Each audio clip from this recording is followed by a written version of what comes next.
Hello. Hello, hello. Howdy. Welcome.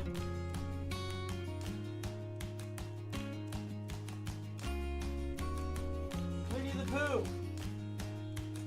He must be forced. He must be in the front. Winnie the Pooh and a knife.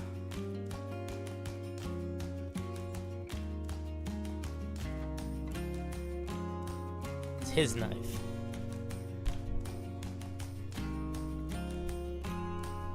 How's everybody doing? Welcome to the show. Oh, let me post on TikTok. Not TikTok. Instagram.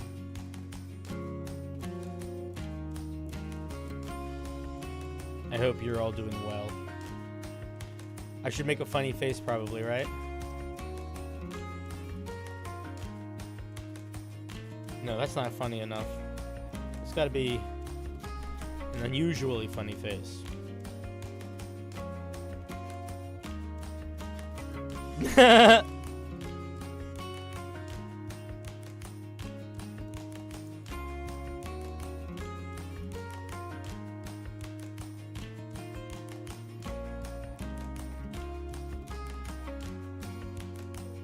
I'm just gonna say we're live.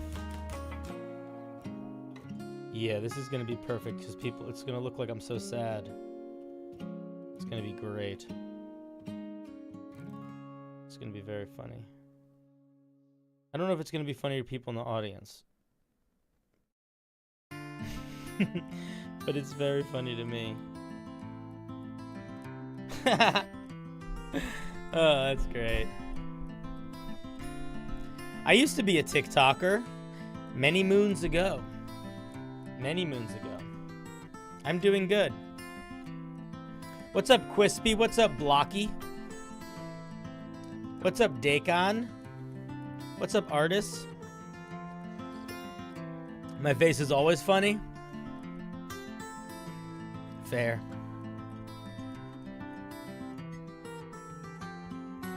Segalog, what's up? You have what are you leaving me a long comment before we even start? If you have an artificer who also wants to do necromancy, how will that work? Well, I think you could make your artificer do necromancy in all sorts of ways.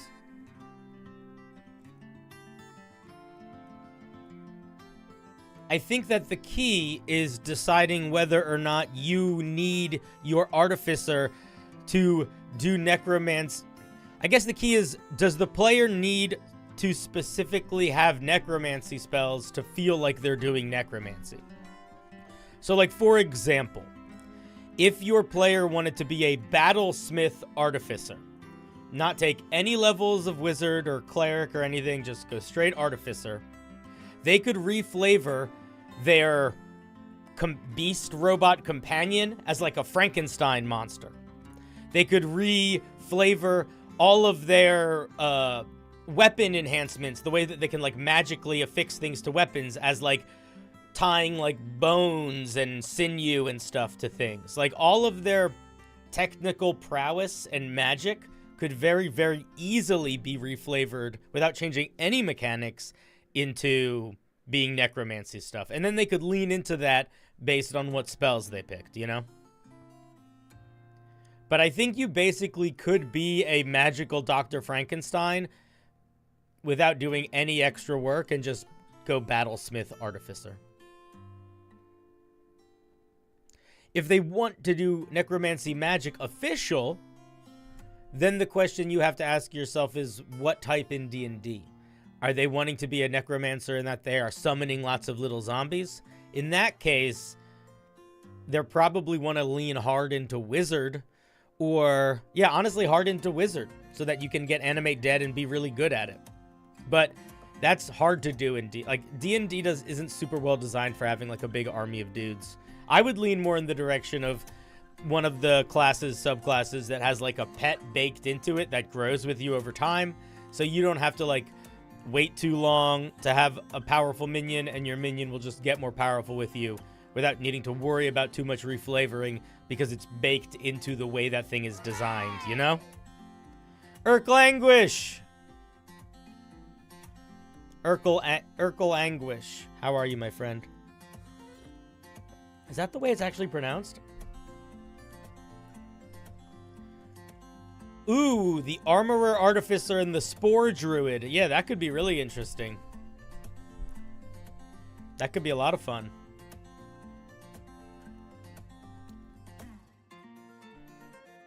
I like that idea. That's a good one.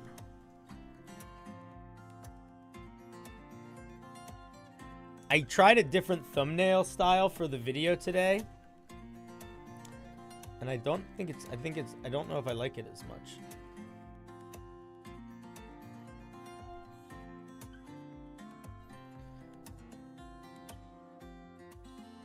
Battlesmith sounds good for that with the Necromancy Wizard multiclass. Yeah, I mean, it really just comes down to, like, how much you want to reflavor stuff versus how much you want to not.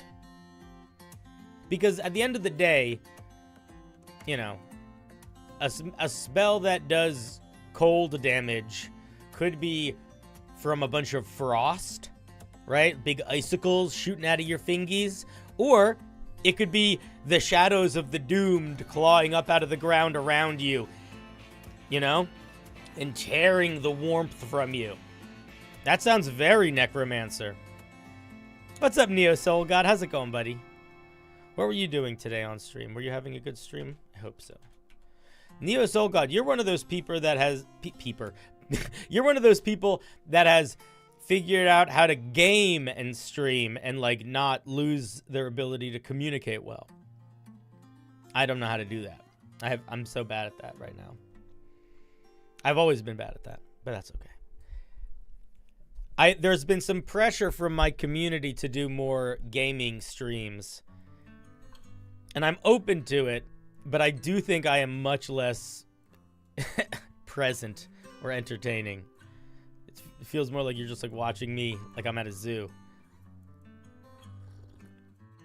I'm not good at talking while I play video games.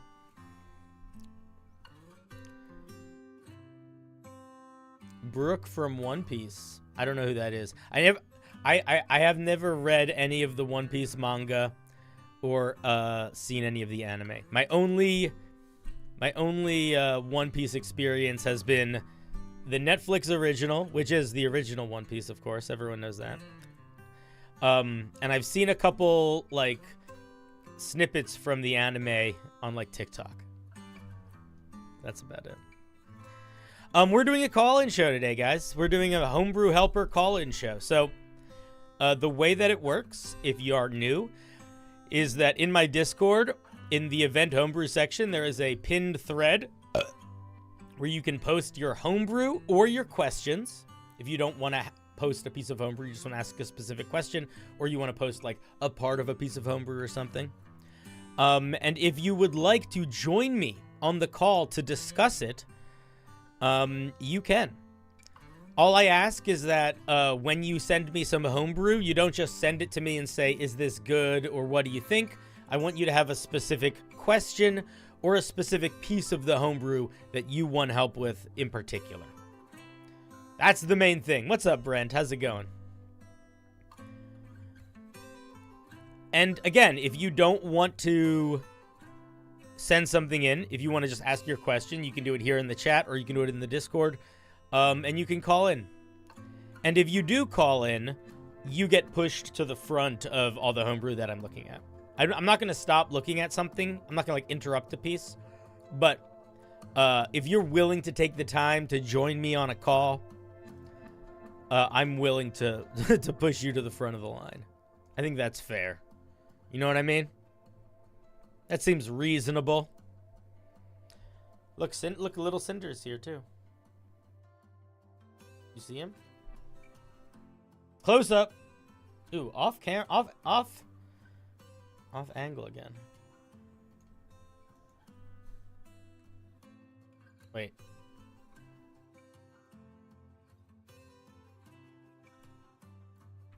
It's pretty good. Pretty good, I think. I do declare, Mr. Beauregard. Oh my god, somebody sent me something with spoiler tags. Who is that? Fair. It was fair. I think they're here. Fair. I don't think I'm pronouncing their name correctly ever, but it's the way that I like to pronounce it, so it feels special to me. So I always will pronounce it that forever. Fede. All right. Let's start. I guess we can start looking at some homebrew. We don't need to jump into it, but we don't need to wait too long. I do want to give people a little bit of time to send something in if they want to before I jump in, but we have a bunch of stuff in the thing already. Again, if you would like to call in, do it. You're more than welcome to. I prefer to, it's more fun for me to do these when we have a conversation about them than me just reading them. I will just read them. That's fine. I don't mind it. It's not the end of the world. We all will survive that journey. But it is more fun when we can chat. Sometimes more helpful too. You're in a meeting? Don't worry about it, dude. You're a busy man. You got stuff to do.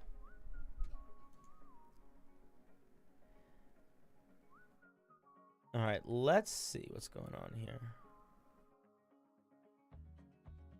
Oh, I lost track of where I put everything. Oh, I'm so stupid. I gotta clean this. I gotta clean this friggin' thing up. This Discord's a mess. All right, let's look at some homebrew. Let's see what we got going on today. Ooh, we have a spell. We haven't looked at a spell, I don't think, in a while. Let's pull this bad boy up. Get out of here, D&D Beyond. What happened to Sigil? Awkward. Fired a bunch of people. Stupid. Okay. Let's take a look at this spell. So what's your question? Who is this from? This is from Flora Gatto. By the way, I'm going to start doing a thing now where if I respond to your message in a video, I'm going to do a little thumbs up emoji like this. So you know that I posted it in the video in case you couldn't make it. Does that seem reasonable?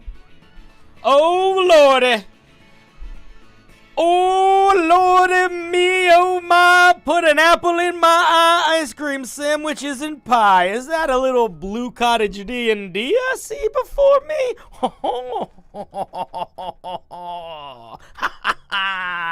All right, Blue Cottage. Everybody that's here, we're going to do a contest. Ready, set, go.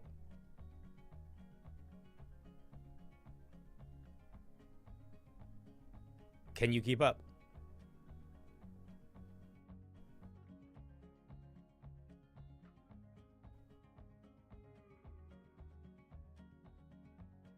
Pretty good.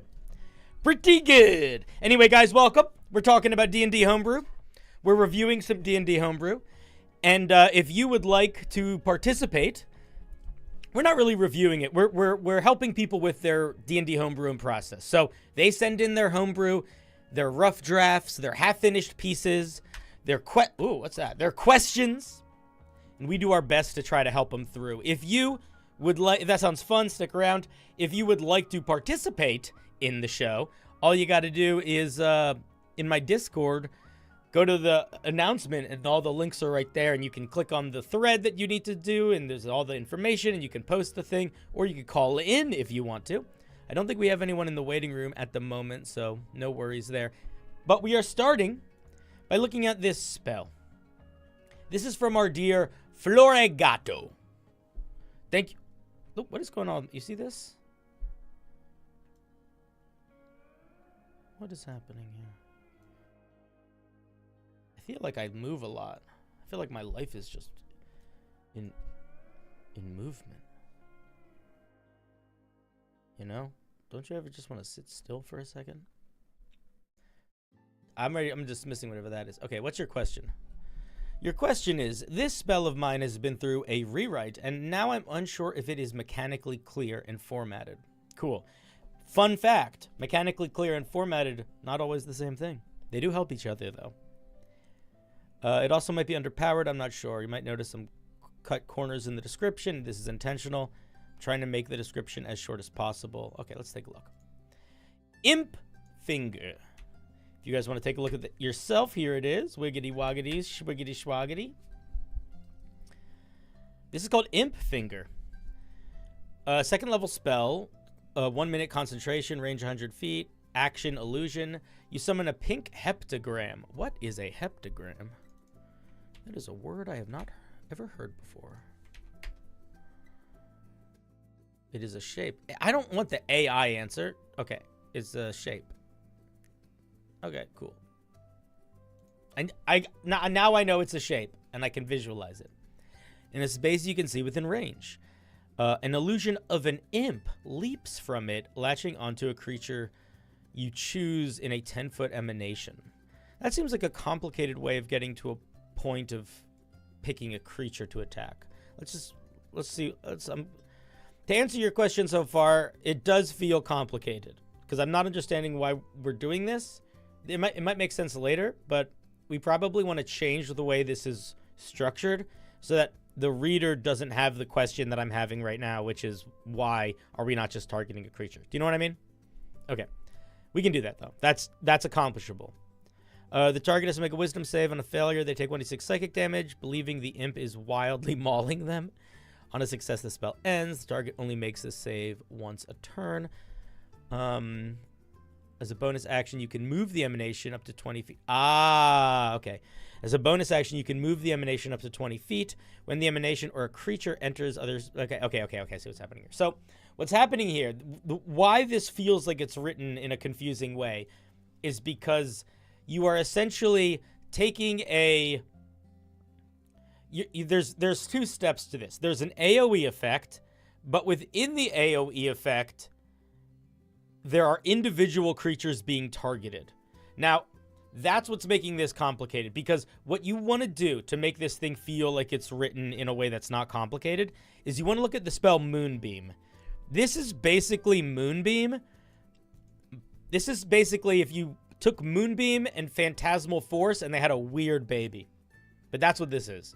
So I think in order to get your language more smooth, look at Moonbeam. And do not introduce the character being targeted.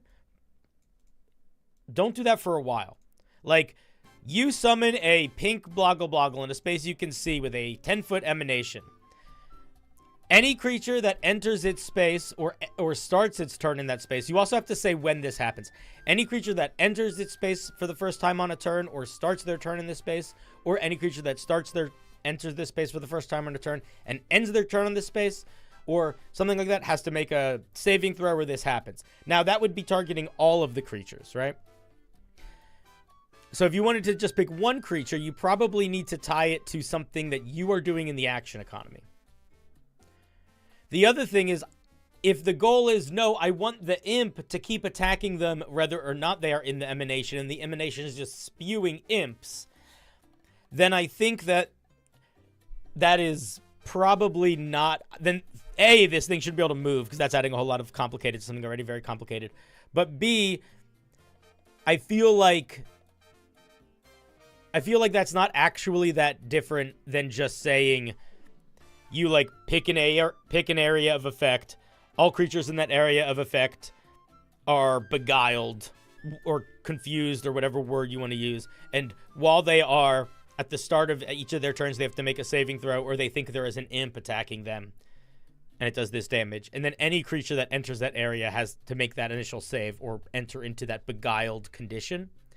That would be much too strong. I don't really understand how... I guess what I don't understand is if the imps keep attacking us after we leave the aura. If that is the case, I think this needs a pretty solid rewrite in the words I just said to make that clear, because that's like a very distinct factor. And you have to really explain it, I think.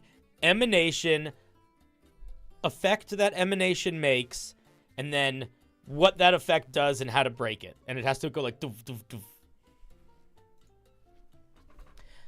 I think it being an AoE that only hits one creature in it is almost impossible to do unless you explicitly make it based on something to do with your turn or your action economy. Because otherwise, how do you differentiate which creature it's hitting? Like, if two creatures enter it at the same time, which one does it hit? Do you get to pick? Or does it stop hitting one and then start hitting another? You know what I mean? That's why I thought maybe what they're implying is that once a creature is like has the imped condition, the imp is just there regardless of what's happening.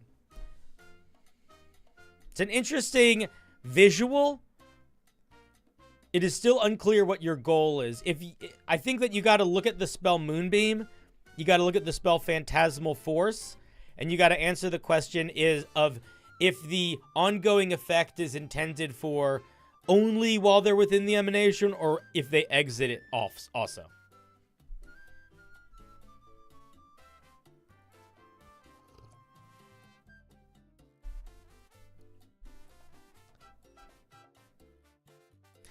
So, if 6 creatures end their turn in it, does that mean you get to target 6 creatures?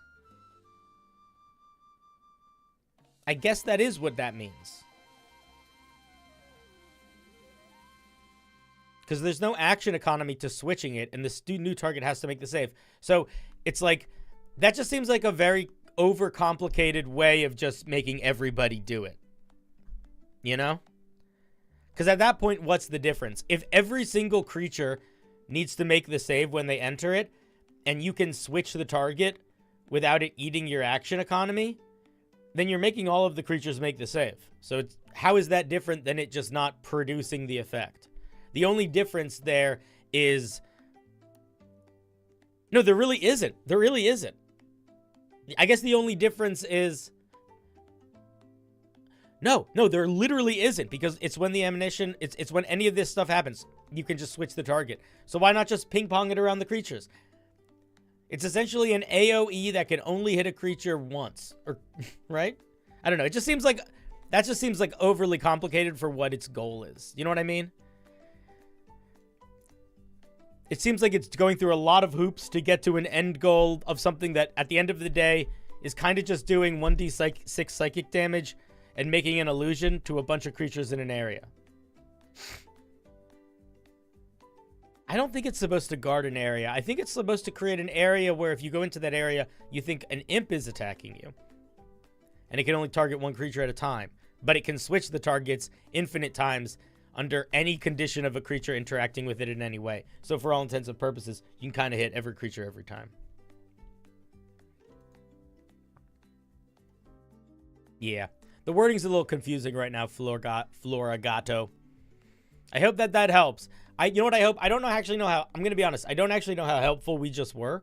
What I'm hoping is our sort of confusion in trying to decipher what it means gives you some indicators into where some of the confusion sits, you know? Hopefully we helped highlight some of the pain points. But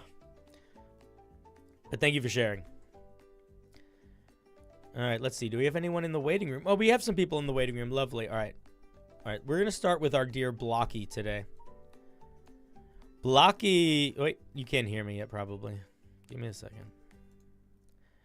Blocky, how's it going, bud? Hey. Knock, knock. Yeah, I'm here. Wait. Knock, knock. Who's there? 2. I don't get that one. No, you say 2 who? Ah. That's okay. We'll start over. Knock, knock. Who's there? 2. To who? To whom? That's a bad joke. That's a bad joke if English is your first language. Sorry. It's not my first language. No, I know. That's why I just realized that was like not a great joke. Wait, what? Listen, man, I can't hit them all. What are we looking at today? Are we looking at the Leviathan again? Yes, I started with the actual abilities and the stats. Mm-hmm. And normally I sent it in, and there's also like what I need some help with is the ability called Biophantom.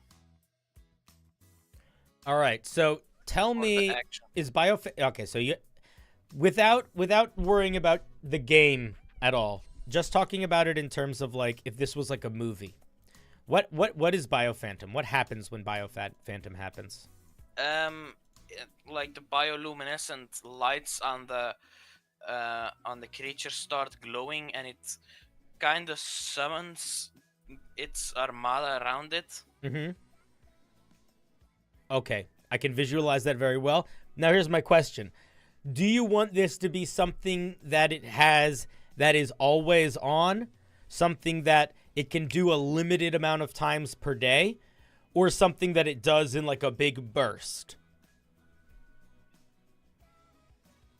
Yeah, I don't know. Like So there's a couple directions you could go. So it could be something like an aura that it can activate or deactivate. Sort of like how there are certain creatures that can just choose to like glow. So it could be like while Biophantom is activated, it is constantly surrounded by all of these phantom ships.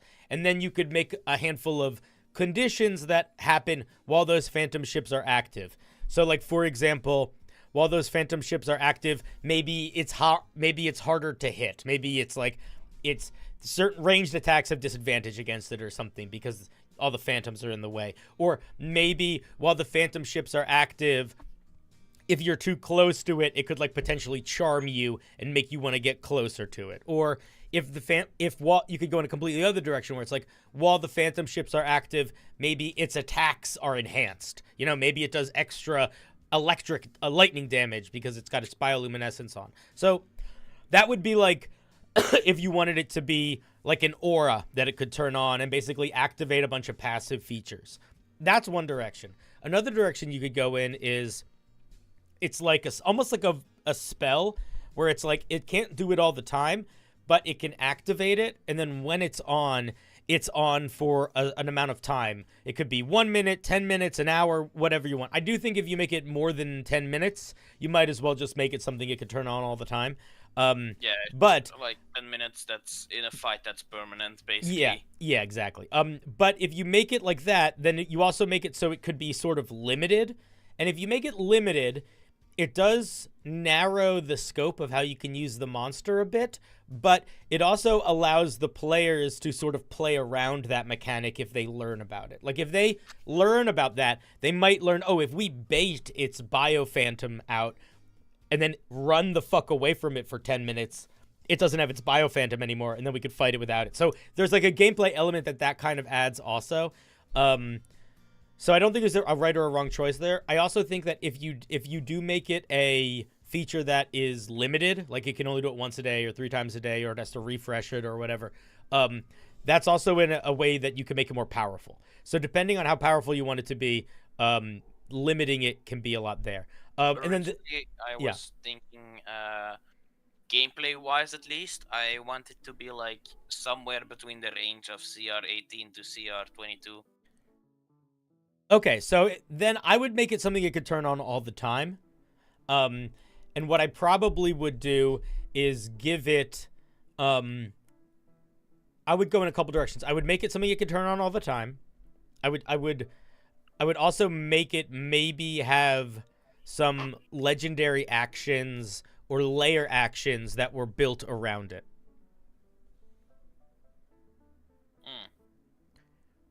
Because I do think that the Biophantom ship projection, just for folks that weren't here when we were talking about this piece last time, the idea very quickly is this massive creature that has this sort of ship attached to them that basically eats other ships and is using, it's almost like an anglerfish hunting other ships and projecting phantom navies to try to like lure people to false reasonability. So yeah, I think that having it being all the time, giving it some legendary actions that play with that feature, I think is the move. So I think then it's just a question of like, what do you want this feature to accomplish? Do you want it to be sort of like a physical illusion where the main thing that it does is sort of trick people, make it hard to spot, that sort of thing? Or do you want it to have any sort of magical charm type elements to it? Or other, or like dangerous elements to it, right? Like there could. I have even played with like summoning actual like another creature that's like just a ghost ship. That's an idea I have played with. Yeah. I'm not gonna tell you what direction to go in. I really love the idea that it's like an aura, like a really powerful, crazy camouflage. So I love the idea that it's not really summoning ships, but you should make it summon those if you want. I just think that that's a there's a lot you could play with, I think, in the space of like this creature almost feels like it could exist when you lean into it being projections, because it does sort of make sense. You know, like there's a logic to it that feels like in a magical world, you could see a creature evolving something like that, you know? Yeah. That would be a somewhat logical defense mechanism against magic or something. Yeah. Tyler, welcome. We are talking about people's D&D homebrew. So basically the way this stream works is if you have questions about writing D&D homebrew, want to listen to people talk game design, etc., hang out. And if you have specific homebrew you're working on, like Blocky has this crazy monster right here, you can send it to me and or call in if you want, and we'll talk about it. And that's the game. That's the show.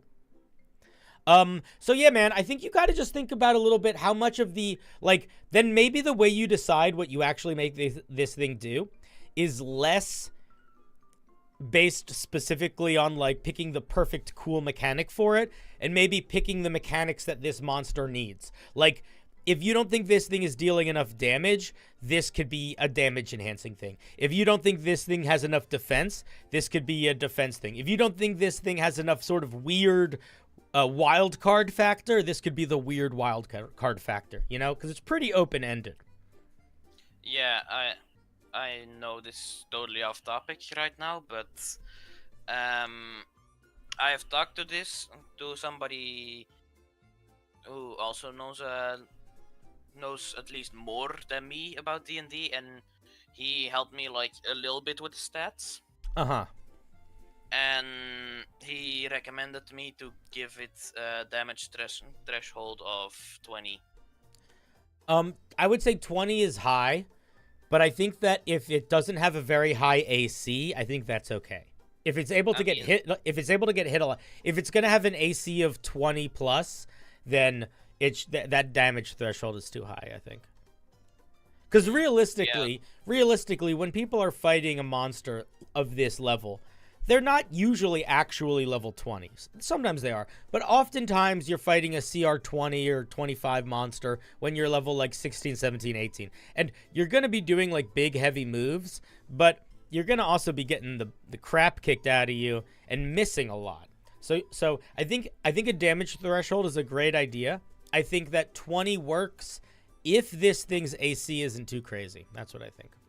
The AC that I have, it's again a weird thing in my opinion. Mm-hmm. It has two ACs, one for the ship on its back, mm-hmm. and one for the creature itself. Yeah, I see. I don't think that's weird. I think that's fine. I would say the only reason though I would do that if I were you, and I think I see that with the cannonball thing, is I would tie the ship's AC and HP to a feature that this thing had. So, like, if they destroy the ship, the monster would lose its cannonball feature, for example. Yes. We're not going to do a deep dive of the whole monster here, because I don't want to habit form of us reviewing a whole thing of every piece, because, well, like, we could do that with this piece. Like, this isn't crazy. There's going to inevitably be some pieces where that would just take up half the stream and I'd lose my mind. I will just say, though, some people pointed out in chat, this is very low HP. This thing should probably have 200 plus hit points. Okay, yeah. Think about it like this. A hill giant, okay, a regular hill giant, which is, I think, a CR5 monster, and a pretty big monster. It's a really big monster for low-level parties, but it has 100 hit points. Actually, it has 105 hit points, if I remember correctly. Yeah.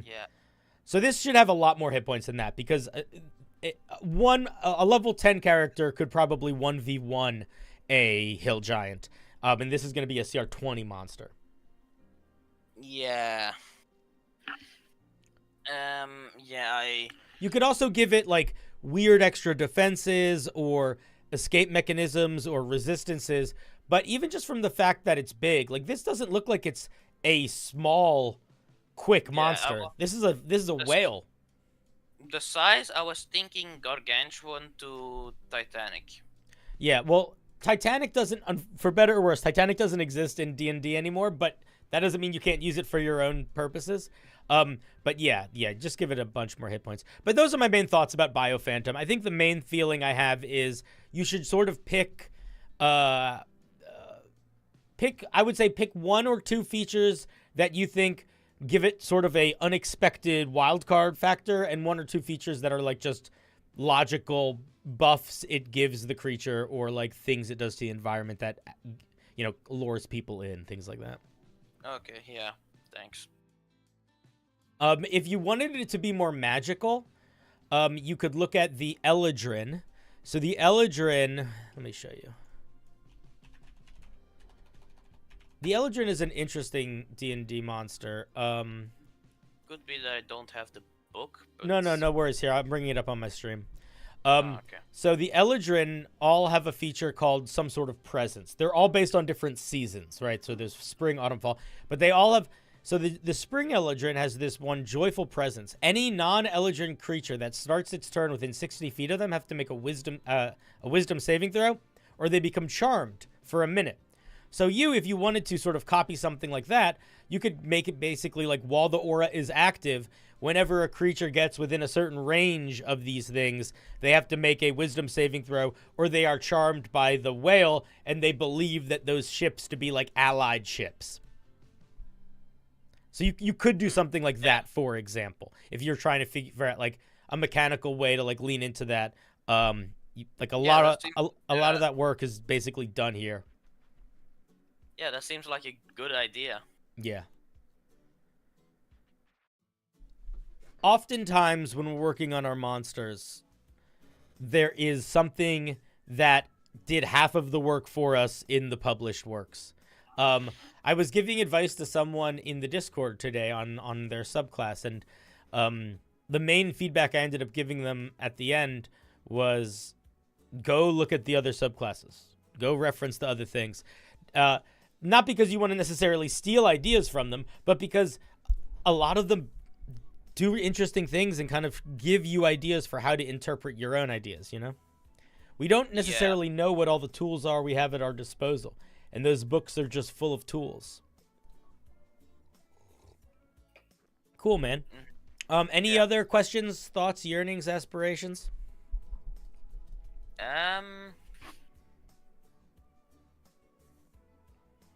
Not at the moment. Cool. All right. Thank you very much for the call. Good luck with your monster. Yeah. I hope that you freak out many adventuring parties, and I hope that you drown at least one character. Yep. These are my wishes to you. So be it. And then I hang up on you. That's how we do it. All right. Let us grab, I believe Shades was the next person I saw. Let me grab Shades.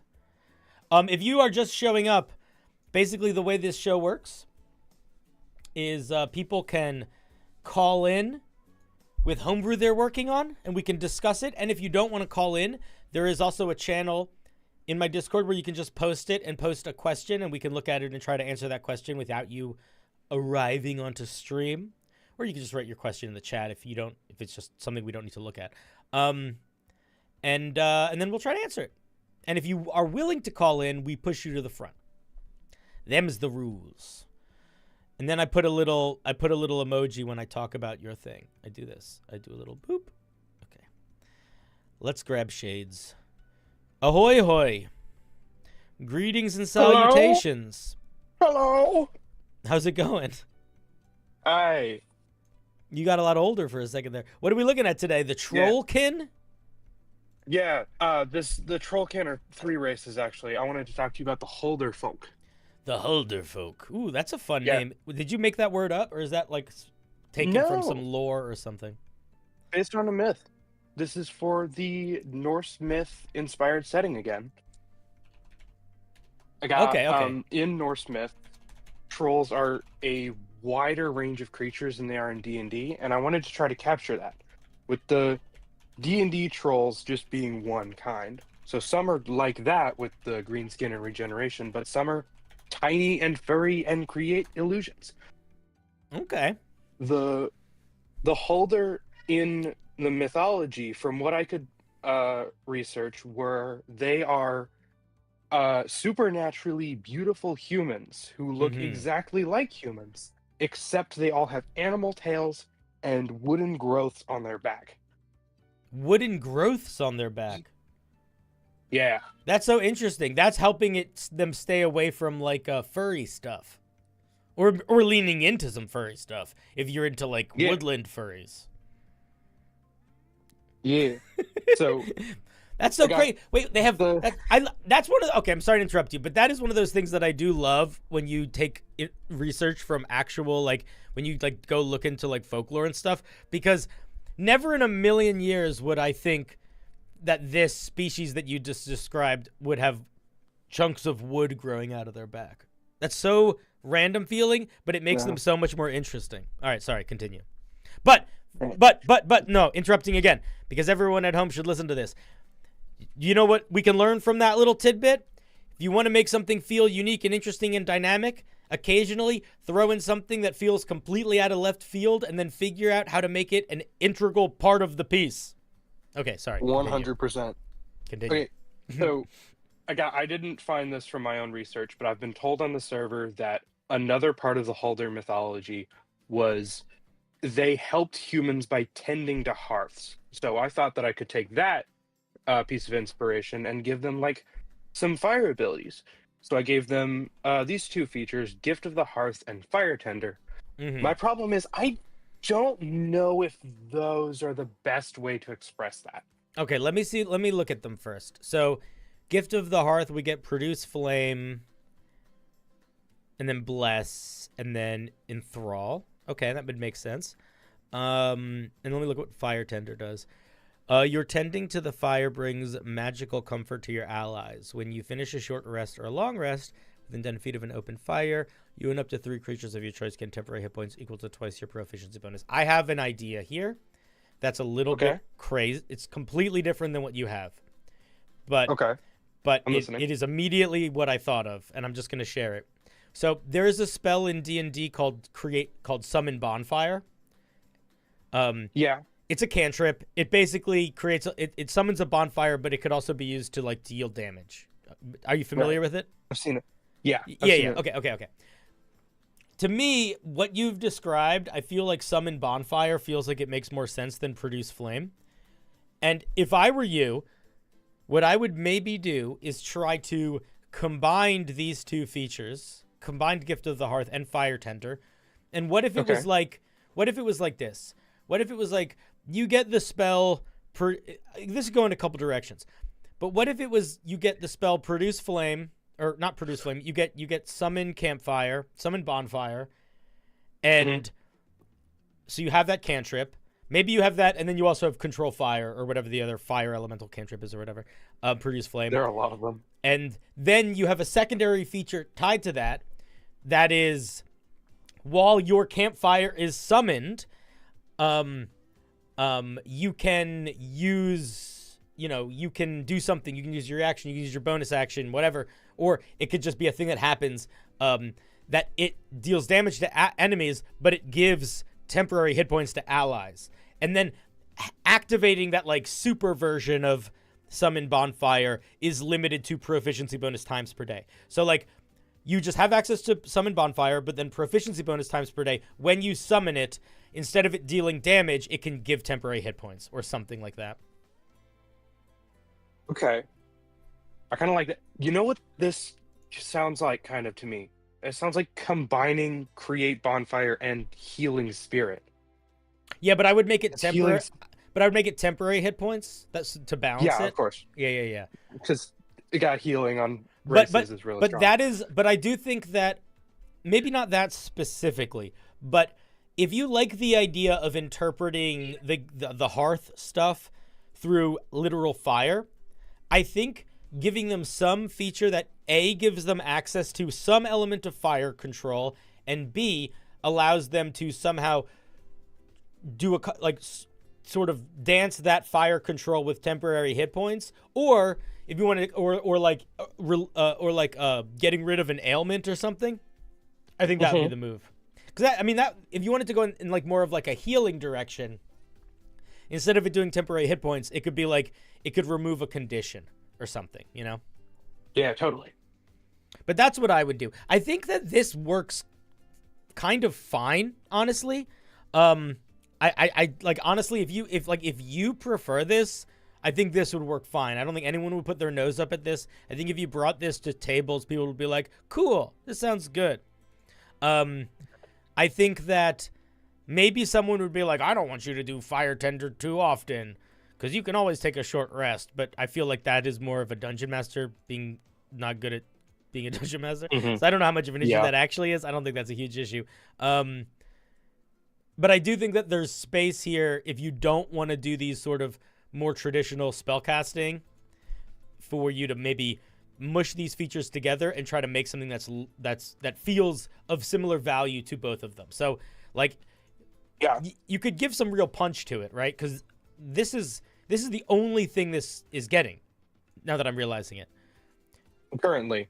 So also, like, it should probably get something else. It should probably get something else. But yeah, but definitely. But if this is the main thing it's getting, like, you could think of, like, from a power balance perspective, this could be, depending on how many other features they get, this could be as powerful or more powerful than the Azamar's, like, Necrotic Shroud stuff, or the like Aarakocra Flight. Although I don't think that's a great balancing thing, because movement to abilities is weird. But like, there's a lot of races that get like a big flashy thing and then other stuff. So like, keep an eye on those. Keep an eye on those. Right.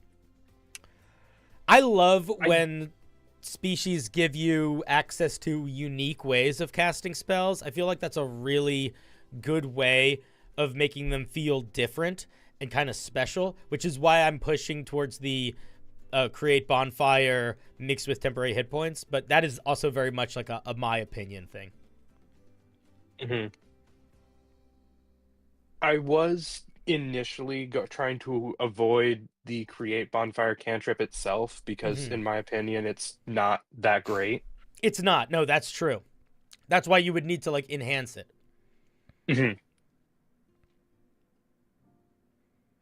But again, if you also don't like that, you could also make it affect anything. Like, for example, let's say you keep produce flame. What if you have produce flame and proficiency bonus times per day? When you hit a creature, when a creature takes damage from your produced flame, you can use your reaction to give a different creature within 5 feet of that one some amount of temporary hit points. You know, like, you could do it like that too. Yeah. Okay. So that could also work.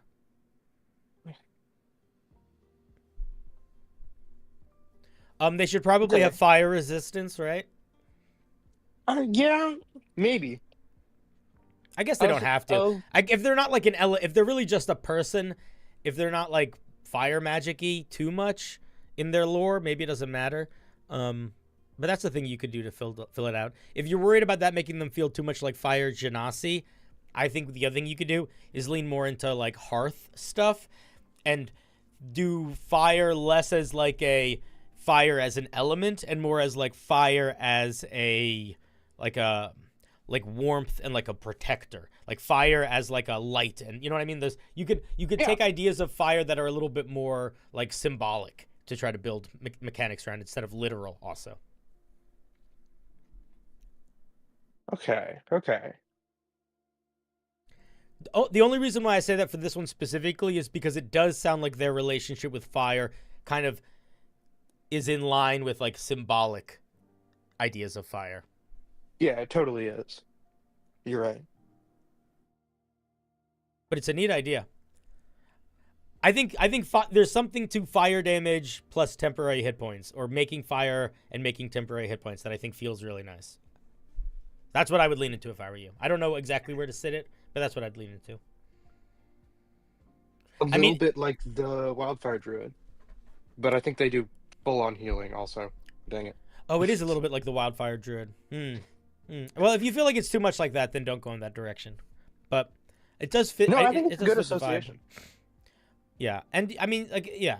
And then again, if that's not the move, make it where when you do a fire thing, if you have an ally that's affected by the, the blinded, the charmed, the frightened condition, or, pick some amount of conditions that aren't all of them, and it Right. either can turn it off, and if turning it off feels too powerful, it could allow them to remake the save against it, which is a great way to essentially make a minor version of healing where you're not really, I'm not automatically dispelling any charm or frightened effect, but I'm giving a player another opportunity to overcome it. That could be a way to balance that down. That's a completely different direction to go in, but that could also work.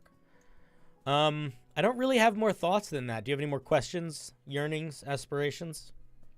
No, I think you got it. I think you got it pretty well. Cool, man. I like all these ideas. I'm going to be trying some of them out. Yeah, I also just want to say, as an idea person perspective, you made me understand what you were going for very quickly, very well. So that was helpful. I don't know if that means you are just doing a lot of extra research for this project, so you are getting better at describing things succinctly, or what. But that was like, oh, I immediately understand what the goal is. That was very nice. Sometimes, and this is fine, by the way, this happens all the time. I'm saying this because Shades is somebody that often is in this situation too. Oftentimes, I have to ask a lot of questions to get to the question. You know what I mean? Yeah. I was worried that was going to be a problem. No. I think, if anything, I think it shows that you are building something that you're not just kind of making up randomly. You're like doing research, taking inspiration from things. Because whenever anybody does that, it sort of forces your brain subconsciously to not just think about the subject more, but like get more familiar with thinking about it, which I think just makes you much more naturally able to be in that space clearly for anything. Mm-hmm. Cool. All right, buddy. Thank you very much for the call. Thank you. All right. See ya. Click. All right. We have 3 people in the waiting room, 4 people in the waiting room. We're going to grab Fluffcopter and then Fera. And then we'll have King Goose and Apollo. And if anybody else wants to call in about their homebrew, you are more than welcome to. You can also just post your homebrew with a question in my Discord. All the links are in the announcement I just posted. No worries if not. If you just want to hang. What's up, Fluff? How's it going, bud? I'm doing okay. Fluff, knock, knock. Who's there? 2. To who? Hey, to whom? Ah, you got me. All right. We are looking at a class, eh? Yeah, Ooh, Um, Rigatonia. All right. it's the same. It's the same class that like we talked about. I think it was yesterday. Like no, it wasn't yesterday. It was like 3 days ago. No, it was a while. Listen, man, the world's a flat I circle. know the You know what I best mean? time. Yeah. Forward.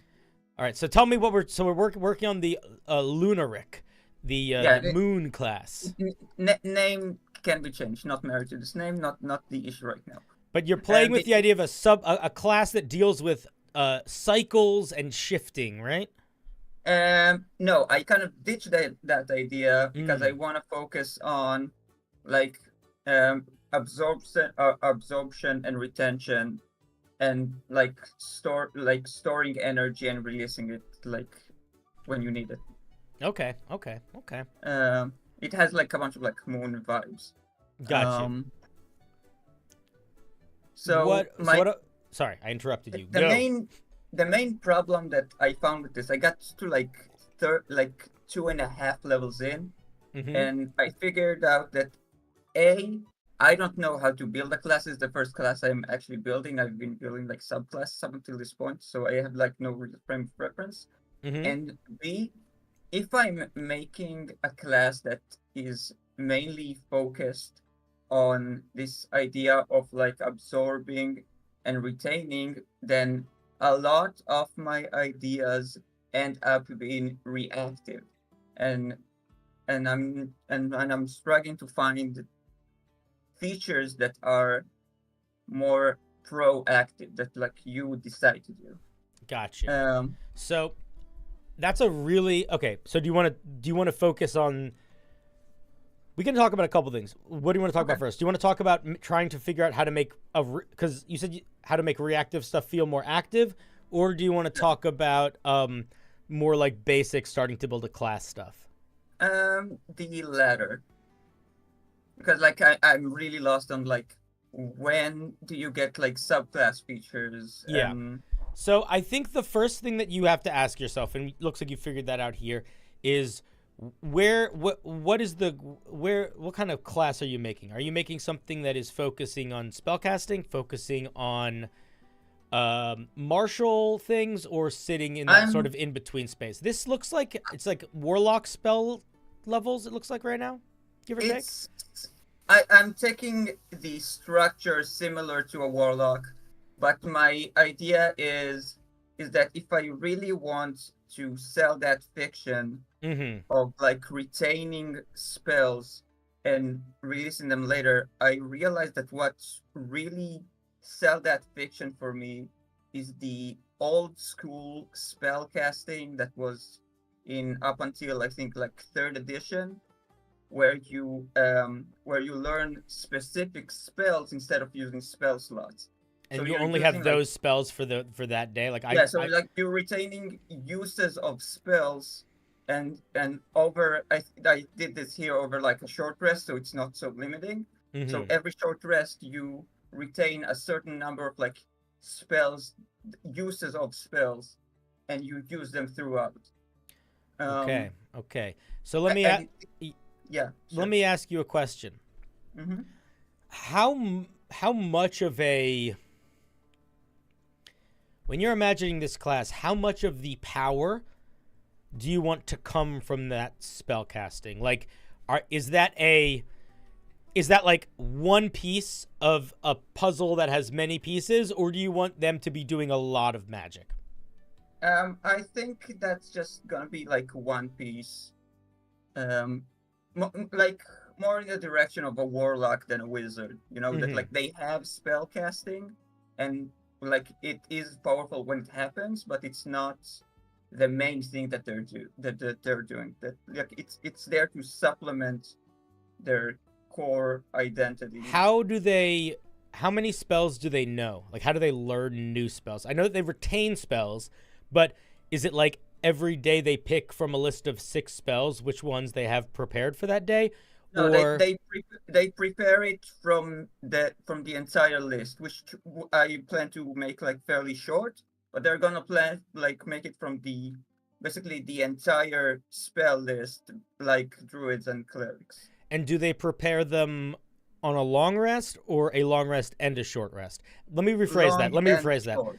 Can they switch them on a short rest also? Yes. Okay. So in terms they of... don't get a lot of them. They get like at the beginning. The reason why I asked all those questions is because I was trying to get a better understanding of how versatile this is and how often you were going to get to use it. Weirdly, I would posit to you that the power level of this thing's spell casting and the vibe of it to a certain extent too feels less like warlock spell casting and almost feels more like warlock invocations. Like, it's not the same structurally, but I feel like that's similar vibe to where the power is at. I think that could work fine. The only thing that I would say is I do think that having at the higher levels, it's going to be a lot stronger than a warlock, because a warlock never gets 6 spell I'm not very slots. good with the numbers. So for example, getting 11 5th level spells is more powerful than I would say on par. It's like full caster power. So you probably want to keep the amount of spells they have. You probably want to make this not go this high. Yeah, I would grow slower, definitely. Say that again? Grow slower. Yeah. Just because the power is gonna creep here a bit. Yeah, I didn't put like a lot of thought into like how it grows. I want to like make That's sure fine. that That's fine. they That's have fine. a base idea first. Yeah, I'm but not I do think exactly there yet, that I if just you use my build it numbers. from the ground up with the intention of you're picking a spell and you have that spell once during that period, I think that can work totally. I think that idea will work totally fine and be good. Now, in terms of like where to put subclasses and stuff, that matters more or less depending on how. It depends more or less on how magical your subclass is, your class is a little bit. Like, I do feel like it's a little bit more open-ended with spellcasters, because a lot of their powers, I would say more of a spellcaster's power sits in its class than its subclass usually. This is true for warlocks, by the way, too, I think. So the most important thing to think about is maybe less where specifically to put subclass features from a power perspective, and more to think about when do I have how much of the core class, let me rephrase that. How much does this class feel like itself with just the core class? And how quickly should that branch into unique classes for it to accomplish the goals of those? So like I'll give you a couple examples. And this is more just to get your head thinking about it than anything else. So for example, a sorcerer starts with their subclass at level 1. This is for 2 reasons. The first reason is it kind of fits the lore. A sorcerer's power comes from inside them, so it wouldn't be like you find it in the road. So that's part of why it makes sense at level 1. The other reason why it makes sense at level 1 is because outside of their subclass, they are a 1-for-1 copy but worse version of the wizard. Like they are exactly a wizard. So they kind of need that uniqueness early also. Another example I think would be the druid.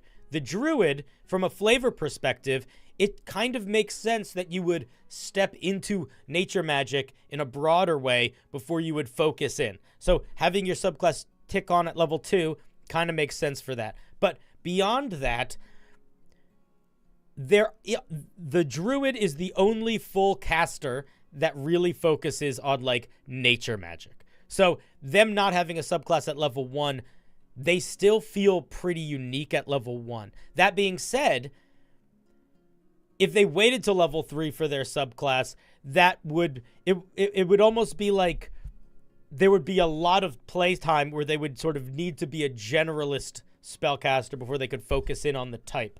And I feel like so I think there's a lot of ways to think about it. You know, it's a little bit mechanics, it's a little bit lore. I feel like putting your subclass, it's like something I found in like looking at classes, that like if your subclass comes early, it gives you space it gives the subclasses themselves space to really change up gameplay, because then you're not like playing in a very weird, you're not having a very weird change halfway through the campaign. Yes. The other thing to keep in mind, though, that I think is important, and you just made me think about it, is another really important part, I think, to your subclasses, especially if you get them early, is you need to have a really strong core class identity. Because if you get your subclass really early and you get a lot of subclass features, it's very easy to accidentally just make a class that low-key works as 6 different classes, which is kind of the mistake that the Mystic made. I don't know if you ever read the Mystic, but the Mystic... I know it exists, I know the general vibe, I know why it fails. I never actually went to read the thing. Well, it's fine, but one of the big issues it had was it was too versatile in too many directions, and I think it was because it had a really weak... It was sort of like its core identity was sort of nothing. It was all options, and that was a little bit too much. So the more power you put into the subclass, or the more like early you give the subclass and stuff, the more I think that you need to make sure that the core identity is able to like hold fast against that. Okay. Other thing, which it looks like you already kind of did here, is just regardless of whether you're making a spellcaster or a martial character, 4 to 5 is like a really important power jump. All the martial characters get extra attack here. This is where spellcasting levels goes up. It looks like you already covered that, but that's just like in general, if you are doing one of those things where it's like I'm making a class that isn't a traditional fighter and not a traditional spellcaster, you know, 4 to and then 5 is like I do more damage now. I hit harder now, like in some direction or another. But that's kind of it. I mean, I think honestly, it feels like you're going in like a pretty decent direction. There isn't this class isn't going to be better or worse if you make your subclass at first level or second or third. I think it's just really a matter of answering the question, are there enough core identity class features that I can give this thing early so it doesn't need a subclass yet? And also, does the lore make sense for it to be something you grow into your subclass or not? Those are the two most important questions, I think. I think it's. And then you want to spread them out a little bit. Like you want to probably have 4 subclass features or 4 tiers of subclass. Some have 3, some have 5, but usually it's around 4. You don't have to do that, but like spread them out and decide, okay, is this going to be a class where I get subclass features and it's like big gaps between them, but they're getting subclass features at level 18 or level 20? Or is it going to be something where they're a little bit more compacted and I'm getting them every 3 or 4 levels, 2 or 3 levels, but the capstone is at 14? Because usually the capstone of the subclass is either 14, 15, 18, or 20. I think are what they are currently. I think so too. So depending on that feeling, and that might also be more of like, a bit murky. Yeah, but that also might be like, if you have enough power you can put into the core class at higher levels, that is going to be applicable to anything it does, which is kind of how a lot of spellcasters are actually, because so much of their power comes from the choices they make in the spells and features earlier. That the higher level power doesn't really need subclass features. Like the warlock doesn't really need subclass features after level 15 or level 14 because everything they get after that level is just more invocations, more spells. So like that is super versatile. They can make that anything they want it to be. So that could fit any, like there's not, there's not, so it sort of depends also on if you feel like you're structuring your core class in that direction, or if you want it to sort of stay like there are branching paths and you sort of stay the lines of those paths. What makes me think about letting the subclass come in early and like gradually evolve it is that the features I have right now are not super versatile in the sense of like, oh, this one is going to be way different than this one. So like subclasses are like a place to like make one character kind of like different than another character, even though they're the same class. So I want to like inject that early because the features I have right now,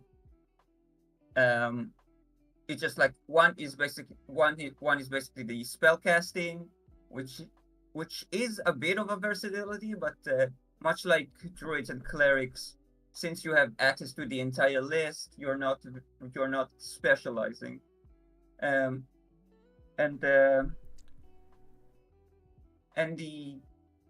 next to that, it's basically like ability and reaction, like a passive thing, which are not differentiating between one of them and the other. Yeah, I mean, by the nature of them being able to pick their spells every day, that's actually doing a lot of work for you. Like paladins, their class and their class is like both, I would say paladins, clerics, and druids, all of their subclass features, for the most part, they don't really actually give you dramatically different ways to play. They more help you like fill out niches. Because when you're building the subclass, you could kind of go into first of all, hi, Robert. Robert, we're talking D&D homebrew and game design. If any of you have D&D homebrew that you've written and you want to talk about, or you have a D&D question, you guys can call in, or you can send your homebrew in, or you don't have to. That's fine either way. But we're looking at this piece right now. This is a class. And we're looking at it. Oops. Let me reload it.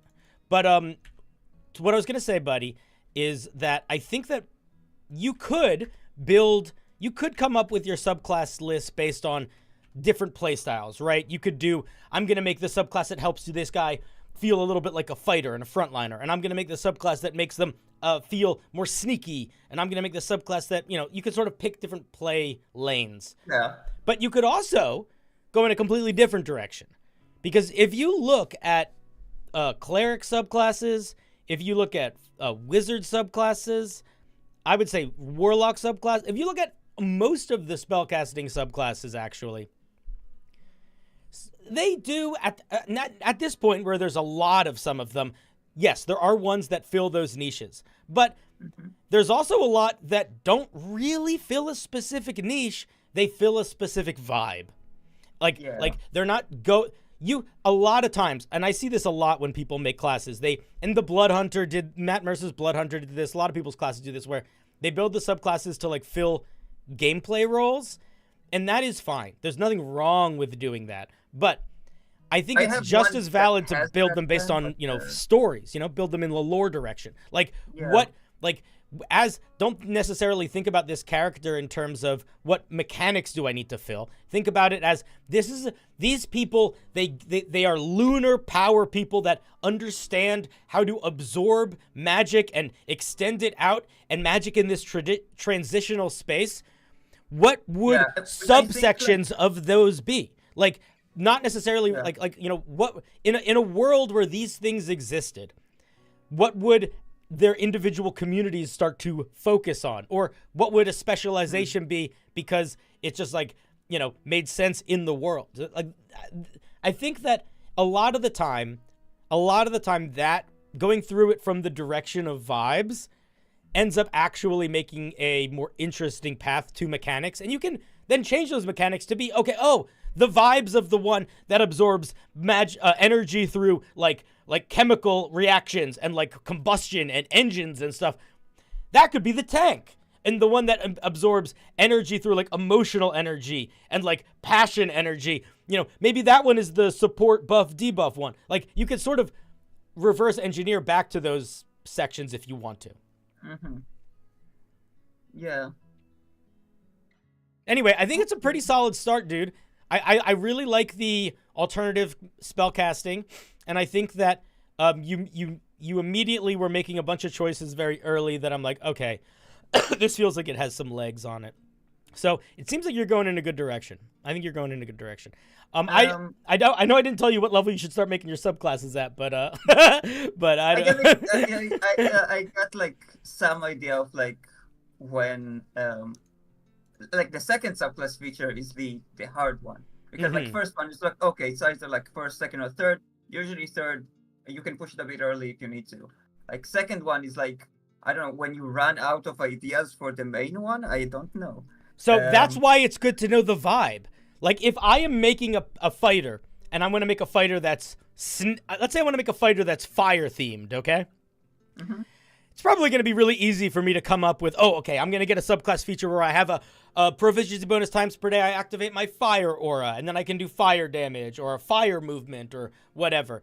But at a certain point, it's like, okay, how much? Okay, and then maybe at next level, I get a big AoE fire thing I can do. Ooh, so now I can do focused single target fire and then AoE. And then, maybe I get fire resistance. But there's still a lot of features I got to cover. So I don't know how I fill them all without it getting annoying and frustrating and sort of repetitive.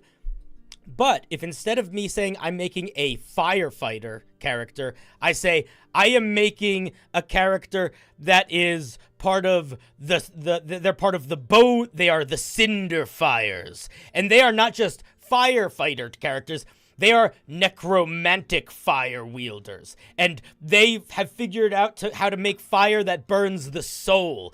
I can give them literally all of those features, but now I have a good chunk of like divergent lore I can pull from to give them other features too, Yeah. Okay, that's interesting. Ghost Rider, yeah. It is Ghost Rider. Yeah.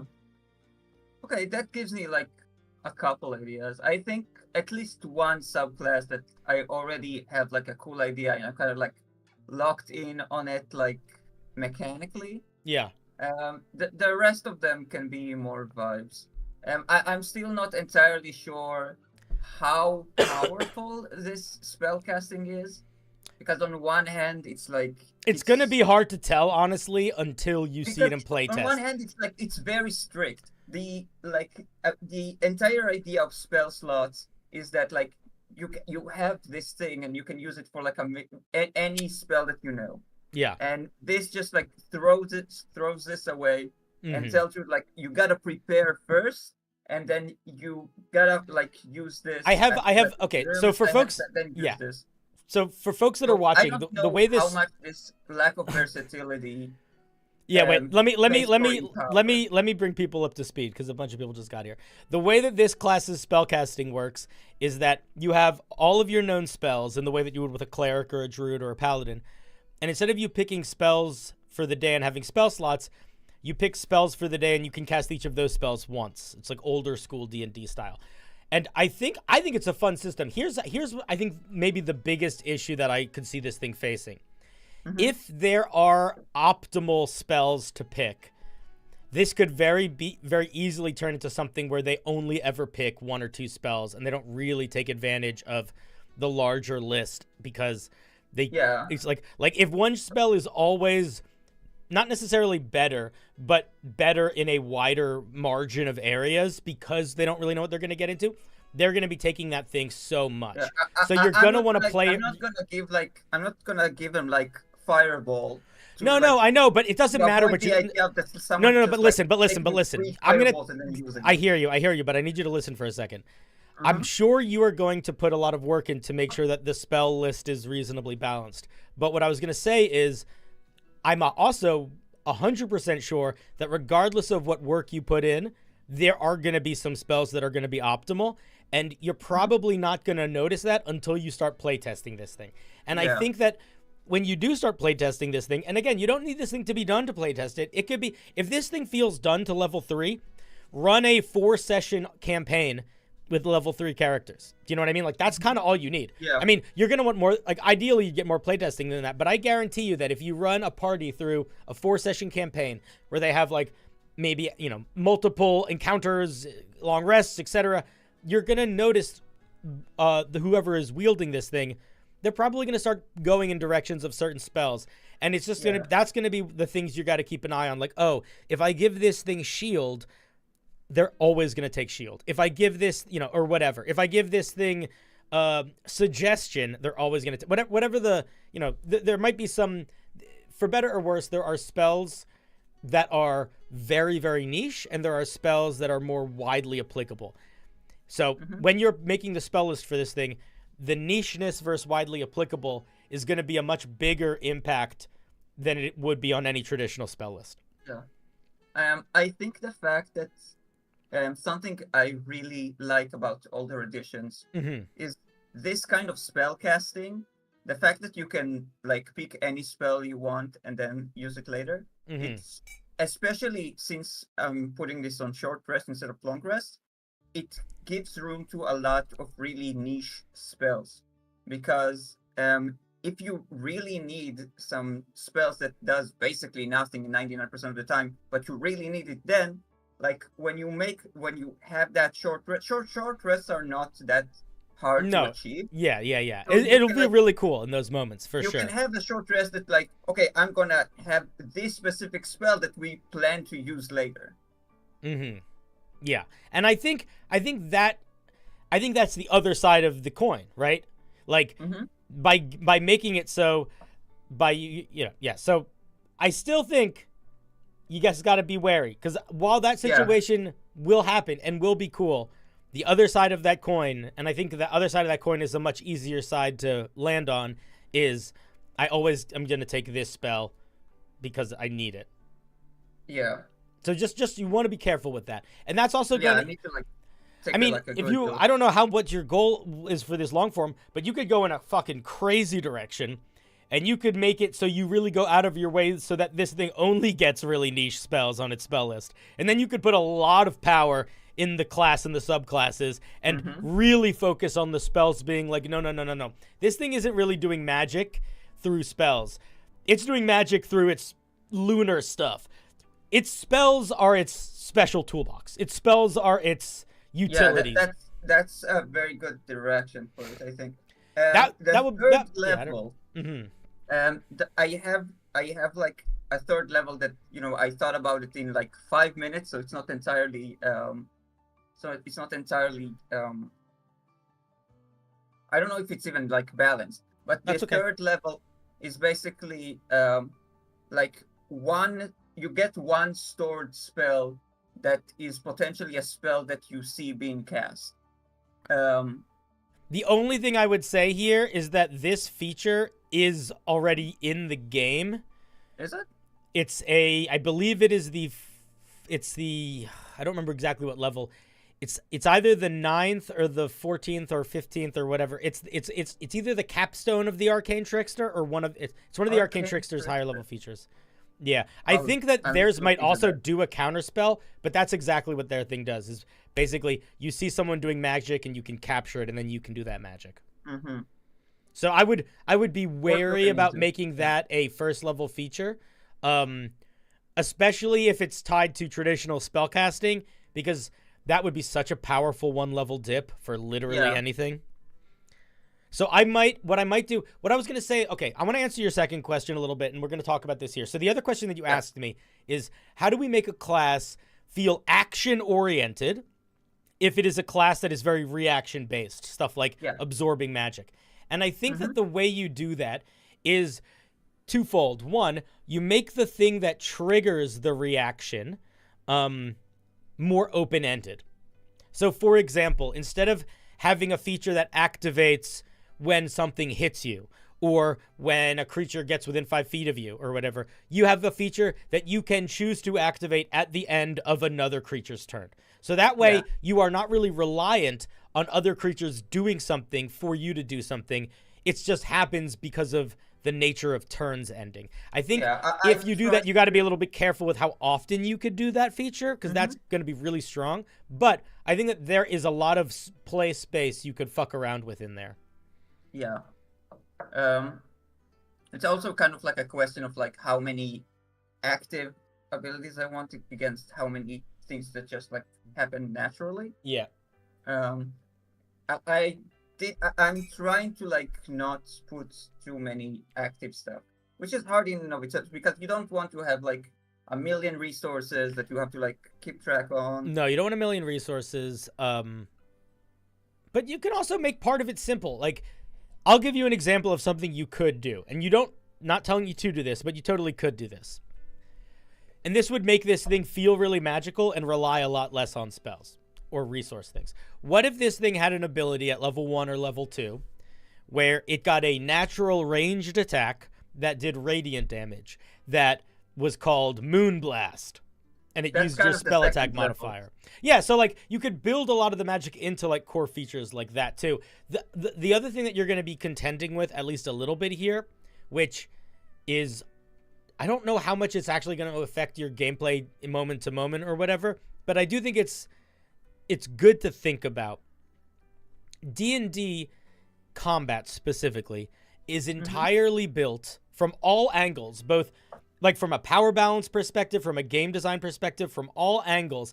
It is built with the unspoken understanding that the most important things a player is going to do, they're going to do on their turn. So if you build a class around doing things on other things' turns and you don't have a special thing to do on your turn or a big thing to do on your turn, I don't actually know how much that's going to affect power balance. I think that's something to play around with. But it might, weirdly, it might affect the vibe of combat, because it kind of, instead of it being like the spotlight shines on every player for a moment, it's like you get a little spotlight all the time.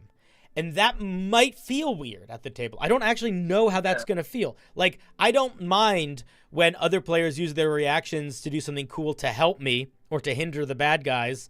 And I don't mind when other players use their reaction to try to dismiss enemies' magic.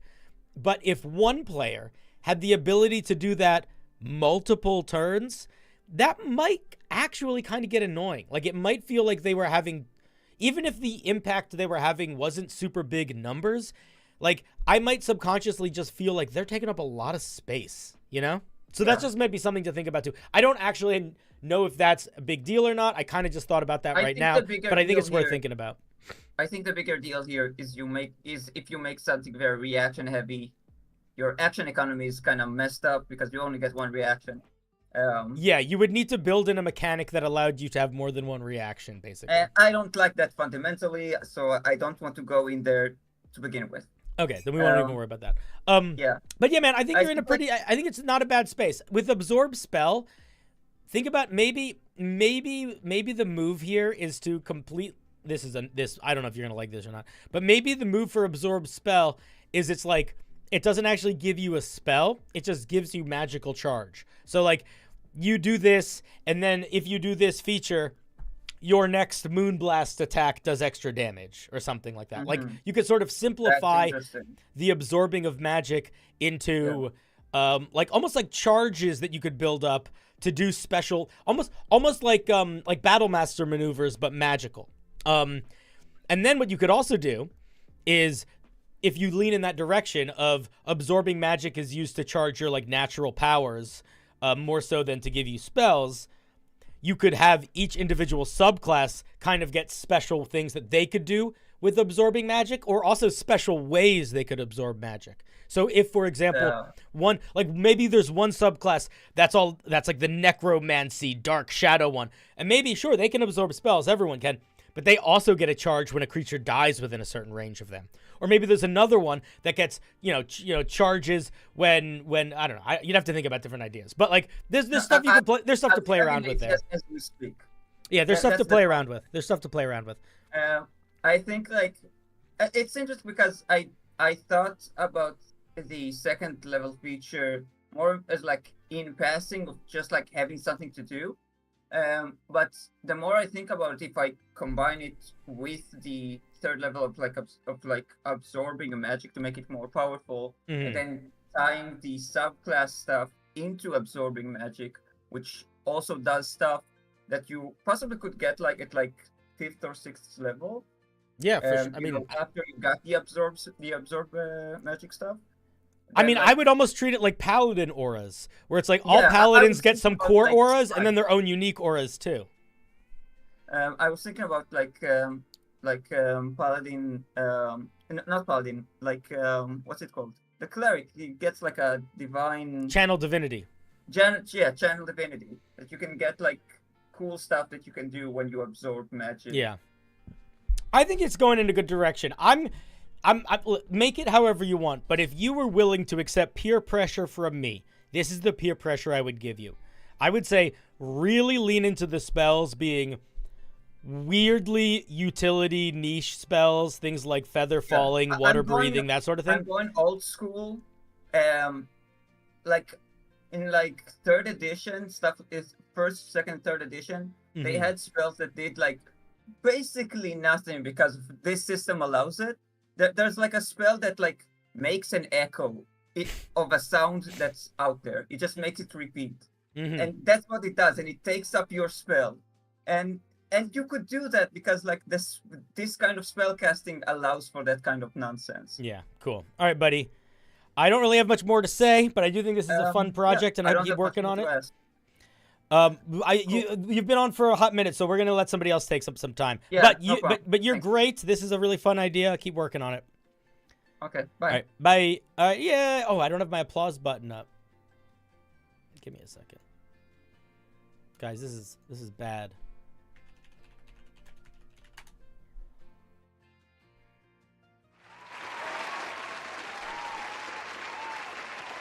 Thank you for coming on the stream. Hey, yo. All right, let's see. Do we have anyone else that wanted to call in? Oh, my God, we do. All right, yes. So next is going to be Fair. Ahoy, hoy. Greetings and salutations. Folks, if you just got here and you don't know what's going on, I am looking at your D&D homebrew, talking D&D homebrew design with you. If you have a question and you don't specifically have a piece of homebrew you want us to look at, you can either call in by going into my Discord, going into the waiting room, or you can just post your homebrew or question in my Discord in the event channel. All of the info is in the announcement. Rob told me to ask you what you think of the new Ranger. I have not read that much of the new Ranger yet, but I will say I haven't read enough of it yet to know what I think of it. I really like the old new Ranger. Like, I liked my favorite version of the Ranger in my time playing the game is the 5E Ranger featuring all of the optional class rules and new subclasses. I think that's a great ranger. So if it's like that, still awesome. If it's more different than that, I don't know. I will say I really like. I mean, a lot of changes I like. I don't know how I feel about the new base class changes. I've seen a lot of the things that I think they've done really well is subclass changes. Like I think the new barbarian subclass, the world tree one's very fun mechanically. I think the new Fey warlock is really fun mechanically. How much did they change? Do I think rangers should have spellcasting? Sure, why not? The capstone sucks. All right, well, Fair isn't unmuting, so we're gonna come back to them later. Let's look at what the new. Let me look at the new ranger for 2 seconds, and then we'll get to somebody else's homebrew. Now I'm curious. Now you got me curious. You guys can watch me look at it for 2 seconds. Let's see what the. I just want to foe slayer. I just want to see what the capstone is. Let's see. The damage die of your hunter's mark goes up to a D10. Ah, so epic. That what percent? How much damage die? How much extra damage is that? Like roughly 2. You were muted. You were muted. I'll pull you back in a second. But people stay muted, I assume that they're not present because usually that means they're not present. Yeah, I don't feel like an average of 2 extra damage is worth that. I could take a 1-level dip of warlock and take hex and get an average of like 3 more damage. All right, that's silly. Yes, I that's silly. That's silly. That's silly. All right, let's grab Fede. Ahoy hoy. Hello. Okay, hello. Welcome to the show. Hello, you hear me? You hear me? I can hear you. Can you? I don't know if you can hear me. Perfect. Yeah, I can hear you. All right, what are we looking at today? If I remember well, I gave you the mercenary class. Yep. And you said you specifically here. I'm going to post it in chat. You guys can look at it too if you want. And you said specifically you want help you want what did you used? I like the wording you said.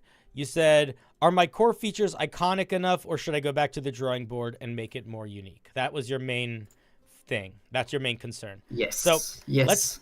So what I'm going to be doing is I'm basically just going to look at the first couple level features because that's where I would assume the core mechanics sit. It's D10 hit die, light and medium armor, all the weapons, firearms, dex, strength, or charisma for our thing. Interesting choice. Okay, let's see if we get a first level. Fine blade. Your experience with blades allows you to use great precision even with the heaviest weapon, and hit mightily with the lightest one. Any melee, slashing, or piercing weapon you are proficient with that lacks the heavy property gains the finesse property instead. Okay. I'm just gonna point one thing out. This is less core If this should not be. This might be important to the class, but this should not be a core mechanic. This also is a little dangerous to put at first level, partially because it kind of just makes it just like, I mean, I don't know. I feel weird making a first level dip that now anybody could take to just use finesse for anything. The other thing that I just want to point out here is it is kind of funny that the description describes even with the heaviest weapon, but it explicitly doesn't work with heavy weapons. I would maybe change that word. Okay, I get that. But no, this does not super feel like a core feature. This feels like a limiting feature.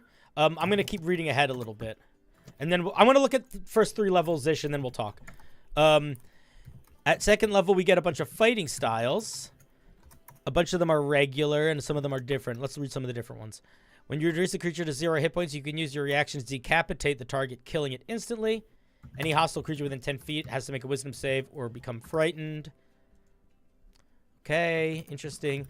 Kingslayer, once per round, you can make an opportunity attack without you using your reaction.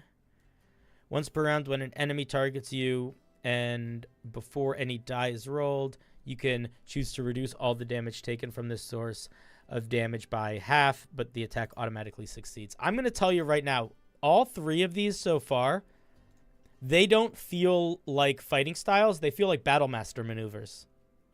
Yeah. So I don't know. I don't know if or they feel like Battlemaster maneuvers, or they feel like they are all like weirdly important to the class. Like I sort of feel like if I don't take Kingslayer, my guess is there's going to be some reaction opportunity attack stuff later that I'm really going to be missing out on if I don't take Kingslayer. So I would maybe, let me see what happens. Let me read the rest of second level, and then I'll congeal my thoughts. Counterattack. A highly technical maneuver letting you strike in the middle of your opponent's attack. You can use your reaction to make an opportunity attack. Yeah, there it is. When an opponent makes a melee attack against you and misses, your weapon needs the finesse property to be this ability. So there's a couple things here. You are building a little gameplay loop, but you're not really building a core mechanic, because what you're basically doing is like this limiter. This limiter feels like it's only here because this exists, and somehow this feels like it's only here because this exists. Like neither one feels like they're adding anything. They just feel like they are there for each other's existence. Getting 2 opportunity attacks, I think, is an interesting idea. I don't know if I would put it as a second level feature for the core class. That's roughly the same as, it's not quite as powerful as getting extra attack, but it's similar. So I would probably, like, if you don't want this thing to feel like a fighter, this either needs to be like the core feature, and it needs to be sort of resource based or some way to make it so it can't just be super cheesed. Or it needs to be something that activates around 5th level and is sort of taking the place of extra attack. Okay. This doesn't really feel like a class by level 2, though. No, it feels like it feels like I have to. It feels like I am a fighter that has to use dex weapons. That's what it feels like. All of these things so far feel like they could reasonably be a part of the Battlemaster. Like everything that's unique here. This counterattack feels like a Battlemaster maneuver. All these feel like Battlemaster maneuvers. So the goal here is you want to make like a quick sword fighter? Oh my god, I'm not even sharing on stream. Yeah, I'm not even sharing on stream. I was being so dumb. Yep. Sorry guys. Sorry. Yell at me next time. Oh my god. So yeah, the thing I was going for is some kind of more lighter fighter, because it's more like it's based around the fencing style of the start of the Renaissance, so something that go more near rapier style. but it's still a fighter. You know what I mean?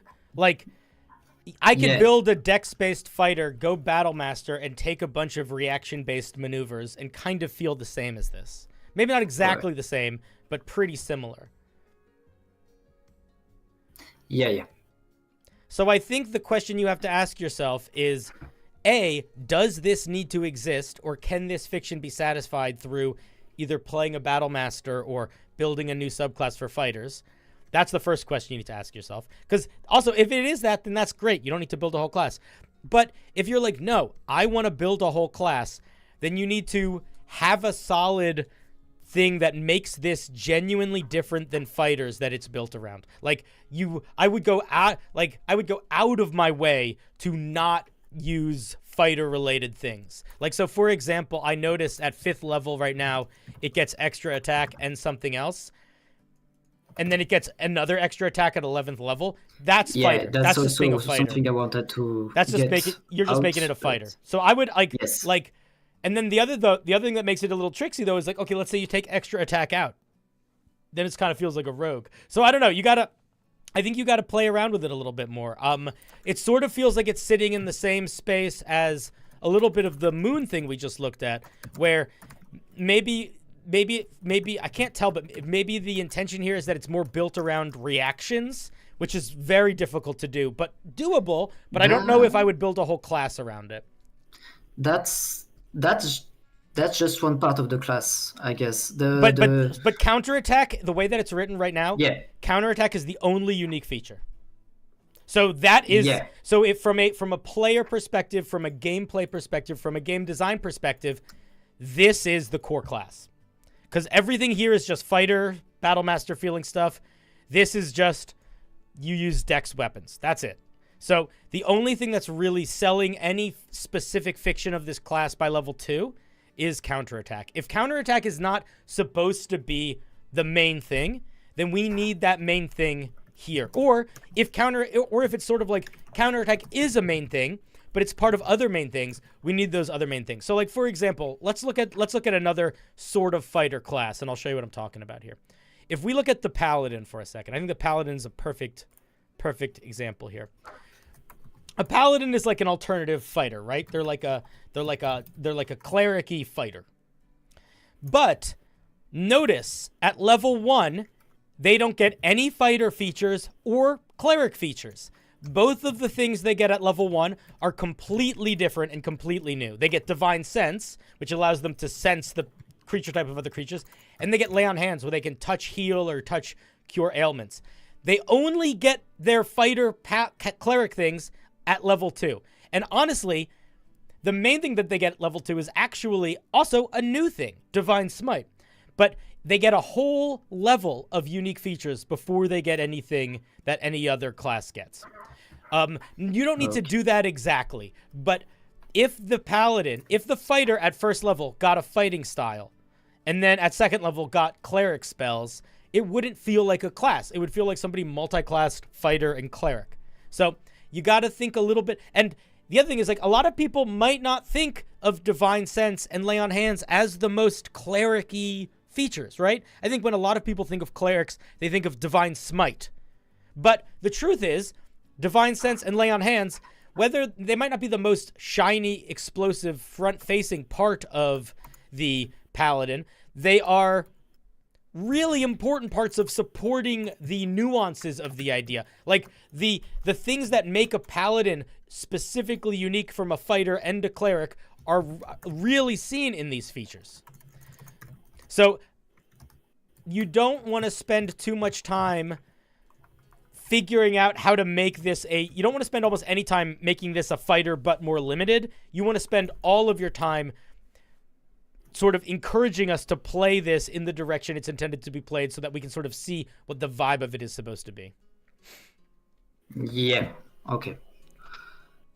Yeah, I need to reshuffle the whole thing. Okay. So you don't need, like, that's why I say, like, by level 2 it kind of needs to feel like itself. But within that, what I mean when I say that is somewhere in that it needs to have either the feature, it needs to have either its main feature, or it needs to have its main side features. It doesn't need to necessarily have all of that put together, but it needs to have some combination of that thing. And by main features, I mean things that only it gets. So a main feature, like fighting style, is a main feature. Like fighting style, extra attack, those are main features from a power perspective, but they are not main features from like a core character, core identity perspective. You want to have at least you want to have your core identity features, if that makes sense. Okay, yeah, because when I was working on it, I had an issue with the subclass, because at third level they get that may be just Battlemaster, but they get bonus action, Emperor next weapon attack, and they get 5, and all subclass have 5 different bonus action empowering weapon attack.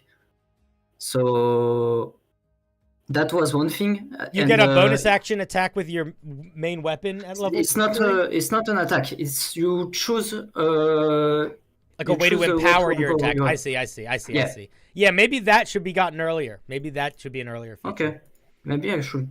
Because that almost seems like an alternative fighting style. Like that seems like that is their fighting style, is like fancy moves, you know? Okay, yeah. Okay. What I was gonna say, and you do not need to copy this exactly, but what I was gonna say is I also think that if you're trying to build a unique martial class, you don't want to copy them, obviously, but looking at both the barbarian and the monk do a pretty nice job of showing kind of different ways you can approach building a class that is intended to be a martial class. The barbarian gets rage. What rage is rage is, I mean, we all know what rage does, but what it actually is it's an activatable feature that allows them to enter combat in a very unique way that is widely applicable and is the defining feature of the class. Almost every other part of the class is built off of that. But they get it at level 1.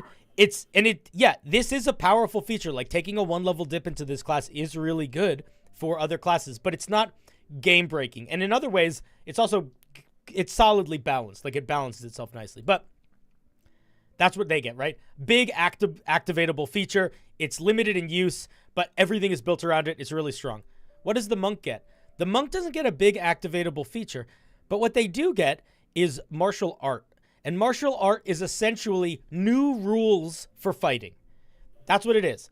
And all the cool monk things that make monks monks, everything from them using dex to their unarmed strikes to their getting the special bonus action unarmed strike, all of that is expressed and balanced within this single feature. So what you might want to do is essentially, I don't think rage makes sense. I would say don't copy paste martial arts, but use this sort of structure, and maybe at first level you essentially, like, what about this? What if you are not proficient with all weapons? What if you get a feature at first level that gives you proficiency in 3 very specific weapons that are your mercenary weapons, and then while you're using those mercenary weapons, you get access to, like, you know, the mercenary fighting rules or whatever. You know, like, you're using dex for all of them. You're using blah, blah, blah, stuff like that. And then what that allows you to do is the more, like, focused and specialized you make it, the more space you have to give it unique power, and to give it that unique power very early. Because if at first level you get a feature called mercenary fighting styles or whatever, mercenary tools of the trade or whatever, then you could pick them, and they could come with 1 or 2 things that make them kind of special and unique and make it feel different than, like, regular fighting style shit. And then at second level, you could give them a fighting style, or you could immediately give them something interesting they could do with that. So, like, for example, the monk does that. The monk gets martial arts at level 1. Immediately at level 2, they get key points that they can use to make their martial arts better. So they are immediately jumping into that by level 2. So you could also do that. So this could be a class where by the time we're at level 2, we have a unique way that we fight, a resource that we can expend on that, and ways to expend that resource, both active or defensive or things like that. You know what I mean? Like, if anything, I think the monk might be a better, in general, a better class to not try to copy or emulate, but to look at from a design perspective of making a martial class that feels distinct and really avoid any hiccups around it feeling too much like a fighter. Yeah, okay. Because I do think there's an idea in that, like as specialized as it is, and I think there is a great argument that people could make for this just being a fighter subclass, but I also think there's just as good an argument for it to be a whole class. And especially with, like, the way that you've been like, I can see what you're trying to build towards with a lot of these features. And with the 3rd level features of, like, a bonus action empowering attacks, I see it. I see the dance you're trying to do. It's definitely possible. It could be a class for sure. But you just got to make it feel unique early and build enough of a foundation that you can build off of that foundation. Okay, yeah. Yeah, I need to work on the foundation. Okay, cool. Those are my main thoughts, though.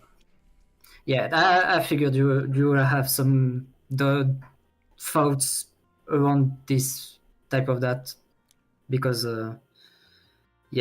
but I needed to hear them give some.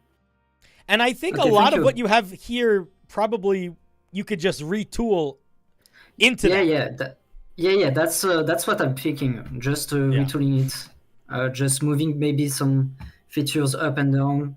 So that could be the thing.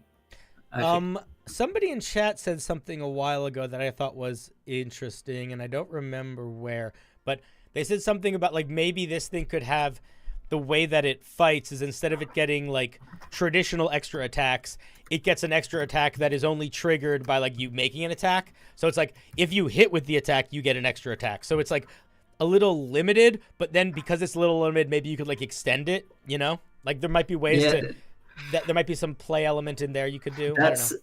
That's exactly what I have on like the awesome. feature that is not extra attack. It's just following strike. It's basically just an extra attack you get on a critical hit. So I just need to move it, modify the bit. I think. Yeah. So yeah, I guess I can do that. Yeah. So yeah, play around with that. I think there's a lot of stuff to work with here. I also do want to say, just because I do think I point it out when it needs work. I should point it out when it's nice. Is that all the way your features are written, all the way this is laid out, it's very clear. Like there's not a lot of confusion. Yeah. If I had to read this and you were not here, I think I would understand all of your intentions. And it's like there would. It's good. The formatting is solid, but also just like the way you're laying out the features and explaining them is simple and straightforward and solid. So you should be proud of that. I mean, I've got some works on that, so that's why. All right. Well, okay, I appreciate it. Yeah, man. Thanks for the call. Hanging up on you now. Bye. Yeah. Click. That was Fede.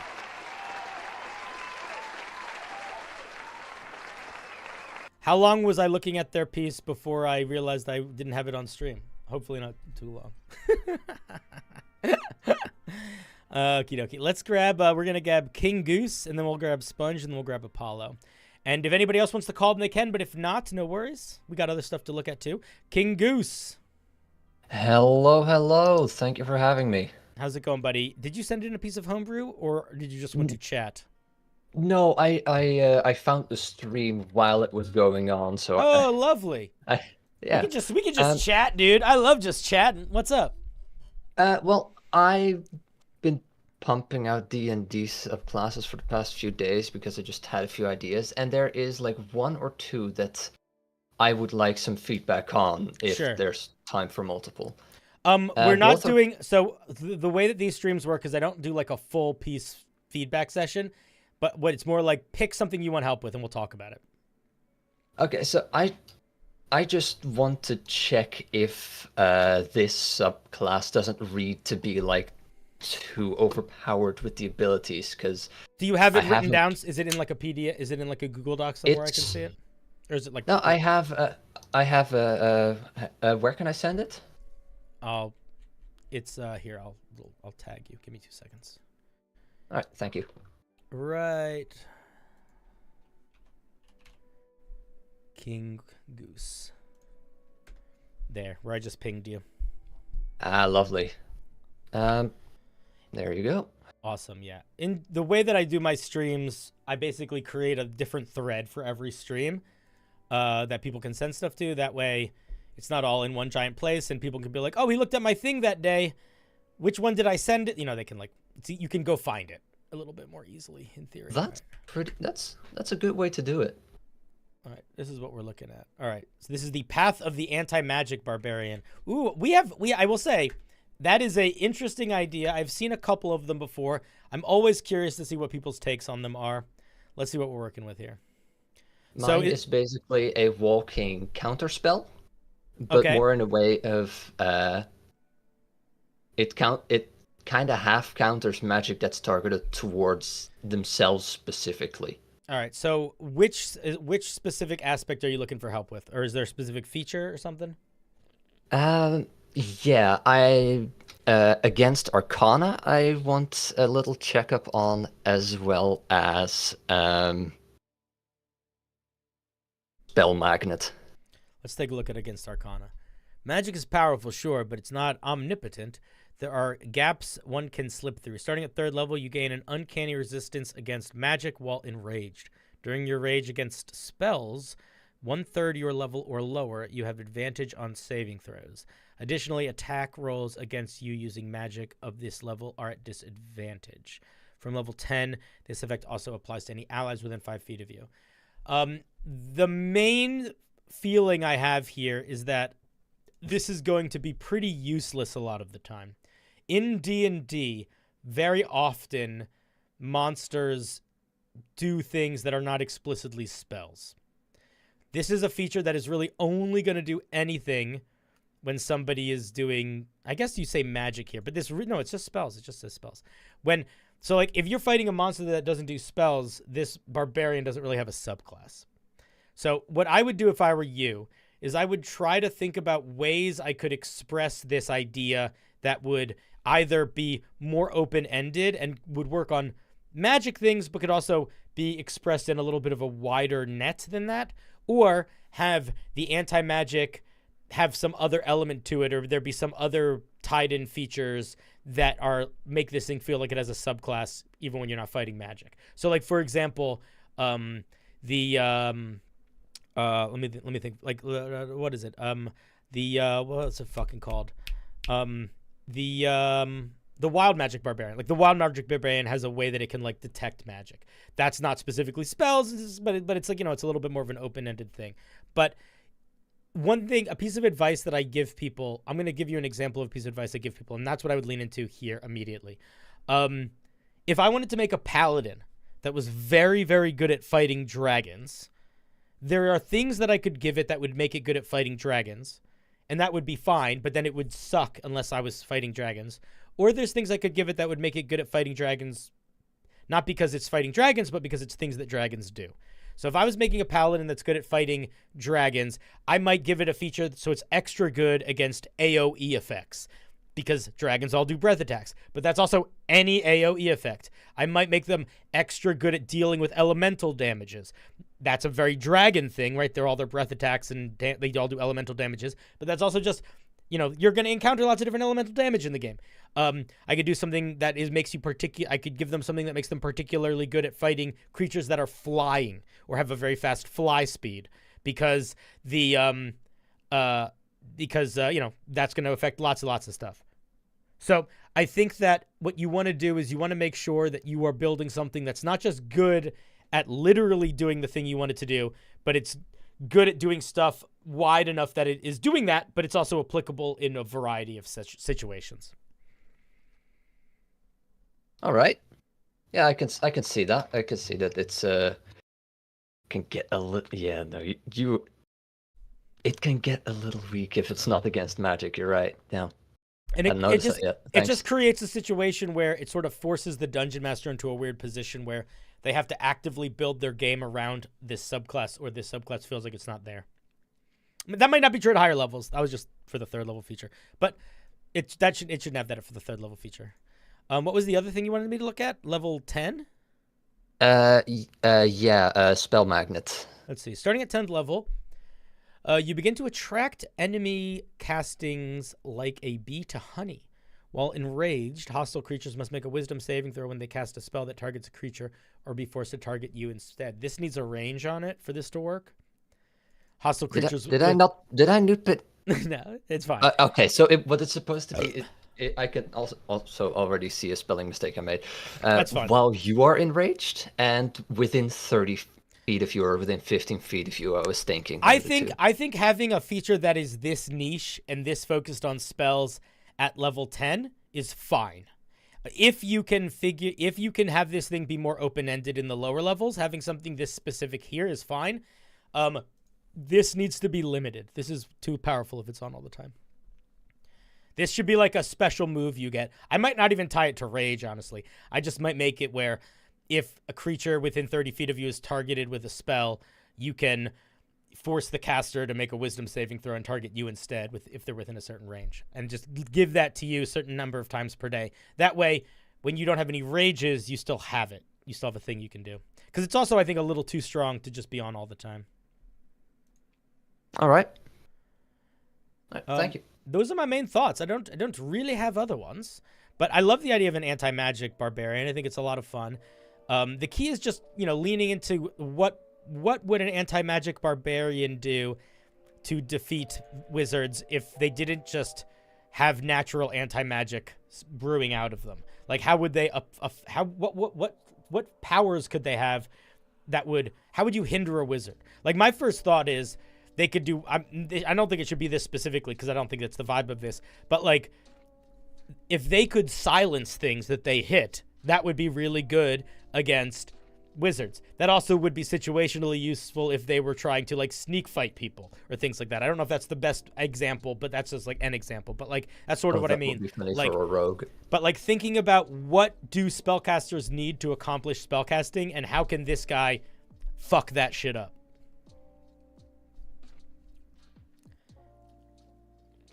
All right, will do. Thank you. Those are my thoughts. Thank you very much for sharing. No problem. All right, buddy. Any final questions, yearnings, aspirations?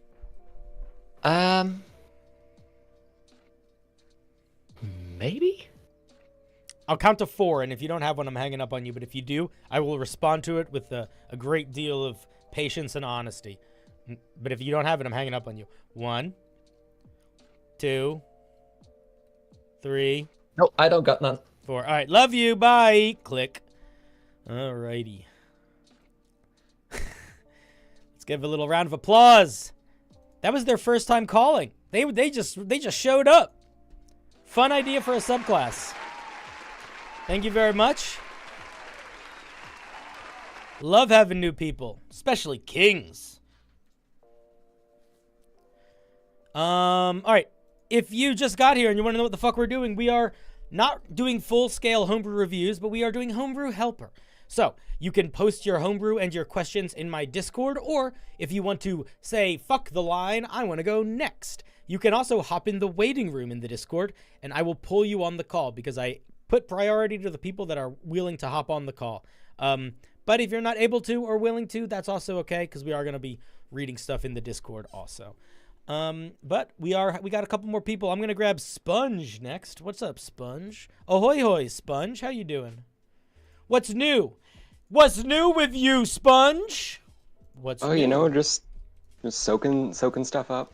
Amen, as brother you do. bear. What do we you sent something in, right? I see. Yep. All right. What I did not read what you wrote. So what are we looking at? What is this? So it is a magic item that I want to sort of have grow throughout the campaign. All right. Is like it is it like a player specific item? Sort of. Yeah. Like it's something that has a bit of tie into a specific character, like backstory and stuff. What specifically are you looking for help with here? The two big things are like, I'm actually a little lost on what features to give it. Sure, we can brainstorm some feature ideas. And how many like tiers of upgrade it should have. I think the amount of tiers it has is more of a you thing, and what it comes down to is if you want it to have a real baby tier. Because I think if you wanted to have a tier where it's like basically a uncommon, common magic item tier, and then it evolves to like a rare, and then it evolves to like a very rare, and then it like evolves to like an almost artifact. Or if you don't want to do the baby tier, just have it start at the base one. I think that's fine. But I would either do weakened, I would either do 3 tiers or 4, but only 4 if you wanted to have a baby tier. Because 3 is enough. 3 is enough. You don't want to have to come up with that many features. The other thing that you start to get in, that starts to become an issue if it has too many tiers, too many features, is it could start to overshadow the class. You know, it could become like more powerful, more important than your class features, which you don't really want for a magic item. Absolutely, yeah. I do currently have it with a pretty baby tier to start, so I think I might go with 4. All right. Advantage on charisma checks to influence. This is not a bit. That's a powerful. That's really good. I would make. Oh. I will say this: having advantage on charisma checks to influence humanoids is basically the same as I would like advantage on 85% of my charisma checks. Okay. Because think about how many charisma checks you actually make against non-humanoids versus humanoids in D&D. You know? Yeah. Maybe, but having charisma checks on a lot, that might be a lot. But what's the vibe of this thing? What's its story? So it was created by like some ancient celestial, and given to a hero in the distant past to like basically be the weapon they used to put an end to an ancient war. All right, 2 questions. What was there anything particularly special or unique, unusual about the Celestial? Anything defining about them at all, or are they just sort of rando Celestial? That's something that I hadn't really put much thought into, fine. and in what I have written, it is an unnamed celestial guardian. So okay, take that exact same question and I apply it to the dwarf it was made for. Is there anything specific about this dwarf, or are they sort of rando dwarf? They were like basically a great like justice was like. Okay, but aside from like monikers that I could apply to King Arthur, legendary characters, was there anything unique or specific about this guy? See, I think that's another thing that I'm going to have to think about. You don't have to think about it. I'll tell you why I'm asking these questions. Because you said you're struggling to figure out what features to give this. And if you are making a magic item that has a history, I think that if you're struggling to come up with the features, the place to find them is its history. If the Celestial who made this is the angelic, is the guardian judicator of the gates of hell, maybe they wield giant chains that they fight with and they're just kind of intense, then maybe this weapon has unique chain entrapment, prevention features. Or alternatively, let's say the dwarf that this was made from was like a crazy berserker dwarf who really liked getting close net, so he cut the handles off of his axe heads so he could just have like little punching axe heads. So it's a weapon that would be designed to make you much better at getting close, for him. You know what I mean? So like you could sort of find the direction of the mechanics in the story of who made it or who it was made for or what its intended purpose was, right? Maybe it had a particular, maybe it was particularly effective against whoever the bad guy was in the war that it was made for or whatever. But we can still brainstorm some ideas, but in general, if you are doing this thing where you have like half an idea and you kind of know what you want it to be, but you're struggling with the fine details, go into the lore and the history and see if there's anything that you can extrapolate from that or build off from that. The other thing that makes that really cool, which is like a beautiful side effect, is if you do that a lot, where you base the mechanics of a lot of the things that you build off of the lore that they stem from, you almost unintentionally create really evocative environmental world building. Because if they know that the Cleaver of Silent Vows was made by the celestial Omaha, Nebraska Fiddlesticks, who was the great guardian of the gate, they're like, okay, that's a random crazy name. But they also see the weapon, and it's this axe that's covered with chains that can like slam into the ground and bind creatures. When they go to Mount Celestia and they meet the big, it's going to make sense that all the walls are covered with chains and stuff. And you know what I mean? Like it all sort of like you learn about it before you learn about it. And you don't even realize you're learning about it. Elden Ring, you know? Yeah. No, this is great direction. I appreciate it. So that's what I would say, especially because at least right now it's pretty open-ended, which means it could go in a lot of directions. You have a lot of... There's not really a wrong choice to make here. It's just about applying some attributes and thinking about what way you want them to go in. The other thing that you could do, which might be more applicable for you if the goal initially for this is for it to be used in one of your games, is just figure out, use your Dungeon Master intuit what sort of mechanics their players are interested in having that they don't have access to. Like, you could build it kind of bespoke. So like if, for example, like I've done this before, like I had a player who was a barbarian and he really hated all the ranged stuff. So I gave him a special item that was basically a spear with a big chain on it that magically pulled him to the spear. It didn't teleport him, it pulled him. So that created a lot of very funny circumstances, but it allowed, that I made that 100% because he was getting frustrated with ranged stuff. So like if you have a player that is going to be wielding, that you think is going to be wielding this, you could also just sort of be like, oh, what do they need? Like, what is that character missing that is going to feel good to have? Or what's going to lean into their play style in a way that they're going to be really satisfied? What's up, Cloudion? How's it going, buddy? There was one thing in that sort of vein that was sort of an idea I had floating around is, because the player that this is for is actually playing a barbarian. And he's the playing best class in D&D. Yeah, exactly.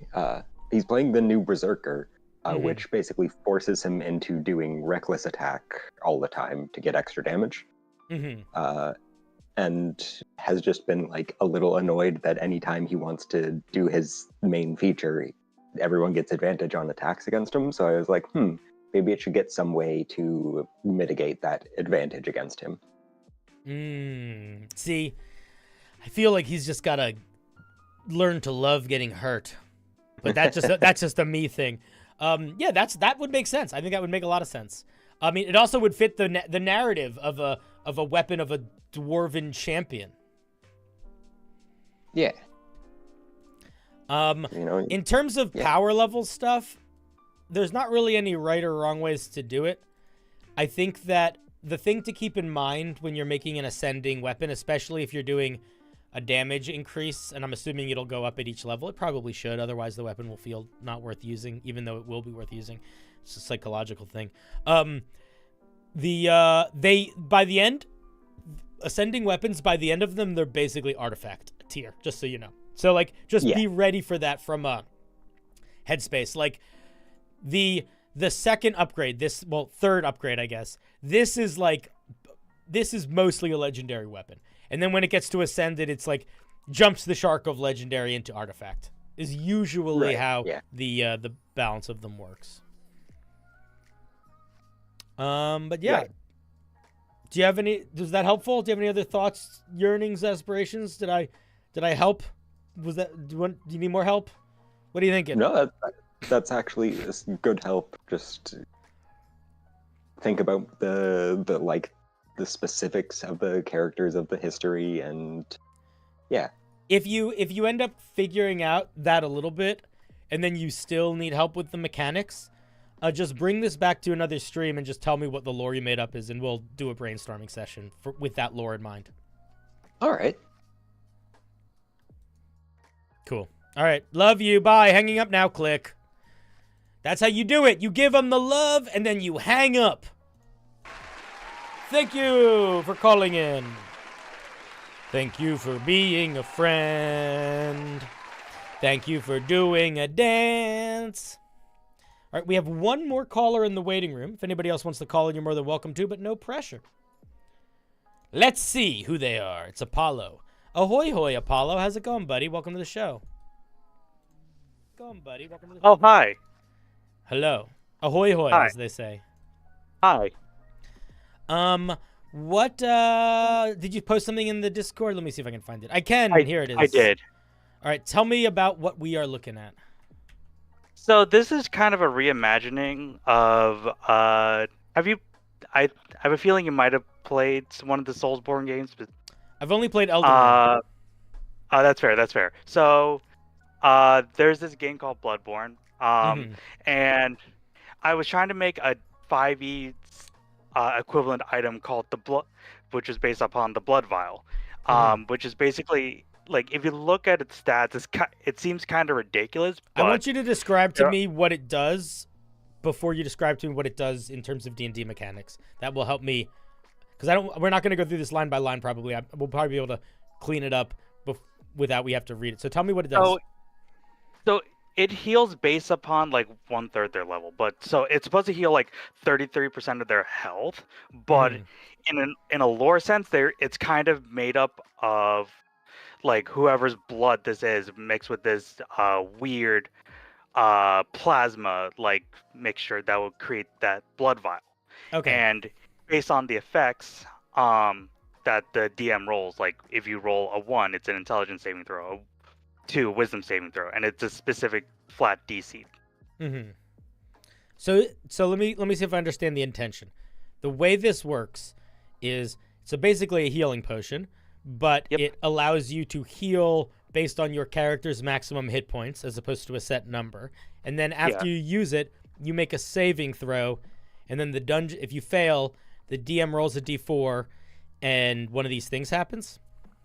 More like you heal 1/3 of your hit points on the first round, but every consecutive round, before the turn starts for the player, you have to roll DM rolls a d4 in which it's an intelligence throw, wisdom throw, charisma throw, or constitution saving throw. If the player fails a DC 15 check, that means whatever effect that goes into that roll happens to them. Okay, and what specifically are you looking for help with this one? I don't know how, if it's broken, like on one hand, is it broken or unbroken? Like part of me wants to, like, not wants to, but like seeing as like it's 1/3 of the player's level with their hit points. So it's just like if you have a level 20 barbarian, you were like literally rolling 6 hit like the equivalent of maybe a short rest of dice. But at the same time, it's like you're also rolling these effects, and I've even debated to myself like if I should make it so that any medicine check goes at disadvantage, or even a restoration spell can't even affect the rolls that is being. So you have bumped into something that I think is something that is very real and true in video games that is sometimes less real and true in tabletop games. Yeah. This idea of high risk, high reward. I think that high risk, high reward is less fun in D&D than it is in other things. And maybe not less fun, but harder to balance. I would argue that a potion that heals you a whole lot, but then maybe does something really bad, might not actually feel like it's doing either of those things, right? It might not feel helpful. Like it's almost like the bad. Like it's almost like instead of having the bad and the good mix into the equal, it's sort of just like you have now a piece of bad and a piece of good, and they're both kind of too extreme. You can do a thing. I think the idea of a potion that super heals you and then does something bad maybe is a fine idea. I think that you either need to make this not uncommon, but it needs to be as rare as it should be for D&D, which is probably very rare. Or you need to calm down the hit points and calm down the damage, or calm down the effects. I haven't read what all the effects are, but in my opinion, these types of items really sink or swim based on whether or not how seriously the players take the game. Like, if it's a group of players that are fucking around, drinking, goofing, laughing at each other's characters getting killed, I think this type of item works fine. I think that in a lot of games, this is going to be a little bit more of a struggle item. The other thing that I would say is it's the idea of a thing happening for 3 rounds. 3 rounds is a really long time in D&D. I would say fights are often 3 rounds. So I would make whatever thing happens happen immediately. I wouldn't wait around for it to happen. I would just make it happen. All right. Does that sort of help? Was there something more specific you wanted thoughts on?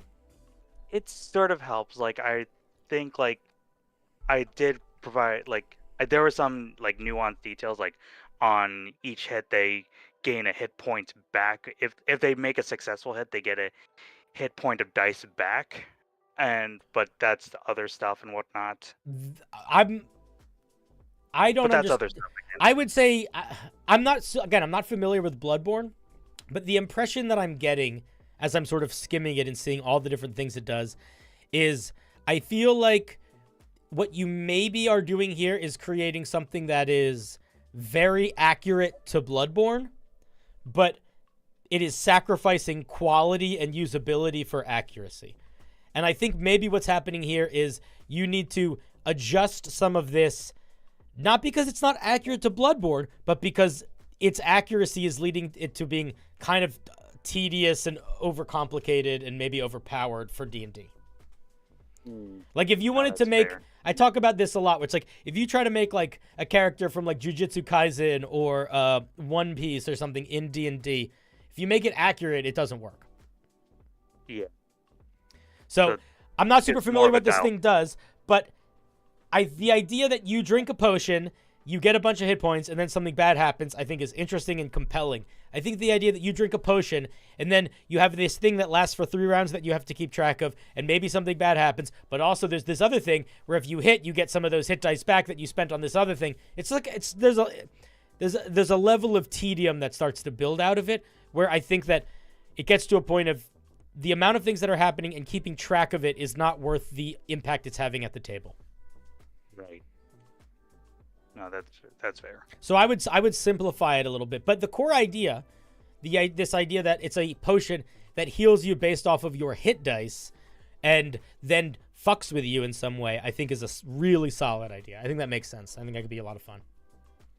All right. Well, thanks for the advice. Yeah, no problem. In general, when you are making magic items, especially magic items that are potion based, they are almost always more rare than you think they should be. Now, there's kind of two reasons for this. One of them, and this first one you can totally ignore and don't need to listen to. But if you care, depends on what your goals are. But if your goal is for this to be used in other people's homebrew, like you want to post it on the internet, you're working on a Kickstarter or whatever, you got to kind of balance this potion based off of the other potions that already exist. So this is obviously much stronger than any other uncommon potion, the way that it's written, at least. So like you just want to do that power comparison. It only really matters if your goal is for this to be publicly usable. And the reason for that is you would want the whole point of the rarity here. The only reason this rarity exists is so that a dungeon master can very quickly look at a thing and decide if it's reasonable to give their party and maybe how much money it should cost. You know? Yeah. So if one thing is uncommon and everything else like it just throws a weird thing in the mix. Yeah. I think that's what confused me the most was the uncommon thing. I mean, it's what. Listen, don't no. We all. Do you have an idea how confused I am all the time? Ain't nothing wrong with confusion. There was another thing that I was gonna say. What was I gonna? Oh, the other side of it is, potions in general, because their effect is resourceless and doesn't require anything to maintain it. There is a power in that. Now, this one is a little different because the ongoing effect is negative, but in general, most features that do something really big and punchy, like turning invisible or getting a third of your hit points back, require either a very high level spell slot or concentration. Like there's an aspect of the combat play that it eats. It eats a resource, it eats part of the action economy, it eats something. When you take a potion, you don't have to do any of that. You drink it, and then it's just on.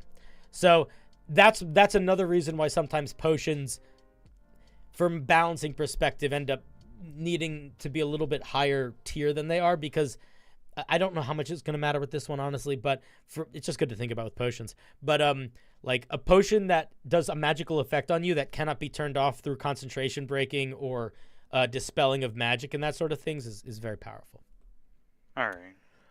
Somebody said, why can't the player roll the d4? I don't think it would necessarily matter who rolls the d4 here, because either way you would just see it. So I think it's... Honestly, I just only put the DM thing because of, like, just my own clarity or posterity. Yeah, I think that's fine. But yeah, those are my thoughts. But yeah, fun idea.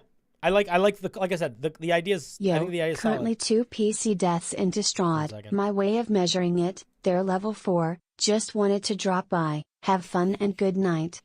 Yeah, honestly speaking. Thank you, Lorfrek. One second, Lorfrek. I would do this. You have 2 PC deaths into Strahd. Wait, are they both? I'm assuming you're the dungeon master and 2 players have died. That would be really. I would feel like sad for you if you mean you were a player and you've gone through 2 characters already. Anyway, thank you for the 5. I appreciate it. Sorry. We must interrupt to say thank you to the patrons. You know, when they give the coin, we must say thank you. You don't need to apologize, dude. I should apologize to you. Okay, cool. But do you have any other questions, thoughts, aspirations, yearnings, things that I didn't address that you really feel like you would need some help with or yearn for some help with? Aspirations, Hidetaka Miyazaki levels of lore building. Or start small. If I could give you any advice about how to build good lore, you don't need to know the history of the universe before you start to build a village. You just need to know what the history of that village is for the past, 30 years. And even then, you probably only need to know, a couple big things. And then use those to inform everything else. I think the best world building doesn't start out in. It's both. It starts out in and in out. They meet in the middle. Right. All right. Thank you for the call. I'm hanging up on you now. I love you. Bye. Click. And that's how we do it. We love them and we hang up on them. Thank you for the call, Apollo.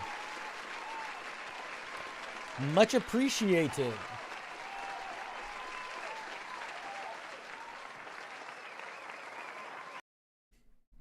Well, chat. Let me see. I don't think there's anybody else in the waiting room.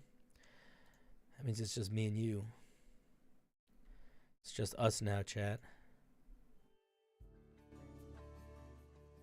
How do you feel about that? Do you feel okay? I hope so. We do have some other questions that were asked in the chat, so we are going to go through and answer them if we can. Let's see.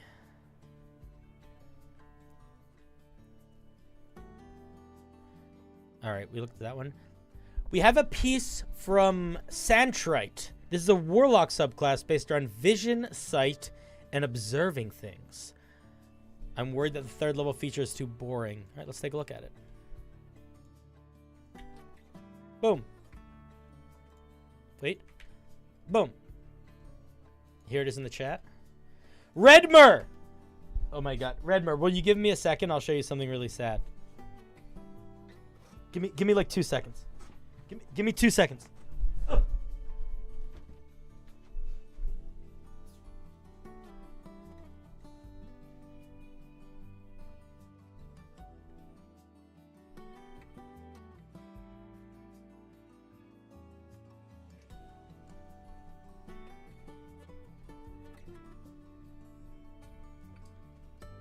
So I don't know if you know this, but I moved recently. And moving is a precarious thing, you know? Gets a little hectic sometimes. And most of my move went great, Redmer. Most of it.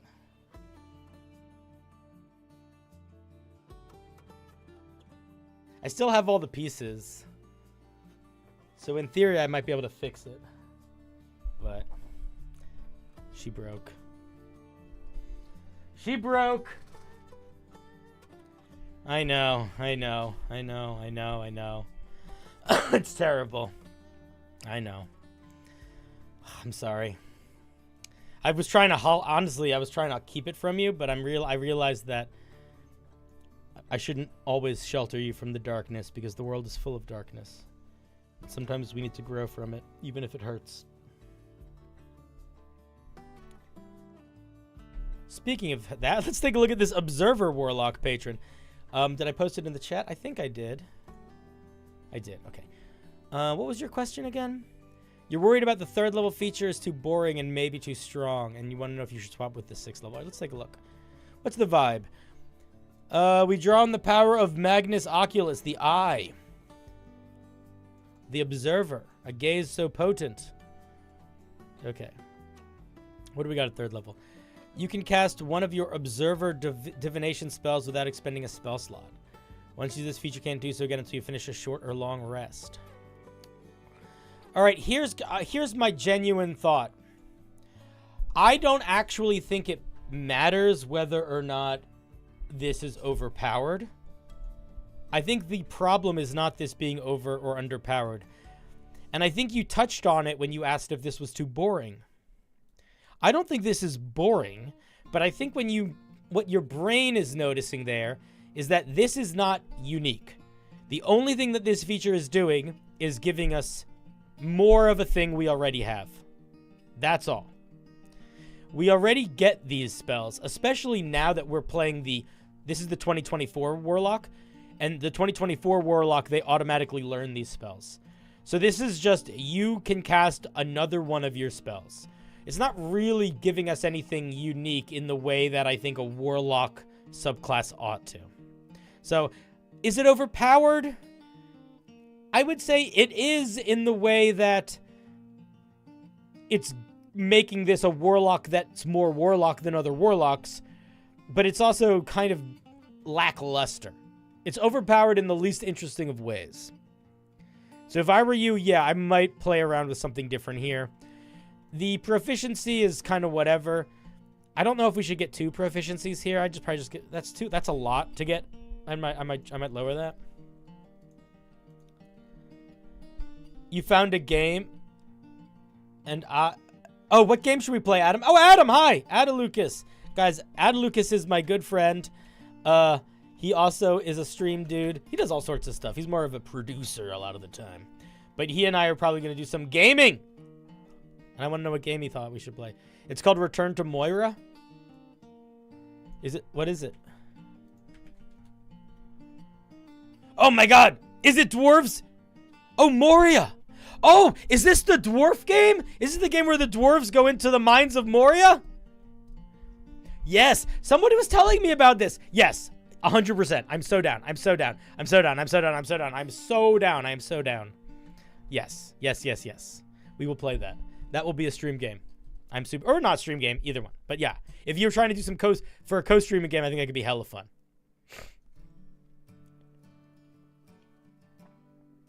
Our friend Rin was playing a game where she was digging a hole the other night. Hole digger. All right, let's see. Oh man, digger is a dangerous feeling word to say. That sounds like you're almost saying something bad. Let's see what we get at 6th level. Advantage on ability check. Advantage on stuff against the blinded condition, as well as things to see through illusion. I think that's fine. This is very ribbon feature-y. I wouldn't move this to 3rd level. Let me see what the other one is. When a creature fails a saving throw or takes damage from one of your warlock spells, you can choose to know whether the creature has any immunities, resistances, or vulnerabilities. Ooh, that's interesting. Yeah, maybe this should be the 3rd level feature. This is, I think, more interesting. I would move this to 3rd level. I might make it proficiency bonus times per day, as opposed to once per short rest. And tie it to, I don't even know if I would necessarily tie it to damage. I might make it when either when you hit a creature with a spell attack or they fail a saving throw against one of your spells. Maybe I would open it up to that so you could also make it spells that target creatures that don't inherently do damage, because I think that would make it better. Because it's kind of limiting if it only triggers when you deal damage. That basically means if you're casting, means that you're like Eldritch Blast is what you're going for to activate this. And there's oftentimes you want to cast other stuff. Also, depending on how you word it, if you don't want it to be tied to saving throws, just affected by magic, that would mean it would work really nicely with Hex. Because if you cast Hex on a creature, they're just connected to it. But again, it would need to be pretty limited. I think that you don't want it to be limited to saving throws. I think or taking damage makes sense because you want it to work with cantrips. I think this is a lot more interesting than this. I think this is, honestly, I would just lose this feature. This is what I would do. Lose this feature entirely.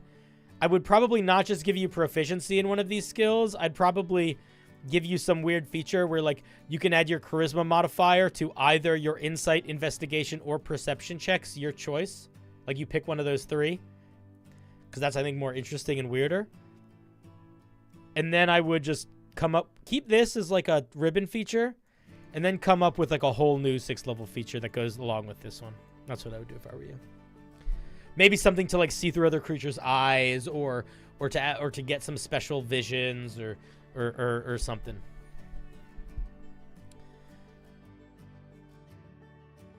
Those are my thoughts. Santrite.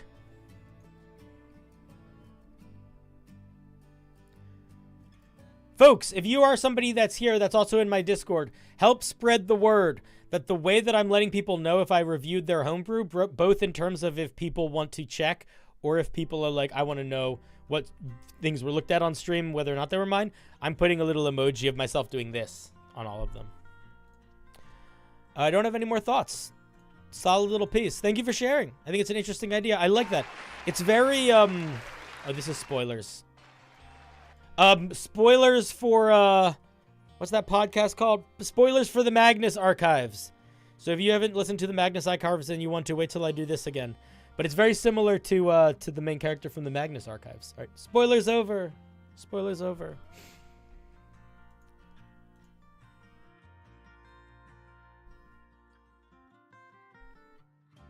Let's see here. We have a piece from Dark Helmet. Dark, I skimmed this piece a little bit before stream. I'll show it to you guys too. I'm going to tell you right now, Dark, you're falling into the same issue with this piece as you were with your changeling. Which is that you're making stuff do too many things. The goal, the question you were specifically asking about was the reaction feature. So the reaction feature is this: defensive form shift. As a reaction, if targeted for a successful attack, succeed a DC 13 to change its form and structure to acquire one of the following effects. I'm going to give you two pieces of advice here. We're not going to spend a lot of time talking about this. I'm going to talk about it now, but I do need you to understand in the bottom of your heart that this is maybe more important than the feedback I'm going to give about what this feature does, okay? You need to start taking the time to make sure your homebrew is written in full sentences, and you need to start taking the time to, if you aren't sure how to write a sentence, either look up other things that do the same thing or ask. Because what's going to end up happening is, in circumstances like this, let's say I was somebody that was browsing the internet looking for a cool monster to use, and I saw this thing, the Formless spawn, like, ooh, that's going to be so perfect. If I read this sentence the way it's written, I'm probably going to stop reading the homebrew. Because that is not easy or pleasant or joyful to read. Now, you don't need your writing to all bring you joy. Like, writing, a lot of this is going to be just mechanical stuff. We don't need it to make us excited. But we don't want it to ever be distracting. And what's happening here is the lack of punctuation, the sort of misuse of a lot of words is distracting. And when your writing is distracting, it makes the person reading it, whether they like the idea you're talking about or not, it makes it feel a little off-putting. It flavors it. Here's the way that I like to word it is, if your homebrew is a room that you are trying to convince someone to go down, like if your homebrew is a room that you're trying to convince someone to enter, the way you write your sentences and the way you format your piece is essentially the hallway that they have to walk through to enter the room. So if you don't spend a lot of time maintaining that hallway, they are going to assume that whatever is in that room is not well maintained. They probably are going to enter that room feeling a little hesitant and unsure as opposed to excited. And they might not decide to enter the room at all. So that's just a general thing. The other thing is, if something has to make a saving throw, you always need to say what sort of saving throw. So is this a strength save, a dex save, etc. Now that I said all of that, let's talk about what this feature actually does. As a so what I think what you're trying to say here is, when the formless spawn is hit with an attack, the attacker has to make a DC 13 save. They can force the attacker to make a DC 13 something saving throw. No, wait, they have to make a saving throw? Okay, so let me rephrase that. When the formless spawn is hit with an attack, it has to make a DC 13 saving throw, or its form changes. I wouldn't put that behind a saving throw. I would just let it change its form whenever it's attacked. Why is it making a saving throw to avoid using its own ability?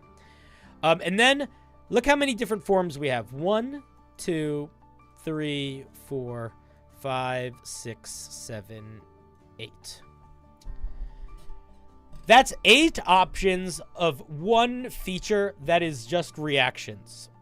That is not including the 1, 2, 3, 4, 5 unique different types of weapon attacks this thing gets, or the 3 different forms it has, or the 4 different movements it has, all of which can change. This is too much diversity. This amount of variety is not something the player is going to notice.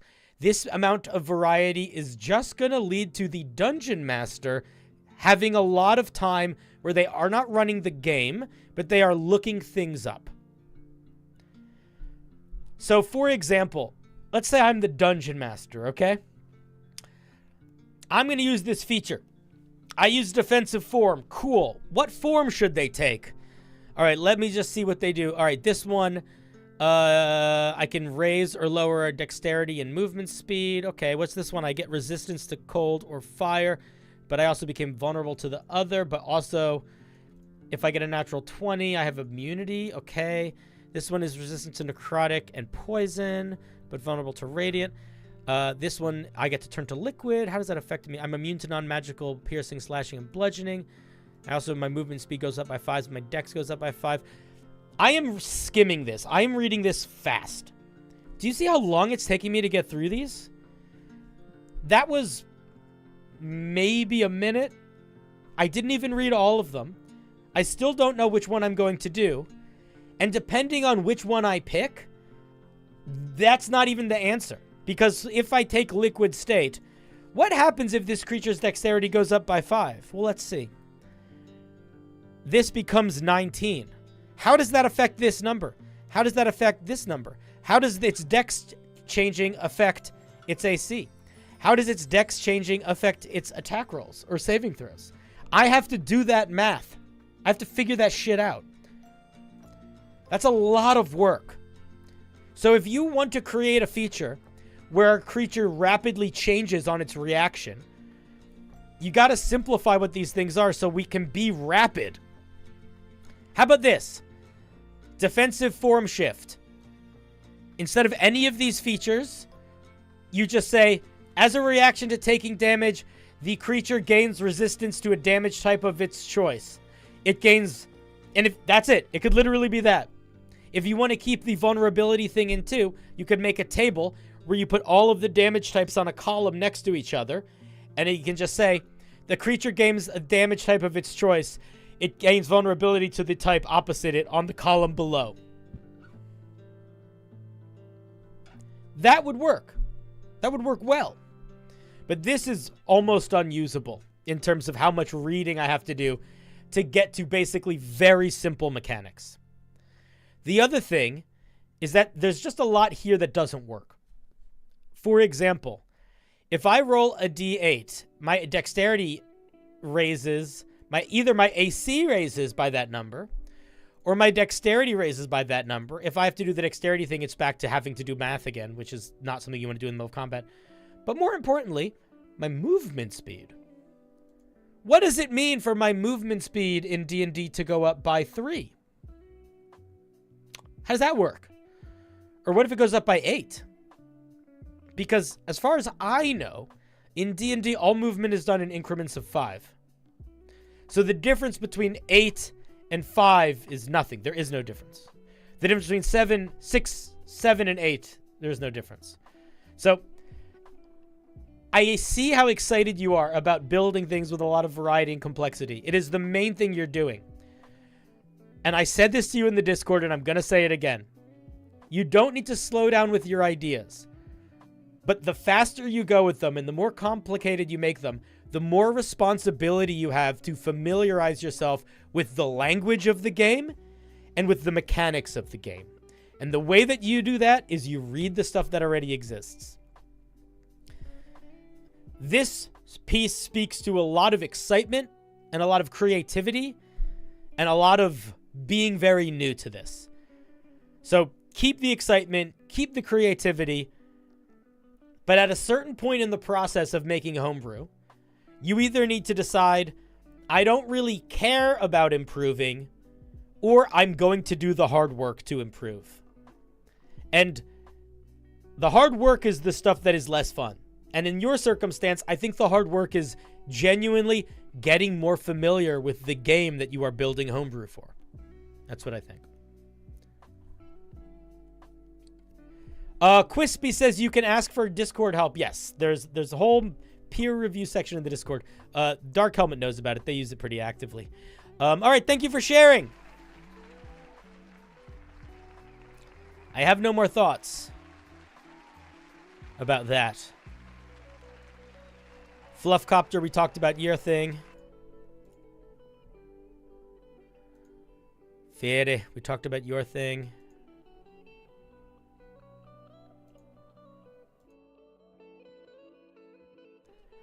We got a piece from Logan, yes. I have been having trouble coming up with ideas for towns or cities in my world. If you can help me come up with some ideas, that would be great. That's... All right. I mean, they sent us a map. All right. If your map is very evocative, I'll have more ideas. If your map is kind of just a regular looking thing, I won't. Let's take a look. Deny! All right, chat, let's come up with some names of towns and villages. What if all of the towns in Stormloth down here, you guys see this little area Stormloth down here? Oh, I can't zoom in. Can I zoom in like this? Oh, I can. You see Stormloth down here? What if all of the towns around Stormloth had names that had to do with weather and clouds and stuff? You know? They were named after different types of weather formations, sort of in representative of storm. Why is Whiterun here? Why are they here? Isn't that Skyrim? What if the Isle of Chaos, all of the towns had names that had to do with entropy and destruction?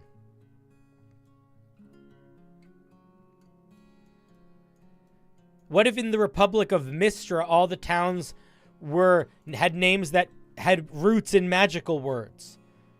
You know? Elusia. Transmagnifyville. Transmuteville. Transmutaville. Transmutown. Necrotropolis. That sounds like it could be going a lot of different directions. But I would say the main advice I would have if you're not sure how to name towns, it's kind of similar to the advice I had for Sponge with his magic item, is start thinking of the history. I think one of the biggest like poof moments I had when I was getting into D&D was watching a Matt Colville video where he was talking about building like a small adventure. And he said he named the forest like the Quill Pine Forest. And he called it the Quill Pine Forest because in the world that forest was home to a lot of manticore. So it became a place that people were known. So it got like, you know, manticore shoot their quills and stuff. So then it got the lore of like the quills and the trees or whatever grew into that being eventually where it got its name, you know? So have the history of a place impact a place. Also, a lot of the times, like towns, communities, cities in a nation have similar, not necessarily similar exact names, but similar like conceptualization of names, you know? Like Beijing stands out. Beijing would stand out as a town if it was in England. Like that name would stand out. Do you know what I mean? There's certain linguistic stuff, certain like vibe stuff. So that's another thing that I think you could do to make it feel a little bit more distinct is have all of your towns, not all of them, but have like each nation's, they have like kind of vibes, right? Vibes to the communities, vibes to their histories, probably vibes to the way they talk, vibes to the way they name things.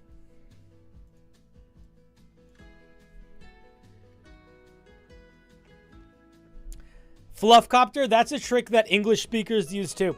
The amount of times people think I named something cool when I just looked up how to write it in like Serbian or something like that.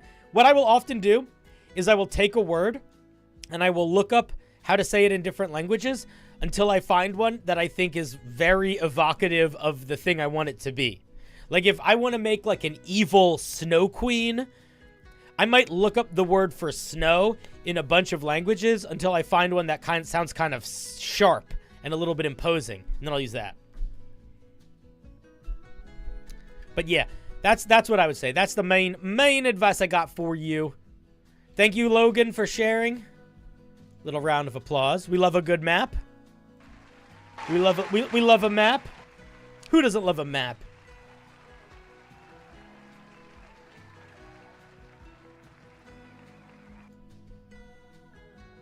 Map, I hardly nap, as they say. We talked to Shades about their lovely creature. This is from J. Juan. This is a very rough draft of a Weather Wizard subclass. I have the basic ideas for the subclass, and I want to see if they seem like well thought out and balanced ideas. That's a little too general for me. I'll look at the opening features. Oh, you didn't really write much. I see what's going on here. It's really a rough draft. I'm more willing to read it if it's shorter. Here it is in the chat. One of my kingdoms is called the Gladius Kingdom. Gladius means sword in Latin. Yeah. So you're making a weather wizard. Third level, you get to choose from 3 different storm clouds and places. Maybe clouds in a place within 60 feet that you can see the last 1 minute. Nimbus clouds deal lightning damage if you start or end your turn near them. Nimbus cloud, so what you want is you're trying to make a subclass where you have like a thing you place that has different effects. What I would say is this feature, I mean, you could definitely build something like this. What I would use for ideas would be like the druid. There's a druid that works basically just like this. The which druid is it, chat? The shepherd, I think.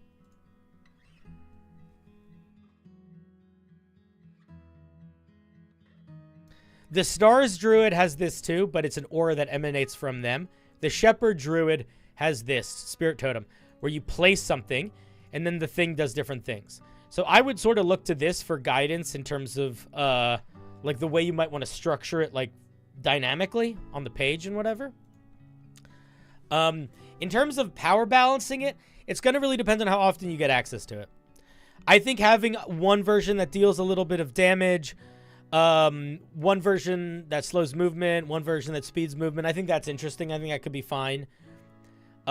Similarly, though, I don't know if you need this thing to cover like all aspects of play. I think you could like pick a couple niches that you lean into. Right now, it seems like the goal is sort of general. It does a damage, it does a buff, and it does a debuff. I think it could be more specialized than that if you wanted it to be. Like, I think they could all be debuffs and just different types of debuffs. Like, maybe one blinds creatures inside of it. Maybe one... Excuse me. Maybe one lowers movement speed. Maybe one does damage, you know what I mean? Like, you could do all sorts of different stuff. Sorry about coughing like that. Let me take a cough drop. I need to drop that cough. I got cough drops over there for this very occasion. I don't even have fancy ones. But yeah, I think a feature like that could work fine. I think it worked totally fine. I would not do stuff like this. You're a wizard. We don't need our subclass to cast spells. We cast spells. That's 95% of what our class does. Lean into giving us new features related to our subclass. Most wizards do get something that ties into their spellcasting and changes the way they can interact with spellcasting at level 3 or level 2, depending on what edition you're writing it for. And that's going to be something like, if they belong to a specific school of magic, they can write those spells more quickly, or it's going to be like the scribe wizard gets the ability to like adjust their spells a little bit based on which ones they're wielding. This is a very powerful feature. So if you want this to be their 3rd level feature, whatever their unique interaction with spells is going to be, should be a little bit weaker. This one is probably going to feel more like the battle, not the blade singer, the battle wizard, the one that gets like minor battle powers and not something super tied to casting. Those are my thoughts. Hi, how does one submit something? You made some homebrew you're working on? Pablo, the way that you submit something is you join my Discord and you follow the link in the most recent announcement. That's the fastest way to get there without me having to explain it. You can just get there really quickly. And then in the future, you will know where it is. You also can call in if you want to get on the phone with me and talk about it, but you don't have to. So the Discord link to join it should be in the video description. Hopefully it's working. Let me know if it's not. You can also, if your question doesn't require me to read the thing that you are sending in, and you just want to ask a question, and you don't want to call in, you can just literally type it in chat.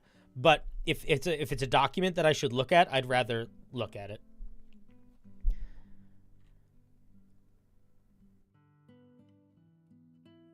All right, that was whose piece was that? That was Jay Juan's. Weather Wizard. We looked at all of these people's stuff. We got something from Ethereal. Oh, also, if you do want to call in, you get to just jump to the front of the line. No pressure. We got a piece from Ethereal. It's kind of a lot. Just so you know, we're not doing like full deep dive reviews. So what I would like you to do is ask me, have like a, if it's a big, long piece, I'll probably read like the opening features. And if you could have a specific question or a specific thing you want help with, or specific thing you're struggling with, and you could let me know what that is, that would majorly help me be able to give feedback. All right, let's see what other pieces we got. This is from Ethereal. This is a feature I want to add to a wizard skirmisher subclass I'm working on. The other second level feature will grant them limited access to Misty Step. So it still works once per long rest. Limited access to Misty Step is really strong. Like, I am just going to look at this feature. Wait, is this the limited access to Misty Step, or is this something else? Sorry, let me read what you actually said. Immediately after, okay. Is that just the wording of it? It is. Okay, I don't need to read that. I wanted to know if there was perhaps a way to simplify this feature, word it better, or if it's a bad feature for a wizard. Okay, thank you. That's what the question. The question is asked. Here's the document.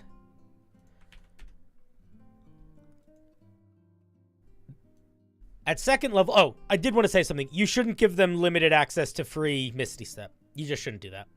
But Cinder, why not? Well, friendo, because that's a feature that another class gets.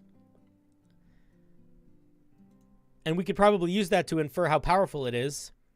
They get it at 15th level. That is the capstone feature of the Fey Wanderer Ranger. So, if another subclass gets something as a capstone, that is probably a good indicator that getting it at level 2 on another class is overpowered and maybe not worth doing. Also, it kind of makes a game where if you have that wizard and one of these rangers, this ranger is going to feel pretty shitty because they're playing with someone that gets their capstone feature while they don't, you know? So I would drop that entirely.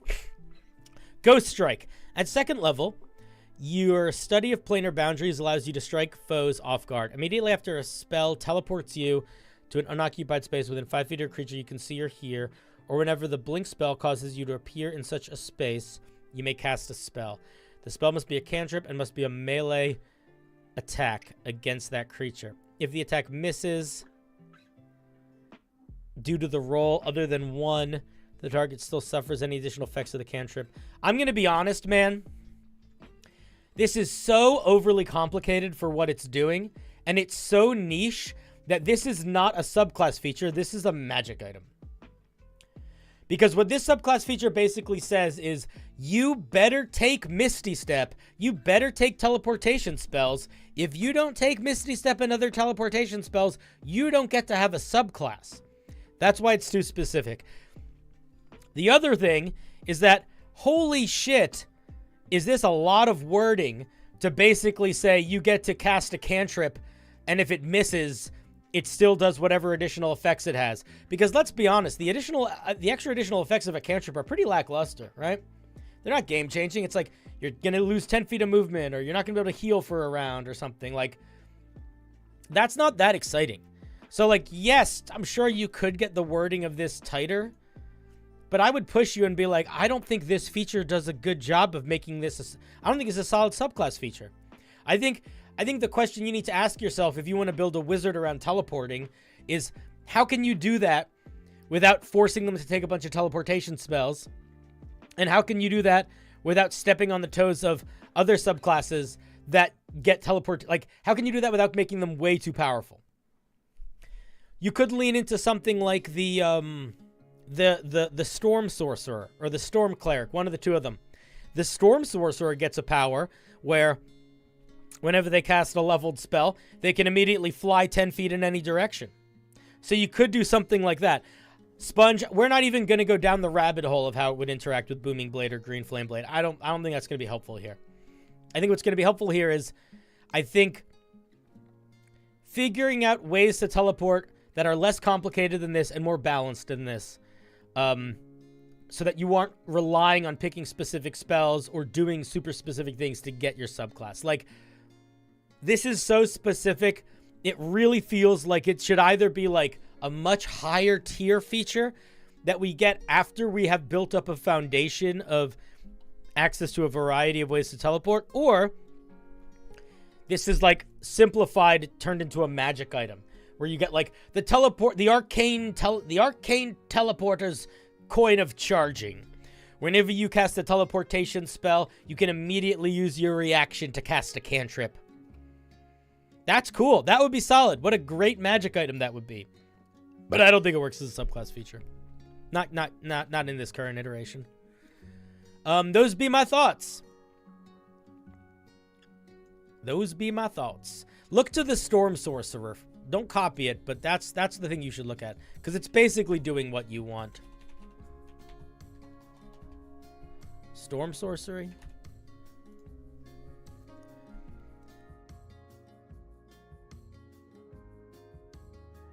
Where is it? This thing. Whenever you cast a spell of first level or higher, you can fly 10 feet without provoking opportunity attacks.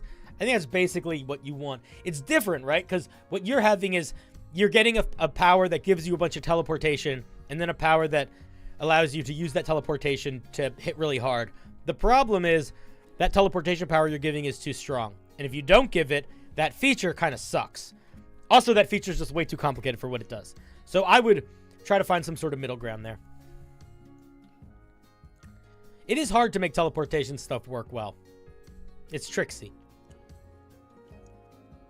In a lot of circumstances, I actually think it's much easier for non-spellcasters, because you don't have to worry about as much. Those be my thoughts. I think we looked at every single piece. We've gone through it, chat. We looked at every single thing that everybody submitted for today. Is the problem that I'm doing this stream too often? Or maybe there's just maybe Wednesday's just a busy day for people. It's not a problem. I don't mind doing all of them. I just feel like, now what do we do? No, it's not too late to send something in. If anything, now's a great time to send something in, because I'll probably look at it immediately. You could also ask a question in the chat. We could also, you know, start pooping and peeing all over the floor. All over the floor. All over the floor? The floor. We got a custom class. Okay, this is from Ilios Tempest. This is a custom class and subclass of the fighter. It's meant for my homebrew campaign I'm working on. It is about some magic island my partner and I are writing stories about. All right, where's the question? All right, so all right, so you didn't ask a question, Tempest. I'm not sure what you want me to do. I'm happy to answer a question or to look at a specific part of it. If I don't know what you're looking, if I don't know what you need help with and you're building it for a home campaign, I'm not super sure how I can help. Because I will also say that my opinion doesn't actually matter for a home game nearly as much as it does for other stuff. So if you have a specific question, ask it. If you don't, I will judge the first level feature, but it's not really going to be helpful. Do you have the time? Let's see. Did you ask anything in the chat? No. You better type fast. I don't want your question to be that complicated, and I don't want you to have to... Genuinely, I don't need to know anything about your world lore. Ask me, because that's not going to help. Just ask me what you want me to look at, or ask me if you want me to know if something's working, something's not working, what you want me to compare it to. No, you guys don't need to invent anything really quickly. We could also shift gears a little bit. That's fine, too. I used to go on Reddit and just find things on Reddit to review before I had people submit stuff to me. So we could do that. You're not... Okay, your question, you don't know if it sounds fun or balanced? All right. Let me look at what's happening. So this is an alternative fighter. So I'm assuming this means we're not getting any fighter features. Normally, we're just getting these things. So instead of, at first level, instead of getting a fighting style, we get a swim speed. If you just want to know if it sounds fun or not, I'm just going to say no, it doesn't. How does this help me feel like a fighter or help me in anything? What if I pick a Triton? Then this is just a nothing feature. You'll notice that no core class in D&D gives any movement speed alternatives or like breathing alternatives, because those are tied to species. Subclasses do sometimes, but no core class does, because subclasses kind of change your being. As a bonus action, is this just temporary hit? Is this just the same thing? Yeah. So I would say, like, if your intention here is you want this thing to feel less like a fighter and more like someone that's good at swimming, this is fine. But it really does completely remove the fighter from the fighter. This no longer feels like a fighter. At second level, we do not get Action Surge. We instead get Old Seawolf. On your turn, you can take an additional action in addition to your regular action and a possible bonus action. This is just Action Surge, but limited. Am I missing something? Is this just Action Surge, but you can only use it at sea? Chat, am I missing something? How is this different than regular Action Surge? I'm very confused. If you're watching, you can also clarify. This is a conversation. This isn't a feedback review. Action Surge. You can use, on your turn, you can take one additional action. Once you use this feature, you have to finish a short or long rest before you can use it again. That's Action Surge. Where is yours? Oops. On your turn, you can take an additional action and possible bonus action. Is that the difference, that you get a possible bonus action? That might be the difference. Is that the difference? You don't normally get a bonus action when you Action Surge, do you? I don't think so. No. Okay, so I think that's the difference. If you're watching, you can clarify. Where do you submit? If you joined my Discord, the link is in the announcements channel. So here's what I'm going to tell you. This seems like it is falling into a trap, because it is basically a fighter that is better than regular fighters from a balance perspective while at sea, and significantly worse than a fighter from a balance perspective while not at sea. So you sort of create this situation where I don't think this is ever going to feel reasonable compared to another fighter. It just feels like it's an overpowered fighter sometimes and an underpowered fighter other times. You know? I'm not sure why you decided to get rid of the key fighter feature, but the most important thing I would say here is don't lean into them getting stronger when they're at sea and weaker when they're on land, unless you as a dungeon master are like, no, for my home game, this is balanced and it's going to feel good. You know?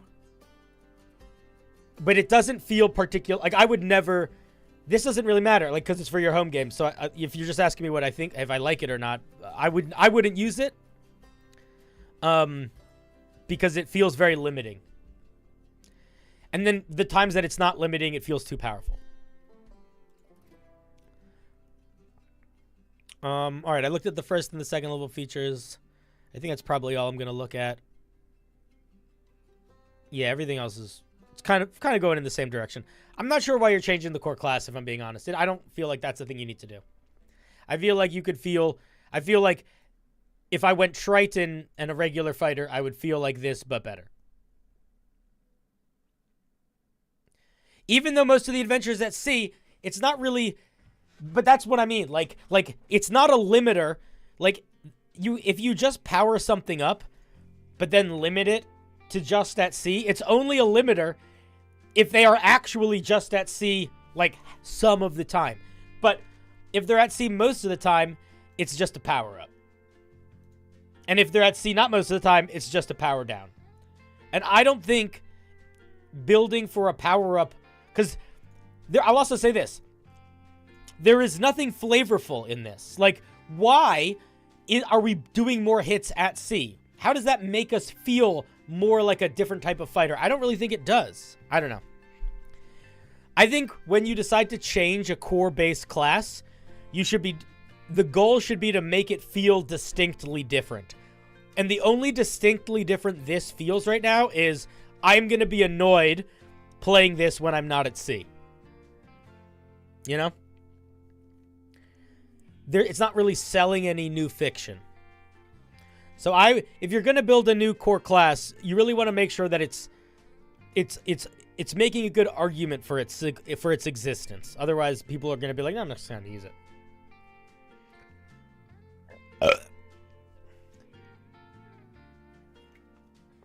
It's not even necessarily about rewording it, but thinking about your goals for this. Like, is the goal to make a fighter that is good at fighting is the goal to make your character not have to deal with water things and be a better fighter? Or is the goal to build a class that feels distinctly different than the fighter? Or that feels like a fighter but distinctly different enough that it makes sense to build it? Those are my thoughts. Because the other thing is, like, this is a lot of work. Obviously, if you're having fun doing it, that's one thing. But if by the end of your project, I could basically make the exact same thing, but better, or not necessarily better, but 99% of the way there by just picking a Triton and going regular fighter, it's a lot of work you put in that you didn't necessarily need to.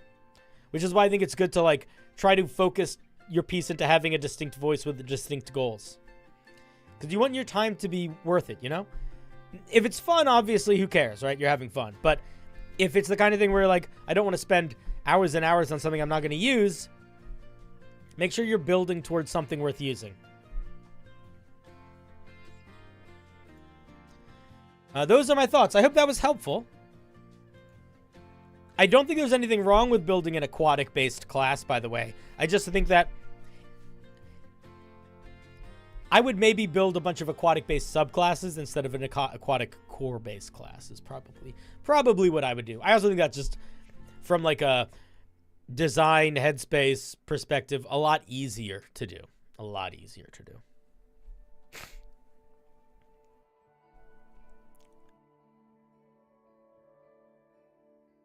Project Nautical, exactly. Could I check the subclasses?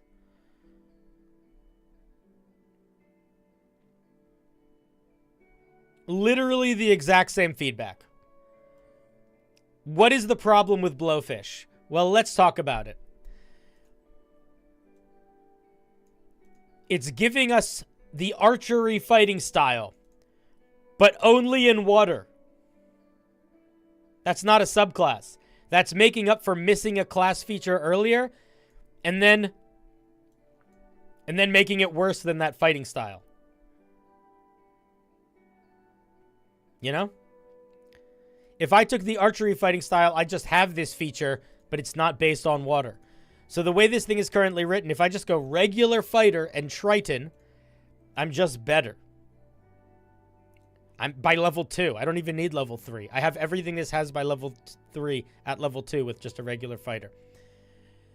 When you're making a subclass, especially for a fighter, maybe more so than most of the other classes, you really got to make sure you are not just making... Actually, no, this is true for all classes, but for fighter, it's easy to fall to. You need to make sure it's not just... You're not just making numbers go up. There needs to be a flavor in it. There needs to be a story in it. Now, the way that you have been building that story has been limitations. This only works near water. That's the unique thing here. Instead of building your homebrew around limitations, just build it around getting stronger in interesting, unique ways that sell interesting, unique stories.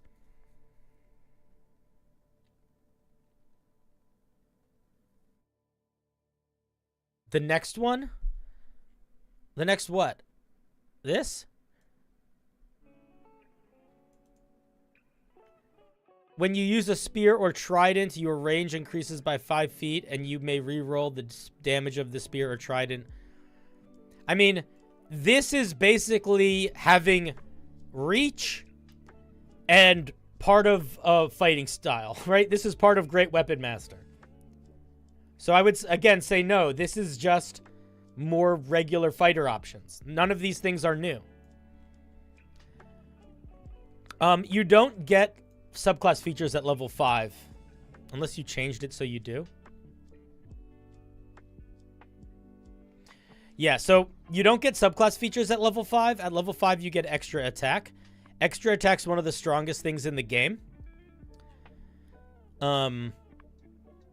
So you don't give them a subclass feature at that level. That's too strong. So the next level I think fighters get subclass features at is like 7. So you wouldn't want to put a feature here, regardless. I'll take a look at it, but you're gonna want to move it.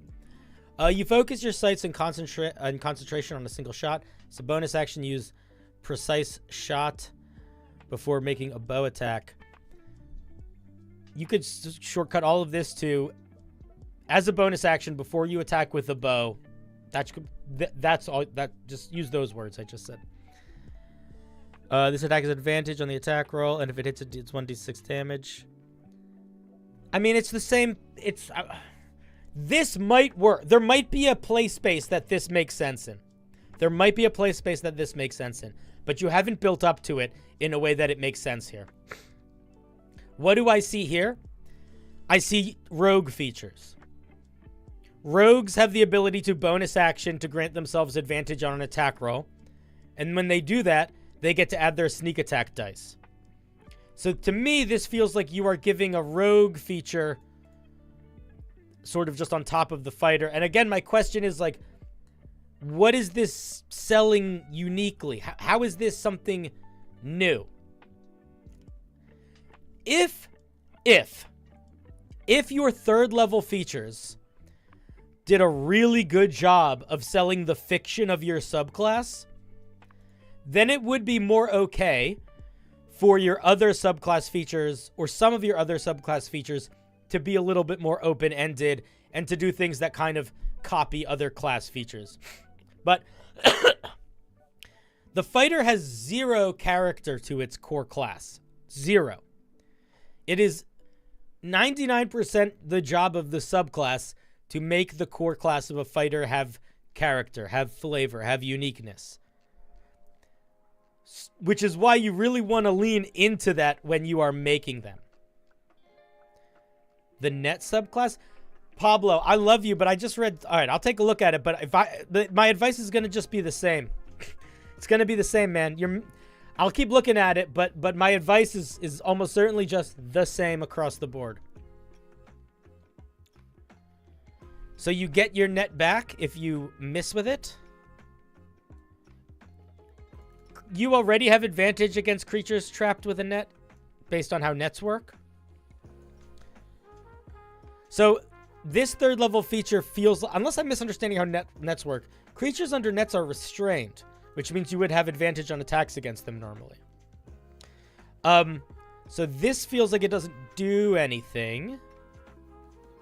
Oh, on attack rolls, 2 trap creatures in nets. Excuse me, I missed that. This could work as a subclass. The problem that this is bumping into that I think you are going to come face to face with is every single thing that's in here is basically this. Fighting with nets sucks. Nets are bad. I want to make a fighter that uses nets. I have to give them a bunch of features that makes nets not suck. Having to make up for shitty features is one thing, but it's also like kind of not enough. Like, because you're sort of, I mean, it could work. It could work. I have seen, but here's what I'd also say. This whole thing could be a feat. doesn't this kind of remind you of like grappling, like the grappler feat, chat? Or like Tavern Brawler? Like, this feels like a feat in that feats are usually there to help you like sell a specific weapon playstyle. So, I think this could work, but I think you want your subclass to be more than I hit good with one type of weapon, especially if that one type of weapon is like a little lackluster. We don't want it to just be now nets are okay. We want it to be a little bit more interesting than that. And there may be a little bit more of a story behind it. If you have a little bit more lore than just nets, like maybe the people that are the net fighters come from the corals of crazy little tiny fish. So yes, they fight with nets, but they're also really good at fighting swarms. You know, maybe the more enemies they have around them, the more powerful they get. Or maybe because they're always around coral, they have natural affinities for poisons and stuff. So maybe there's like a poison element in here too. But like, you don't want it to be this single one note. And you want it to be more than just now nets are okay. You want it to be, here's the interesting way to use nets. Because aside from things to do with it, aside from basically advantage on the attack roll and disadvantage on release rolls, this isn't doing anything. You know? I could accomplish this basically with roleplay of the net coming back. Like as a dungeon master, I would probably just let the net come back. So I think you've got a lot of interesting stuff you're playing with here, but I'm going to push you hard on being like, I do not understand why you're building new classes. Doesn't really feel new. Feels weird. And your subclasses sort of feel like they're just filling out from the stuff that you took away. The net one definitely has a little bit more character. I give you that. But I think you still got to push it. You got to push it farther. Make it bigger than just now I do net. Those are my thoughts. All right, thank you for sharing. Let's give them a round of applause for being a brave person to come up here. Now, that was a little bit closer to the way that I do general feedback. And the way that I do general feedback, just so you know, is very critically. I'm a very critical person when I give feedback because I don't think it does you any value for me to sugarcoat things. And the main reason why I turned up critical is because you really didn't have a question you were asking me. You were just like, please look at this. If anybody else doesn't, I'm probably going to be less patient if you don't have a question in the future. This really isn't time for give me general feedback. I have a whole section of my Discord you can play around in for that. This is the thing I'm working on. Help me with this specific thing. Because as soon as I go into general feedback mode, I get very critical. And I don't think everybody wants very critical. All right, thank you for sharing.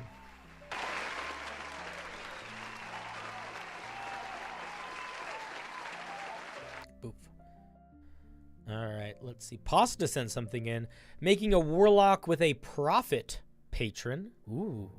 The goal is foresight vibes. We literally looked at another a warlock with similar vibes. Less foresight, but more vision, sight beyond sight type stuff earlier. Struggling to come up with a good 14th level feature.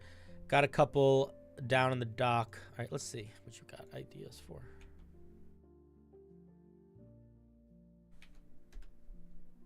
Push, push, push, push, push, push. Profit with a PH. Don't worry, it's way better. Listen, it's great. You're great, okay? I just always feel bad when I trigger myself into real feedback mode when people aren't necessarily signing up for that. Okay. I'm just going to look at what they are before reading any of the other subclass first, just to see if I have feelings about it without knowing what else it does. Whenever a creature you can see makes an attack roll, saving throw, or ability check, you can use your reaction to expend one warlock spell slot and change the result to a 3 or a 17. Once per long rest, you can cast one 6th level spell or lower. Dude, you literally did the exact same thing the other warlock that did a foresight thing did. That's fucking crazy. They put it as a 3rd level feature. You put it as a potential 14th level. And I'm going to say the same thing to you I said to them. It's not a feature. It's just your warlock is more warlock. That's boring. Don't do that. You like this, make it a magic item you give them. Now, Twist of Fate, I think, is definitely more interesting. I think the problem is that it is better than Portent. And Portent is the Divination Wizard feature that they get at 2nd level and then is improved at 14th level, I believe. This is giving you more portents than the Portent feature, and it limits you to only getting valuable portents. Portent is okay. Portent's really good, but it's only okay. The only thing that balances it is that occasionally you roll a 10. There is no mistakes. You are always basically making someone fail or succeed. Almost never when you force someone to roll a 3 are they still going to succeed, and almost never when you force someone to roll a 17 are they going to fail.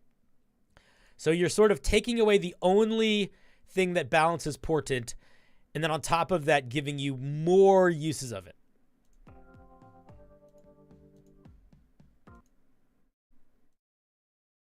So, a little overpowered. What was your question specifically? Yeah, so I think this is a pretty big swing and a miss.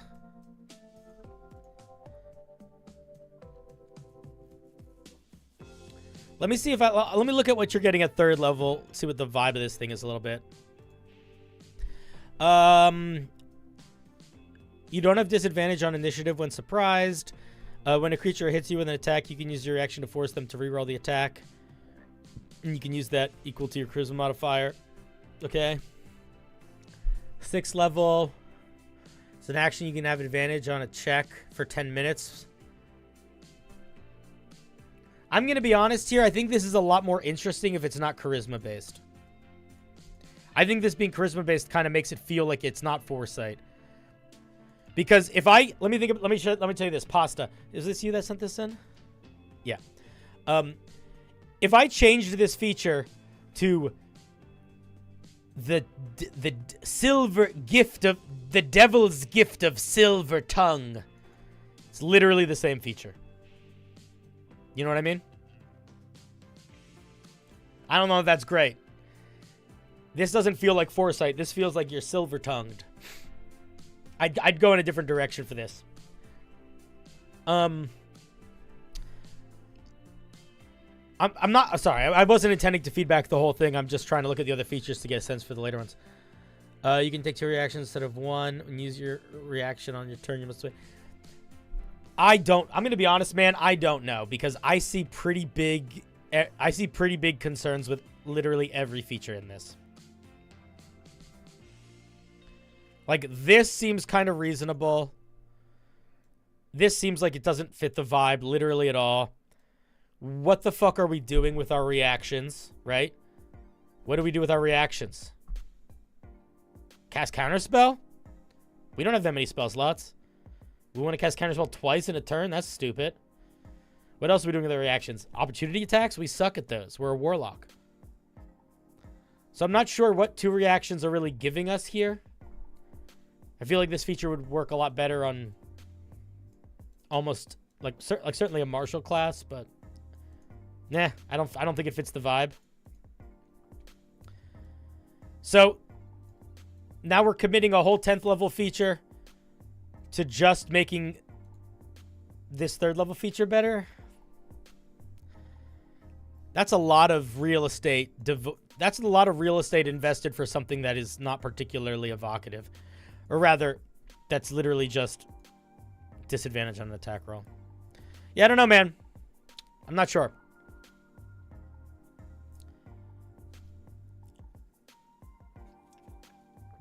There are plenty of spells you could cast with a reaction. The issue is that you're a warlock. So you're going to blow all your spells in one turn and then your features are gone?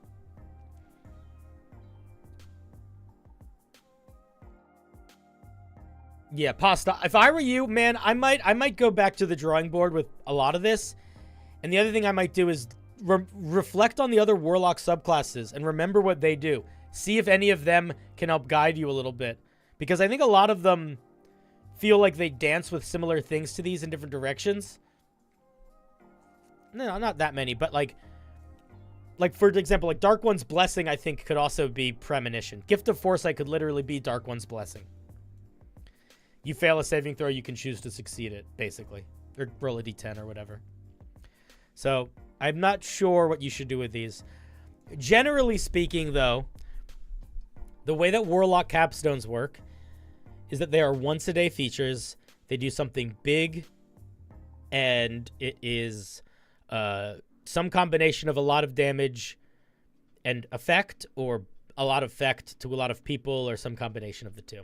So that is the biggest. I mean, this is closer to that, but it's also not like anything, right? This is just you now get more magic.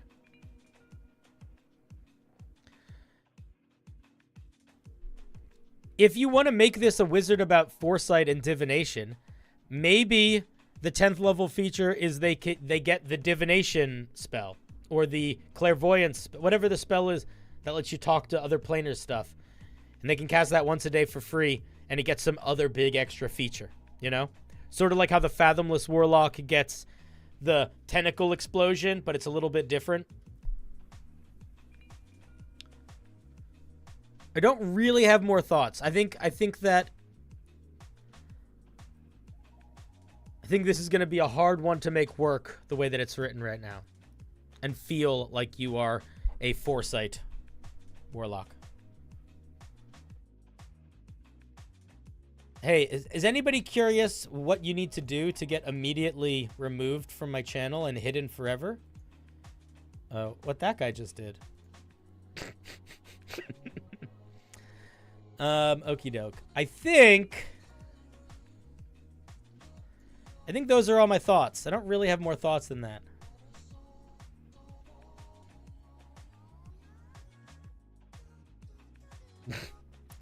I love muting people. It's the best. The best thing about that is I don't even delete messages anymore. I just mute people from the channel, because from their perspective, their message doesn't look like it was deleted. And from their perspective, they can keep typing like messages and comments. It's just that no one ever sees them. So it's not like they're banned. And unless you acknowledge that you're doing it, they don't know. You know what I mean? It's kind of fun. Definitely understand where you're coming from with it feeling all over the place. Seeing it now, very helpful feedback. Thanks a ton. Yeah, no problem. Dude, it's fucking hard to do divination well in D&D, because it so often just boils down to advantage or disadvantage. Because what can you do? Like, there's not much. The dice rolls is how you interpret, you know, the causality of the universe. So there's not really any ways to actually see the future. I don't know. It's hard to do. It's very hard to do. I often feel like it's one of the, to be honest, it's one of those things where I almost would be like, I don't want to tell you to make something or not make something. So I'm saying that this is a thought I have that I don't think you should listen to. But when I see, not this subclass, but when I see people trying to build subclasses around very complicated or heady topics, my gut is to be like, if you aren't doing this because you thought of a really brilliant way to express it, you shouldn't do this. Like, the logical reason to try to make a divination warlock or a prophecy warlock, to me, would be I had a eureka moment about a mechanic that I could use for that. I would not try to dig for that eureka. I wouldn't go the other way, just because that would be so hard. But obviously, you should do whatever you want, and please don't decide not to write Homebrew because I said that. All right, thank you, Pasta.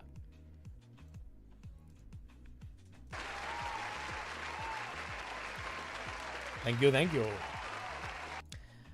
All right, I am going to say again, folks, I am looking for very specific questions. If I don't see you asking a specific question, I might not read yours, because then we just sort of slide into feedback, larger feedback, which is not what we're doing today.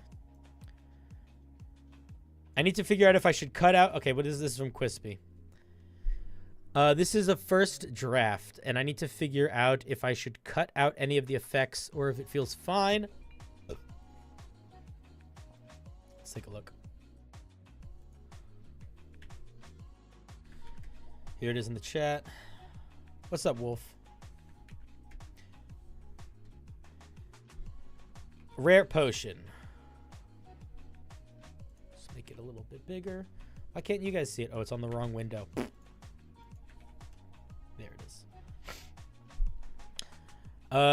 Rare potion. When you drink this potion, you transform into a powerful hulking monster for 1d4 plus 1 rounds. While transformed, you get the following effects: 50 temporary hit points. Your size increases by 1 category. If you're tiny, your size increases by 2 categories. Just say you become large. If you're like, actually, I want this to combine with the large one so you could scale it up so you could become very large, then just say your size becomes 1 category larger. Don't try to have your cake and eat it too. It's not working here. Strength becomes 25. Your armor class becomes 20. When you take the attack action on your turn, you can make an additional attack. The damage die for your unarmed strikes is d6. When you take damage, you can use your reaction to make one unarmed strike. There's 2 big thoughts here. One, this does literally nothing to make your unarmed strikes good. So this potion is... all of the attack aspects of this potion is really, really bad unless you're basically a monk. Because getting an extra attack and having a better unarmed strike than this. But this is not a good potion for combat from an offensive perspective for anybody other than a monk, basically. No, your strength becomes 25. Oops. Missed that. It's a lot of stuff. It's not necessarily too much. It might be too much for how short it lasts. Like, if I'm having a potion that just does something for 3 rounds, or 2 rounds, or 1 round, I really don't want to have to recalculate my strength score and all this fucking bullshit. So what I probably would do is, you grow 1 size larger, you gain 50 temporary hit points, you get a special attack that has a plus 10 to hit and deals 2d10 plus 5 damage. Just literally bake it into it so you can just see what it does. My biggest concern about the potion is that... What was your question? Did you have a question or were you just sharing it?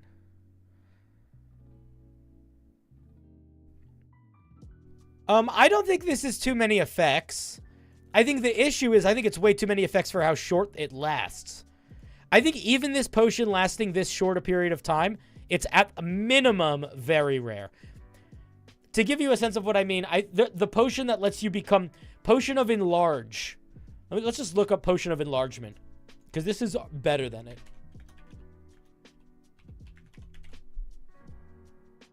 Nope. This is going to be the stupidest fucking way to find it.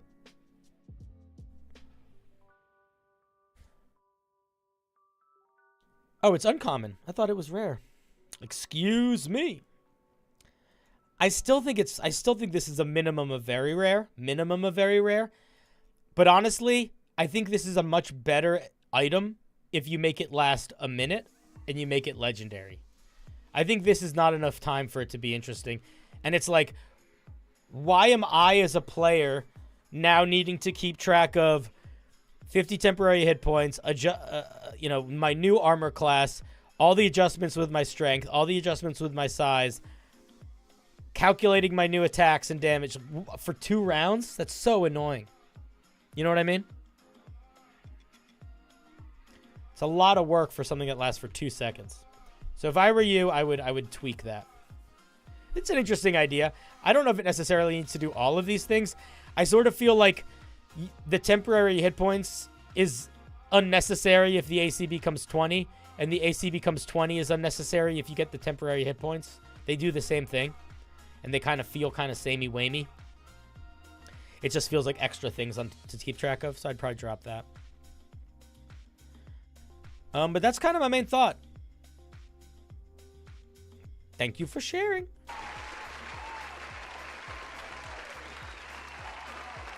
I appreciate it. All right. As always, folks, if anybody wants to call in, you are more than welcome to, or send in Homebrew. You are also more than welcome to. No pressure not to, but I do love to talk to people. It's easier to give sort of workshop-y feedback if we can chat.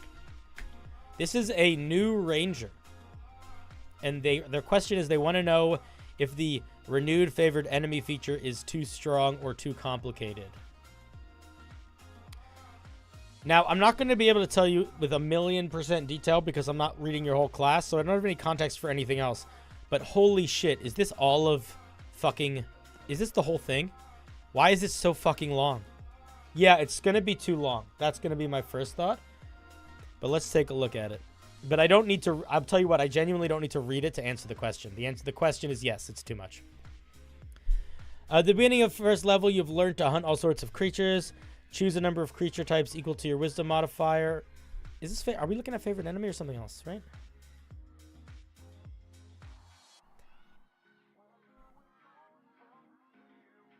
I'm going to be really honest with you, man. Why are you doing favorite enemy? I think maybe I'm in the minority here, but I'm pretty sure no one likes this mechanic, and every single person uses the optional ranger rules and just completely avoids this thing. I'll read it. So you get wisdom modifier number of times. You get wisdom modifier number of different favorite enemies. So that's one improvement. That improvement makes sense if you like this feature. And you can switch out enemy types during a long rest. Here's my question for you. And this is where I think we get into one of the bigger issues with favorite enemy. If favorite enemy only works against certain creature types, it really is on or off. And when it's off, it feels like you are missing a core part of your class. And that sucks. So how do we change that? Well, we could change it by allowing us to change our favorite enemies. Do you know what I mean? Now, if we can change our favorite enemies so that we can make favorite enemy applicable to the combats we are fighting more regularly, at what point is it roughly the equivalent of having favorite enemy on all creatures all the time because we are adjusting it to match the things we are entering into? And is that happening enough that the complicatedness of this back and forthness is not worth happening anymore, and just favorite enemy is no longer a feature, and whatever effects we were going to apply to it just apply to everything? Yeah, you can call in. I told you to. If you wanted to, you have to go to the waiting room, dude. Literally, I just checked the waiting room in my Discord to see if people are there.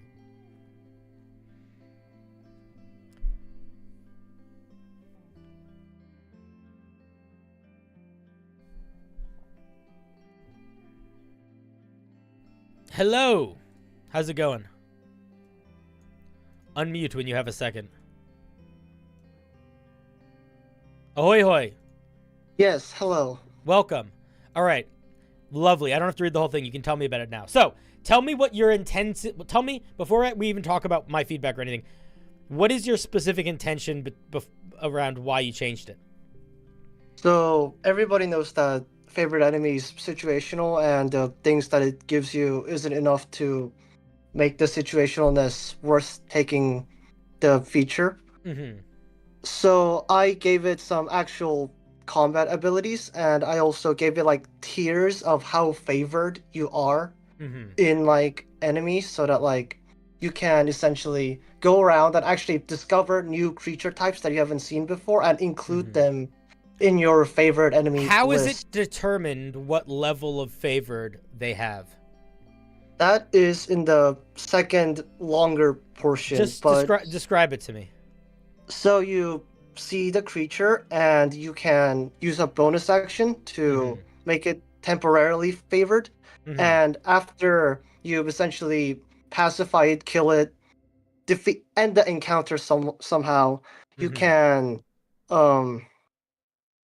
study it by rolling wisdom save, not saving throws, ability checks to make it somewhat favored, and then you can essentially do that for you can keep doing that over multiple courses of days or something like that to make it passively favored, and then from passively favored you can just switch out switch them out from actively whenever you want. I know that this is why I asked if this is too complicated or if it's like, because like I know that it's complicated, but I wanted to see if like people who are already somewhat into Here's D&D my thought. would Here's be my able thought to get process. this. Here's my thought process. Now that you've explained it to me, I understand it. So that helps quite a bit. I realistically, I feel like you're gonna want to figure out how to tighten up the wording. It's a little overwhelming to look at on the page, and that probably has to do with the sentence structure and the order in the information we're given. I'm worried that you jumped the shark from power perspective.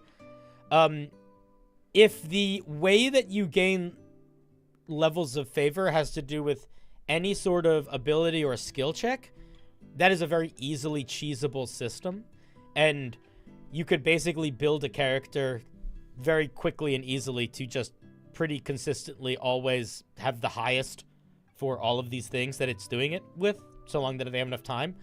I don't think that's great. The other thing is that while I don't think any one of these individual things I think there's a lot of interesting features I think there's a lot of interesting ideas to play with in the levels of favor and how that interprets Hunter's Mark, and I like what you're doing from like a how do we make it feel more interesting perspective. This is so too powerful. There are so many ways that this could be taken advantage of, and there's so many things that are exploding at me that like even just from a multi-classing perspective. I'll give you an example. So if I go, let's say I take enough levels of this thing to get favored enemy. Just one. I only actually need one level. Let's say I take one level of this ranger, okay? And then I take 3 levels of barbarian, and I go ancestral guardian barbarian.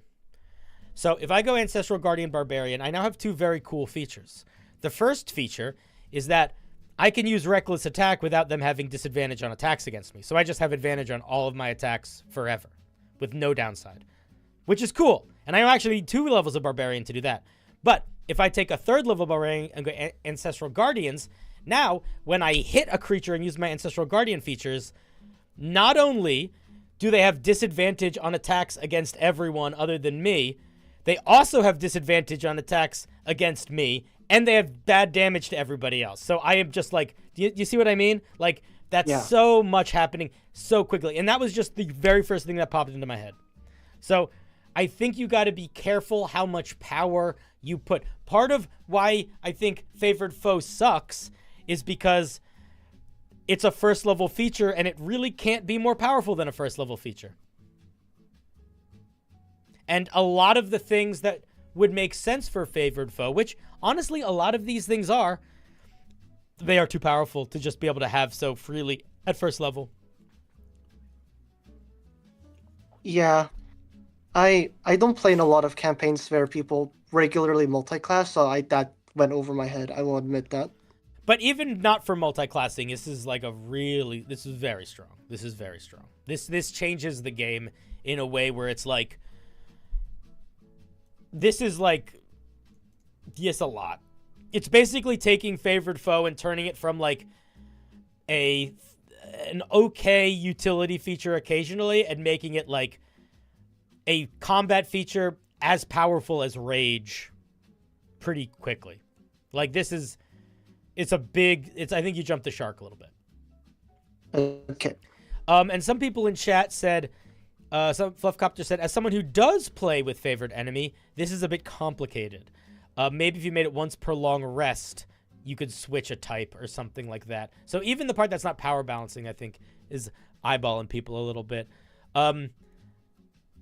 Yeah, I think you got a limited scope. If you want to build a mechanic around you get more powerful at fighting creatures that you get more familiar with, I think that needs to be the entirety of what it is and sort of nothing else, and you need to really focus on making that balanced and clear. I think I think right now it's just doing too many things. It shouldn't take this long to stay on the page. And yeah, it's a little bit much. I'm sort of skimming it now. There's stuff we haven't even like. There's still stuff in here that we haven't talked about that would be added on top of it. So, yeah. Yeah. Did you have any other questions or thoughts, or did you kind of just want my opinion of it? Just your opinion on it. I knew that, like... Yeah, I would say, like, yeah. I'd say either go in more non-combat focused direction of favorite enemies, or entirely combat and literally drop everything else and basically rebuild take away some of the Ranger's offensive power to make space for it. Okay. You could also level lock some of these things. So, like, maybe you can only get to level 1 level of favor until you hit level 5 as a character, and then you can get to level 2, and then you can get to level 3 at level 10, and level 4 at level 15. That's a way you could sort of power scale it, but again, even this first level is pretty dang strong. It's not game-breakingly strong, and it's nearly the same way as having access to the whole thing. That is much more reasonable at lower levels, but it also, like, is that what a ranger is supposed to feel like? Because if this is our main ranger feature at level 1, this doesn't make me feel like a ranger. This makes me feel like I'm good at avoiding attacks. Like, is that what makes a ranger a ranger? I don't know. But I think I might also play around with that a little bit too. Like, if you do want to focus in on the combat features, how much do what aspects of gameplay are those combat features empowering in the ranger? And are those pushing forward the idea of a ranger? Does that make sense? Yeah. Cool. Do you have any other thoughts, questions, concerns, things you want me to eyeball real fast? I think that's it, because that was the main thing that I was struggling with. Yeah. I think share it in the Discord, see if other people have some thoughts. I think that it's a little overkill at the moment. Okay. Cool. Dankeschön. Thank you for the call. Thank you for helping. Yeah, no problem. Click. Let's give them a little love.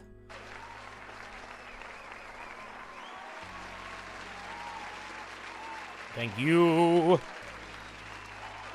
Kaboosh.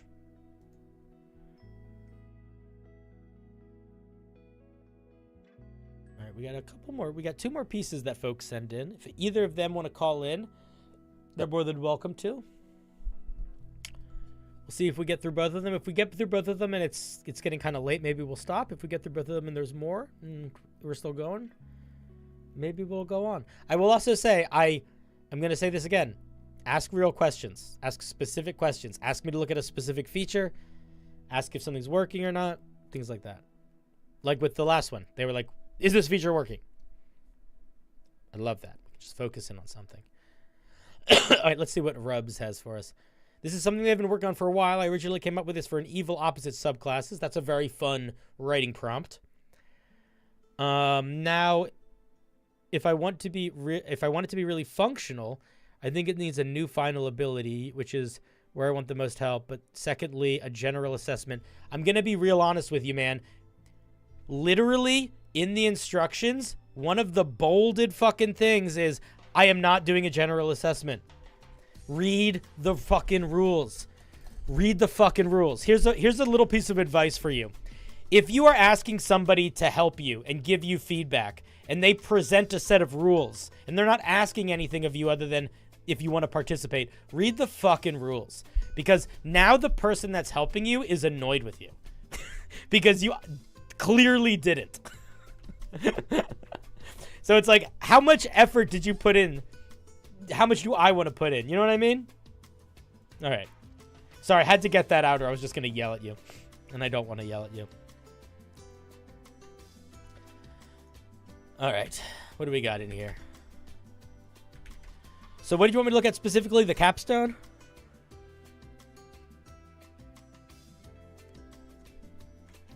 All right, so what is this? This is the Way of Agitation Monk. Oh, wait, I got to bring it up on the actual stream. I keep loading it on my little test window first. There we go. You've trained in the art of drawing out others' aggression instead of quelling your own, usually to the benefit of your allies' needs. and you have a saving throw based on your wisdom. You could just say, whenever you do it, this is not what you're asking for, but whenever you have a subclass for a class like monk, so monks have a baked-in saving throw, their key save. So you don't need to say this whole sentence. You could just say, whatever features use their save, you could just say, against your key save DC in the feature. The only time that you're going to need to add this is if you have specific language for like a triggering word that needs to tie back mechanically to a specific saving throw, or if for some reason you were using a saving throw that was different than the class's main saving throw, which I don't know why you would do. So you don't need that. Let's see what the 17th level feature is. From 17th level, whenever you hit a creature with an unarmed strike, you can spend a key point to tag the creature with your key. You can spend an action to trigger as many tags that you have created as you want, each one dealing 4d6 necrotic damage on a failed save, or half as much on a success. Tags dissipate when used like this. You have number of tags equal to your wisdom modifier, and each one lasts for 10 minutes before disappearing. It's very, very, very similar to the way of the open hand monk. It's very similar. So the way that the open hand monk works is basically exactly the same as this, except you can only tag one creature at a time, and when you activate it, it either kills them, and if it doesn't kill them outright, it deals 10d10 damage to them. And it's on, I think, for a whole day. So my main feedback here would be, this feels kind of like a different version of that. And I don't know if that's good or not. I would push you to make a subclass feature that felt like it was doing something different. More different, I should say. This doesn't feel like the opposite of the way of the open hand monk. This feels like the little cousin of the open hand monk. Because I would also argue that the open hand monk's feature could be called bad for your heart. So, unless the earlier mechanics are very specifically building this thing towards fighting lots of creatures at the same time and being good at fighting lots of creatures at the same time, I don't think this is the move. Is that what it does? Let's see. When you use patience as an round, no. That is not what this is doing, really, at all. Yeah, it kind of feels random. It feels kind of random. From a power perspective, it could work. I could see it working. I think you need a limited number of these that you can use per day, obviously. Right now you have infinite, and infinite is too much. For how much power it has. But the core idea of you can tag creatures, you can have a number of tags equal to your wisdom modifier. As an action, you can activate them. I think that core little gameplay loop is fine.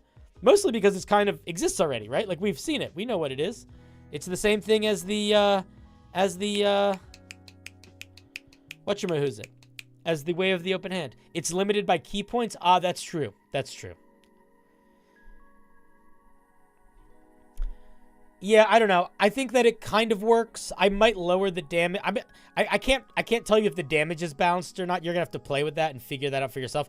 The way that it's written right now, I think the damage is probably more than the way of open hand monk, just because you could be procking 4 of these on a turn, and if you're procking 3 of them, that's 12d6. 4 of them is 16d6, so it's quite a bit of damage you're throwing around. So you're going to have to play with that a little bit. But the bigger thing that I feel is this doesn't feel like it ties at all into the flavor that you described here. And the mechanics that you have, unless I missed something. Yeah, the mechanics don't really build towards this playstyle either. So I just feel it doesn't feel like it's fitting. My guess is that you built this whole subclass to be the opposite of the way of the open hand.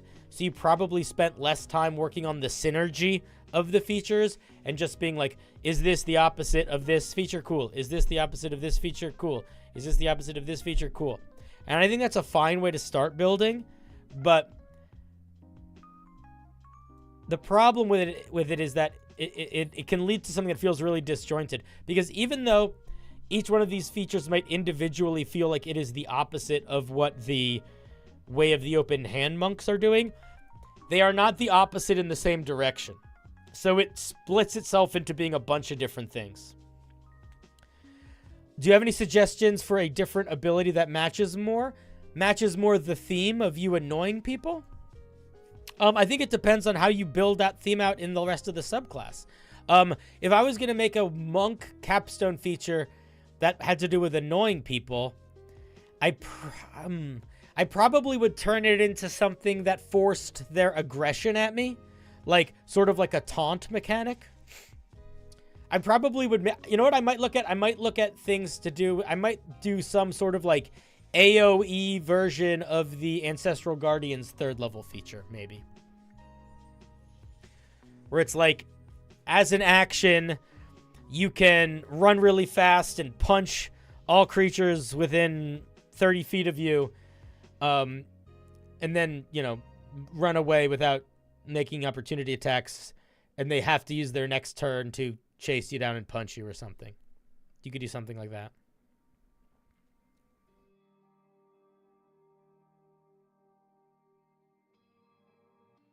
So something like that could work. But those are my thoughts. This just feels kind of random.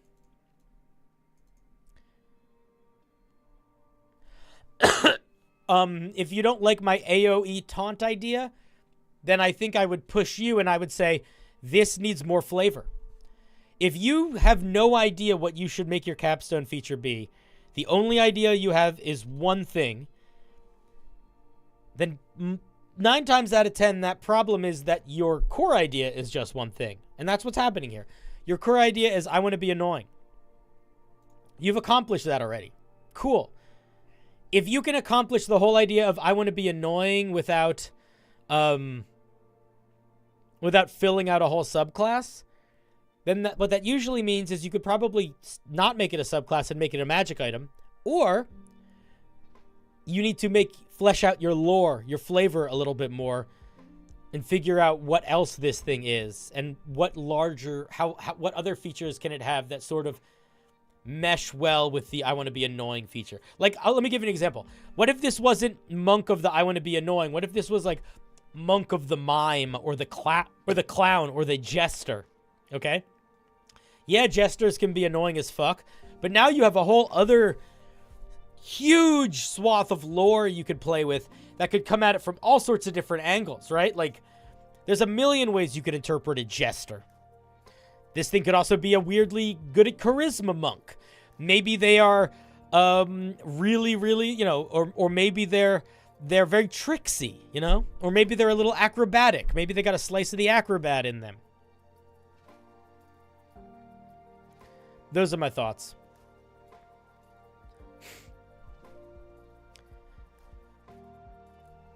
I do think this could be fun if you built up to it in the right way. Like, this feature is I think very interesting for the right monk, but it might just not be this one. All right, thank you for sharing. Kaboosh. We got a piece from TH Gentlenels. Let's see what they're saying. Yeah, no problem, buddy. Look, if I could end on one point about your piece. Fuck you, Patrick. Pat, I think I only have 2 other pieces of homebrew that people send me. If I'm done early, I'll message you if you want to chat. If you want to hop on a call, because I'm up. Your time is earlier than mine, so if I stream, I'll let you know. I'll send you a DM. Oh, but what I was gonna say, JK, listen to me for a second. You said this piece that you wrote started as one of the themed homebrew days, which was we were doing like making opposite subclasses. I just want to reiterate the mechanic that you made, I think, is very good and interesting for the purposes of that homebrew prompt for that sort of contest activity thing. Like, I think that's a really nice way of expressing like a very radically different version of it. It does feel like it's its weird little cousin, I think. because it's not direct opposite, but it's like a very different expression of big damage move. The thing that I think you should take away from this, regardless of what time you want to spend on this piece of homebrew, is that when you get to the end of a writing prompt for an activity, for an event, it is now a rough draft of a homebrew. And it is at that moment where I think you have to ask yourself, did I just want to make this for fun and it's kind of goofy? Or do I want to, or is there something in here that I really like? Some idea came about from doing this little writing activity contest, that challenge, more of a writing challenge, or like, they're not really contests. There's something came about from me doing this little writing challenge that I think there's something to. So if that moment happens, like if that moment happened here with this, if you were like, oh no, I like some stuff in this, I'm going to build it out more. The headspace that you kind of need to switch is you need to stop worrying about preserving everything you made for the contest, for the challenge, and start worrying about what you can put in it or change in it to specifically uplift the inspiration that it gave you. So you don't necessarily want to think about the homebrew you write as challenges as homebrew that's going to be good. Because a lot of the time it's going to be bad and it's going to be weird. Because the goal of it is to accomplish kind of a weird goal a lot of the time. Write a subclass in 100 words, that sort of thing. So don't limit yourself to the challenge when you are refining it. Because most likely within the challenge, you are going to find something that could allow it to be bigger than the sum of its parts. And a lot of writing homebrew, a lot of giving homebrew feedback for me is seeing a nugget of something very wonderful in a piece of brew and pointing it out and offering the idea that this might be the thing that's good. So it's the thing to preserve and build around it. I'm also not right all the time, but like, so never feel beholden to the challenge after the challenge. Use it as a springboard. All right. Rant over. Thank you for sharing. You appreciate it? Listen, I appreciate you participating. I'm glad you feel encouraged. I'm always I am genuinely impressed with people's eagerness to try to do game design and writing. I think that a lot of the time creative writing is very hard to get into. And when you mask creative writing behind game design, it gives enough of a framework that makes it feel more like accomplishable. Like if I was to say, hey man, write a 10-page short story about an angry guy that annoys people. Maybe you would be able to do that. Maybe it would be good. But because you know you're building it for a game, you're building it with using a specific system for specific play styles in mind, it gives you like a pretty solid framework. And you can still squeeze the story and the creative writing in, but it's like a, I don't know, having a little bit of boundaries often helps. So I'm glad you feel encouraged, and it is mutual. The encouragement is mutual. You encourage me. All right, we have a piece from the person who I said I was going to message a while ago. This is the Gintil. This is something I've been trying to make for a party of 3rd levels to fight. And I would like some feedback on if it's too weak or too strong. Balance, baby. I am going to give you a piece of advice that is more valuable than any advice I'm going to give you. I'm going to give you the most valuable piece of advice first. The most valuable piece of advice I have to give you is that if you want to know how balanced, how powerful something is, look up things that are of its similar power level in D&D and compare the two. So, for example, if we look up Mortally Wounded Young Blue Dragon, AC 18, HP 126, CR 6, CR6 is a good place to start. So if we go to... if we go to... monsters. And this is for the new rules, right? So this is the monster manual 2024. And we want it to be challenge rating 6. So we just do this. Look some stuff up. Now, are there any dragons that are CR6? I don't remember. Yes, there are. Great. So we actually have dragons we can compare it to. That's even easier. So a young brass dragon, CR6, has HP 110, 17 AC. A young white dragon, more hit points, similar AC. Your dragon, higher AC than any of them and higher HP than any of them. So that might be a little, there might be something there. Might be something worth thinking about. Both of these guys have a fly speed of 80 feet. Yours has no fly speed,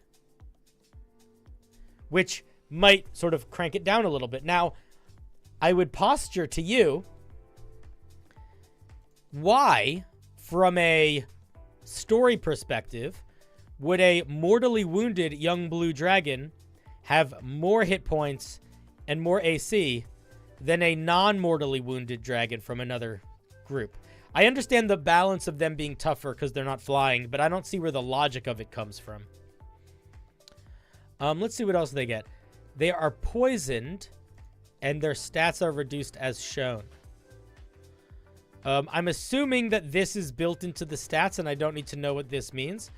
But I don't know if this is intended, but they have disadvantage on all of their attacks and all of their ability checks. So they're going to be pretty boring from a fighting perspective. They're going to miss most of their attacks.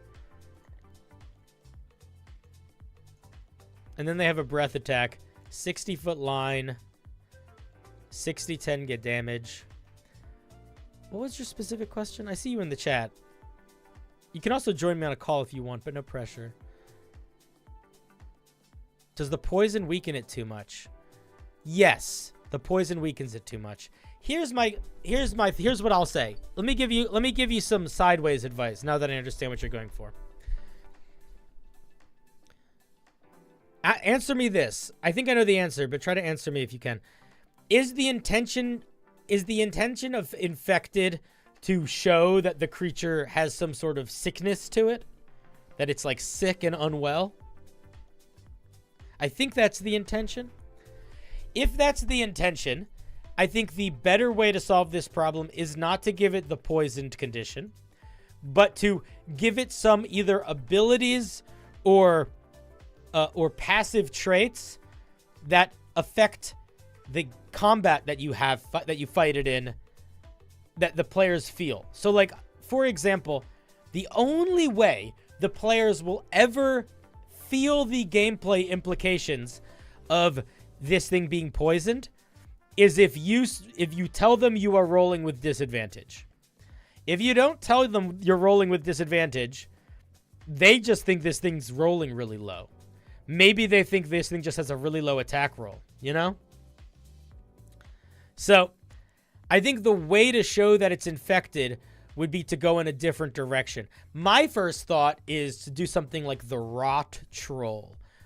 So I think it's called the Rot Troll or the Plague Troll. Let me just look it up. So the Rot Troll is a troll that's rotting. So, how do we show that it's rotting? A, it loses the troll's regeneration, which is not something that really matters to you. But B, it has this like rancid aura. Like if you stand too near it, it's like got a sickly aura that hurts you, you know, that messes with you. I don't think you need to copy that exactly, but that is a gameplay mechanic that you could do. Or if you didn't want to do that, you could take the Ghast has a stench aura, I believe. Stench. You know, you could call this like air, sick air. You know, any creature that starts its turn too close has to make a con save because of how foul the putrid decay is coming off of it. So that's the main thing I would say is if you want this thing to feel like a mortally wounded blue dragon with gross infections, I think that you need to build that into the mechanics more. The other thing that I would say is if you just called this a tunnel dragon, there's nothing on here that would indicate it was mortally wounded. I feel like, in a weird sort of way, I don't think it needs a fly speed, but I think it should have something to indicate that it did have a fly speed and its wings don't work anymore.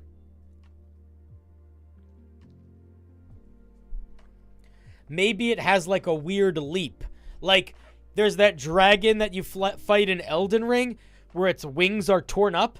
So it has a special thing where it stabs you with the bony protrusions of the wings. Do you know what I mean?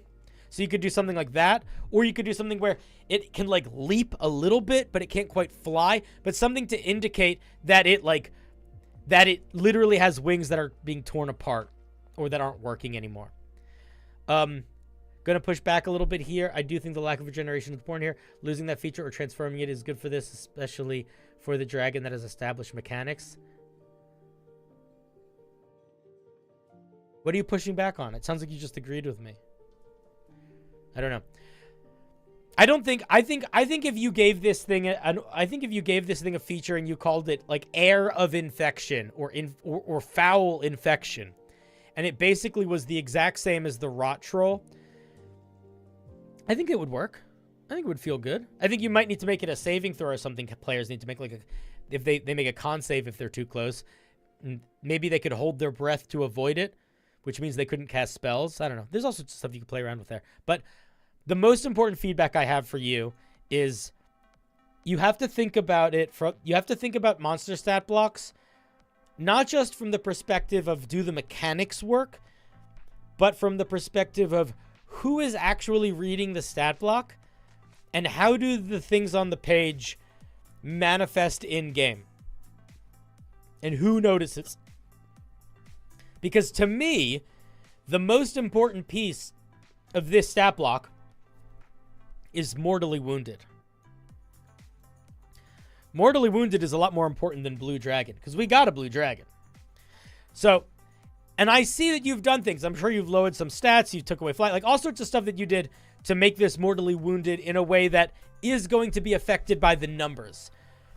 But the players might not feel that. So you want to make sure there is at least one or two features that either the monster actively uses or the players actively have to come to terms with and combat in some way or like not negotiate, but like incorporate into the way they're dealing with it that is putting forth the thing you want them to notice, or they might not notice, you know?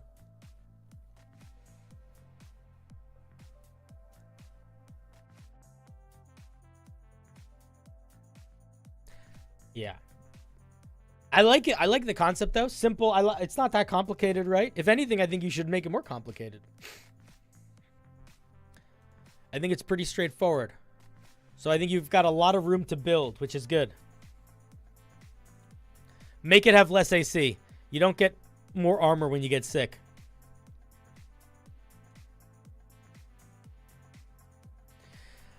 Yeah, think about it like this. The monster is an instruction manual that the dungeon master uses to make it feel like itself. Now, the lore plays into that too, right? You don't have any here, that's fine, doesn't matter.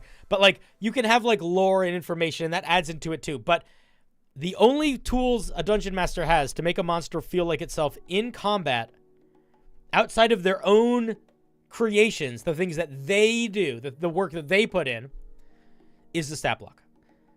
So if you don't have, this is partly why I kind of hate a lot of D&D monster design, because there's so many monsters that are like, I am the bony Spinosaur. What does it do? It has a 40-foot movement speed and it has a bite attack and a tail attack. Cool. Well, I am the shadowed echo climber. What does it do? Well, it has a climb speed instead of a 40-foot movement speed. and it has a bite attack and a claw attack instead of a bite attack and a tail attack. It's like, but what do those feel like? Nothing. They don't feel like anything. Maybe the Dungeon Master is going to be like, oh, this is a climb speed. I should build an encounter with verticality. But that's still just work the Dungeon Master has to do. And it's like, what is the difference from a player's perspective from taking 2d4 plus 2 damage from a hook claw or 2d4 plus 2 damage from a bite? It's nothing. So, a lot of D&D monsters do that. And you don't need to give a monster a lot of features to make it feel unique. Like, I'll just stay on this one for a second. Quite genuinely, if you keep everything exactly the same, and you just change infected, so that whenever a creature gets too close to it, they have to make a Constitution saving throw, or they make attacks with disadvantage because it's so gross looking. If that's the only thing you change about it, that's enough. Monsters don't need a lot, because having something that's basically a dragon, which is what this is, but A, is missing flying, and B, has something that no other dragons have, that's unique. The players are going to remember that. Then the two things the players are going to remember the most are going to be that it doesn't fly and that it's gross and stinky. They might remember you doing something very cool and memorable and scary with the lightning breath, you know, if you use it in a very clever way or roll really well. They might remember it having blind sight if it takes advantage of that. But again, that is all work that you as a dungeon master have to do. So when we're designing monster stat blocks, we don't want to overload them, but we want to make sure we're including enough that the dungeon master has the right tools, that they don't have to like reinvent them.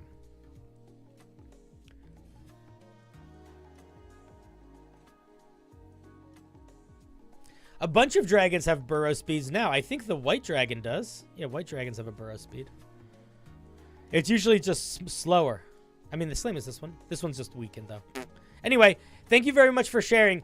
I don't know how helpful this was. I do realize that I just kind of went on a design rant, but I really appreciated being able to go on that design rant.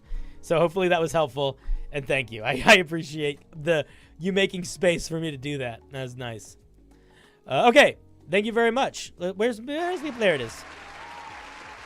Thank you.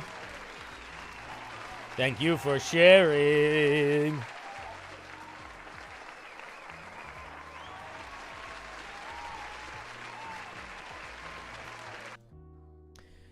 We appreciate it. The collective we. The social consciousness of our being. All right, we are going to look at Sakai's piece. And they're here, actually, so I'm just going to pull them on the chat, and we can talk to them. Oh, lovely.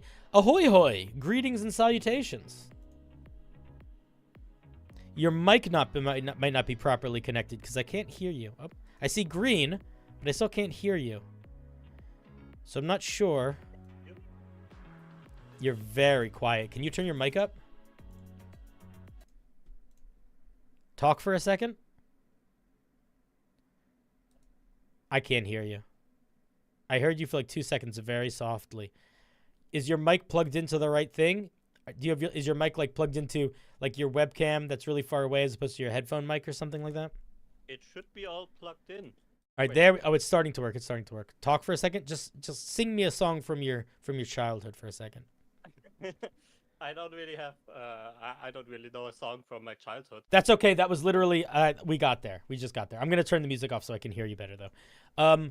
Okay. So tell me what we're working on and what I can help with. I made a class called the name is pretty much whip as the entire class, and I'm really quiet, man.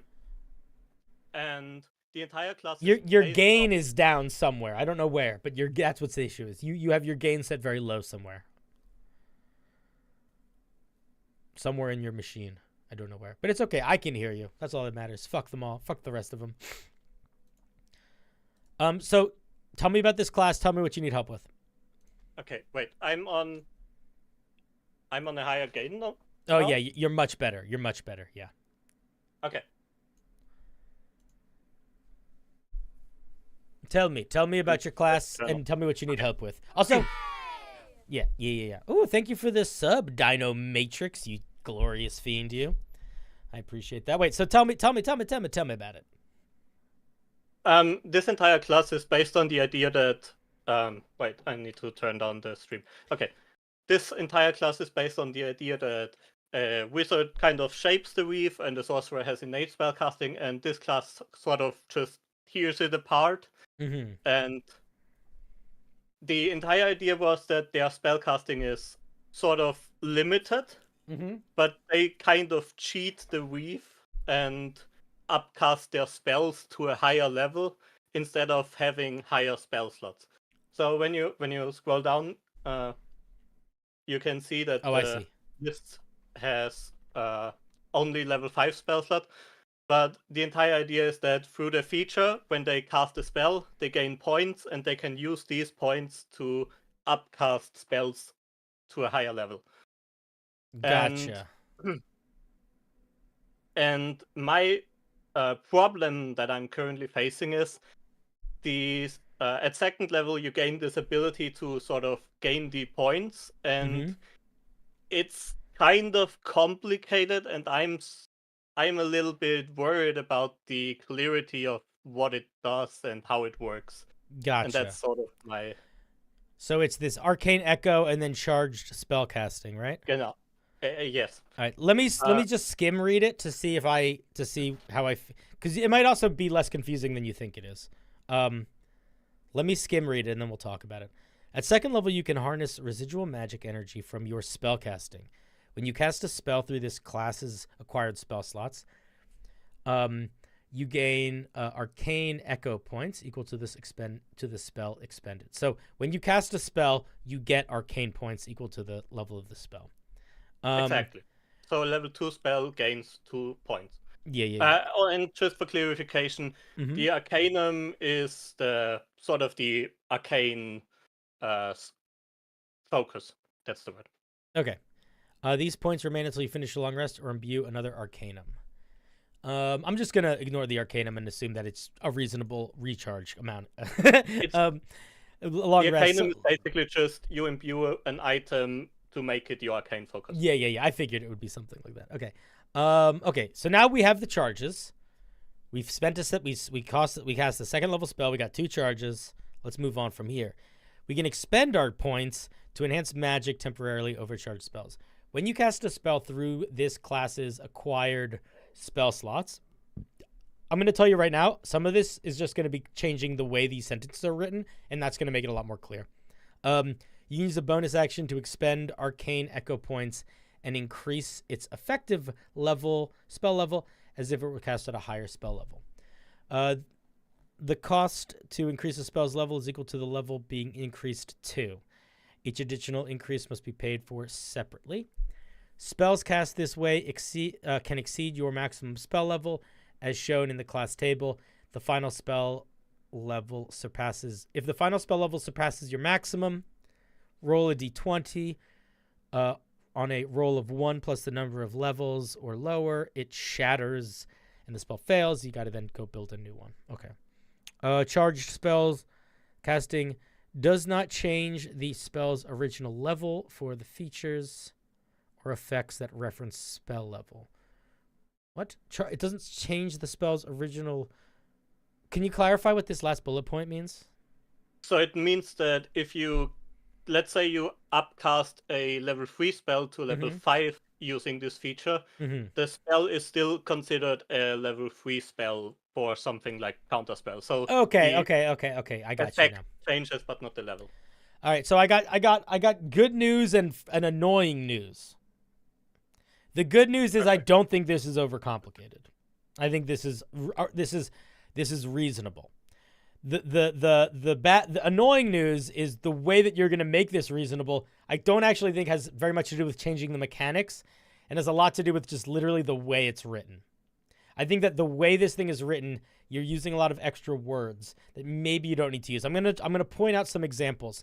So for example, a really easy way to make a lot of this shorter is to call this class.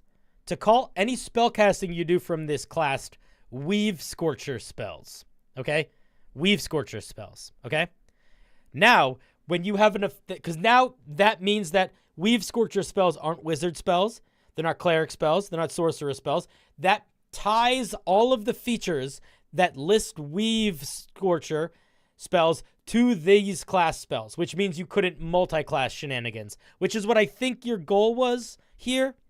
Usually that would make sense. Yeah, so you can just solve that problem by just giving it a title.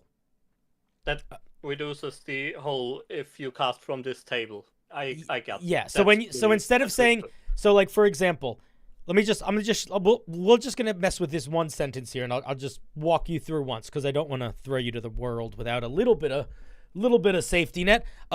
Instead of saying when you cast a spell through this class's acquired spell slots, you say when you cast a Weave Scorcher spell. Let me just read the whole sentence like that. It's so much easier. When you cast a Weave Scorcher spell, you can use a bonus action to expend an arcane echo point and increase the level of the spell or increase the effective level of the spell. Now, I don't actually think you need to say as if it were cast at a higher level. I think you can literally just say increase the effective level of the spell. You could also just say increase the level of the spell because you have this little thing at the end that you mentioned about how it increases the level of the spell for all intents and purposes except for things like counterspell. I think that you could just have this little note at the end but still let it increase the level of the spell. Because that way you're just saving words. I think that would help quite a bit. I mean, you still could have it there if you really need it, if you're really concerned with this, but overall, I actually think it's fairly straightforward. We've looked at a lot of classes today, and this is not complicated. This seems fairly straightforward to me. I think it really is just a matter of tightening up your language. What you might want to do here to help with that is there's a bunch of not classes, but subclass features that are linked to class spells, and you could look at the language that they use. So, like, for example, let me show you what I'm talking about here. For example, if we pull up the sorcerer, if we go to the sorcerer and we go to the aberrant mind sorcerer, you can cast any spell of first level or higher from your psionic spell feature. And that's the language that it uses. Now, this is a spell feature. This is a feature that would be way too powerful if it was on all spells, so they had to limit it to just these spells and avoid, like, you know, multi-class shenanigans. So that's how they worded it. But, like, that's very accomplishable. You know, I think that that's... Uh-oh, I gotta fix my fucking screen. It's getting cut off. There we go. So I don't know. I feel like it's pretty reasonable. I think at the end of the day, what you're going to be wanting to play around with right now is trying to shorten your wording where you can, because I think it's mostly fine mechanically. Hence why good news and annoying news. I figured it's going to be sort of like that. I think you have two pain points. The one pain point is the phrase, when you cast a spell through this class's acquired spell slots.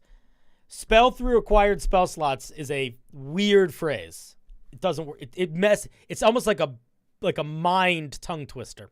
That's the first pain point. The second pain point is the effective spell level as if it were is the fact that you are upcasting it, the effects of the spell, but not the actual spell. And I think that is the other thing that you're going to want to try to find a smoother way to say. I think if you can do both of those things, I think this is mostly fine. Perfect. But I also think it's really interesting. Can I give a separate piece of advice or thought? Of course. This class, this feature, I should say, is one of those things where it is a resource that sort of eats itself, right? Like, you cast a spell to get the resource, and then you have the resource so you can upcast spells. Now, what that often lends itself to in D&D, not always, but what that often lends itself into in D&D is a play style where you sort of burn through your resources really quickly. So the main thing that I would think about if I were you, Crazy Moose, thank you for the resub, you glorious Tyrannosaur. The main thing that I would pay attention to, not necessarily from a design perspective, because it might not come up, but from a like gameplay style perspective, is if people are playtesting this, are they running out of features way faster than everyone else? Like, are they blowing through all their stuff very quickly, or does it not, or does it burn at sort of the same speed as other classes? Because there is, I think, a little bit of like a psychological incentive when you have things that combo into each other to keep doing it. I also thought about that one before, and I don't actually know if that will happen. It might just be like a psychology thing of players, so maybe it won't happen at all. But I think it's worth playing with in the back of your head. No, absolutely. I absolutely agree with that. Originally, I had the whole entire idea of a resource that was based on like a timer, and you had to like spend the points within a time limit. And I had the absolute exactly same conclusion. If you do it like that, people would probably just try and get everything out in one go. So I absolutely agree with that. But I don't really think I can sort of test this without actively testing it. Oh, no, 100%. 100%. I agree. That's why I'm like, just, it's a thing to think about as you go into playtesting, or if you playtest it. But you can combat it a little bit. You can actually fight it before you know whether or not it's an issue. And the main way you're going to do that is you want to make sure that this class has at least 1 to 3 interesting things that it does that have nothing to do with this system. Because if that's the case, then it doesn't matter. Then you're fine. Like, in the same way that a druid doesn't expend spell slots to use wild shape. You know, a cleric doesn't expend spell slots to use channel divinity. Like, they have other stuff. Or a lot of, yeah, that's, so just make sure that you are, if you are tying most of the class around arcane echo points, you do want to give this thing at least a couple special things or you know, class defining things that aren't directly tied to it. That'll help avoid that situation. In the same way that, like, if you were going to build a barbarian subclass, I would encourage you not to make every single feature it had only active while it was raging, because you still want it to feel like itself when it's out of its main resource. Yes. But I like the idea. I think it's fun. I think it's interesting. I hope you keep working on it.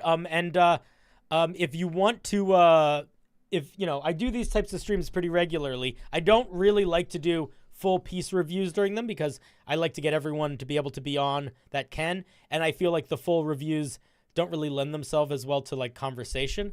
But if you want me to talk about, if you want me to look at more aspects of this piece in the future, or other parts of it, feel free to join me again and pick something else, and we'll have a conversation about it. Of course. Any final thoughts, yearnings, fears? Not so far. Like, all right. Sounds good. No worries. All right. Nothing All specific. right. Bye. Love you. Bye. Click. If we say we love you, we have to hang up. By the way, Crazy Moose, thank you for the 5 gifted. That's very kind of you. I appreciate that very much. Keeping the lights on in the CinderBlocksally alley. Despicable Tano, what's up? Hi to you. Hi to you. All right, chat. We might have entered the time of the night where we transition. And here's what we do, friends. We go like this. We put music back on, I think.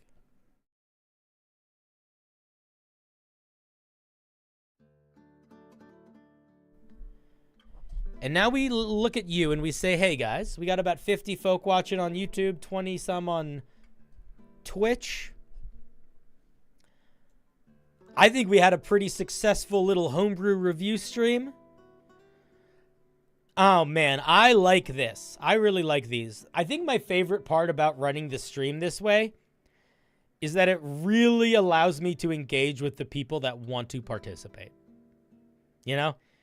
Not everybody is able to make it to the stream, but I think there is enough. There's just like a little bit more of a bar to entry than doing open forum homebrew reviews. There's just a little bit. It's like you have to make it, you have to figure out getting on the Discord, and you have to ask a question.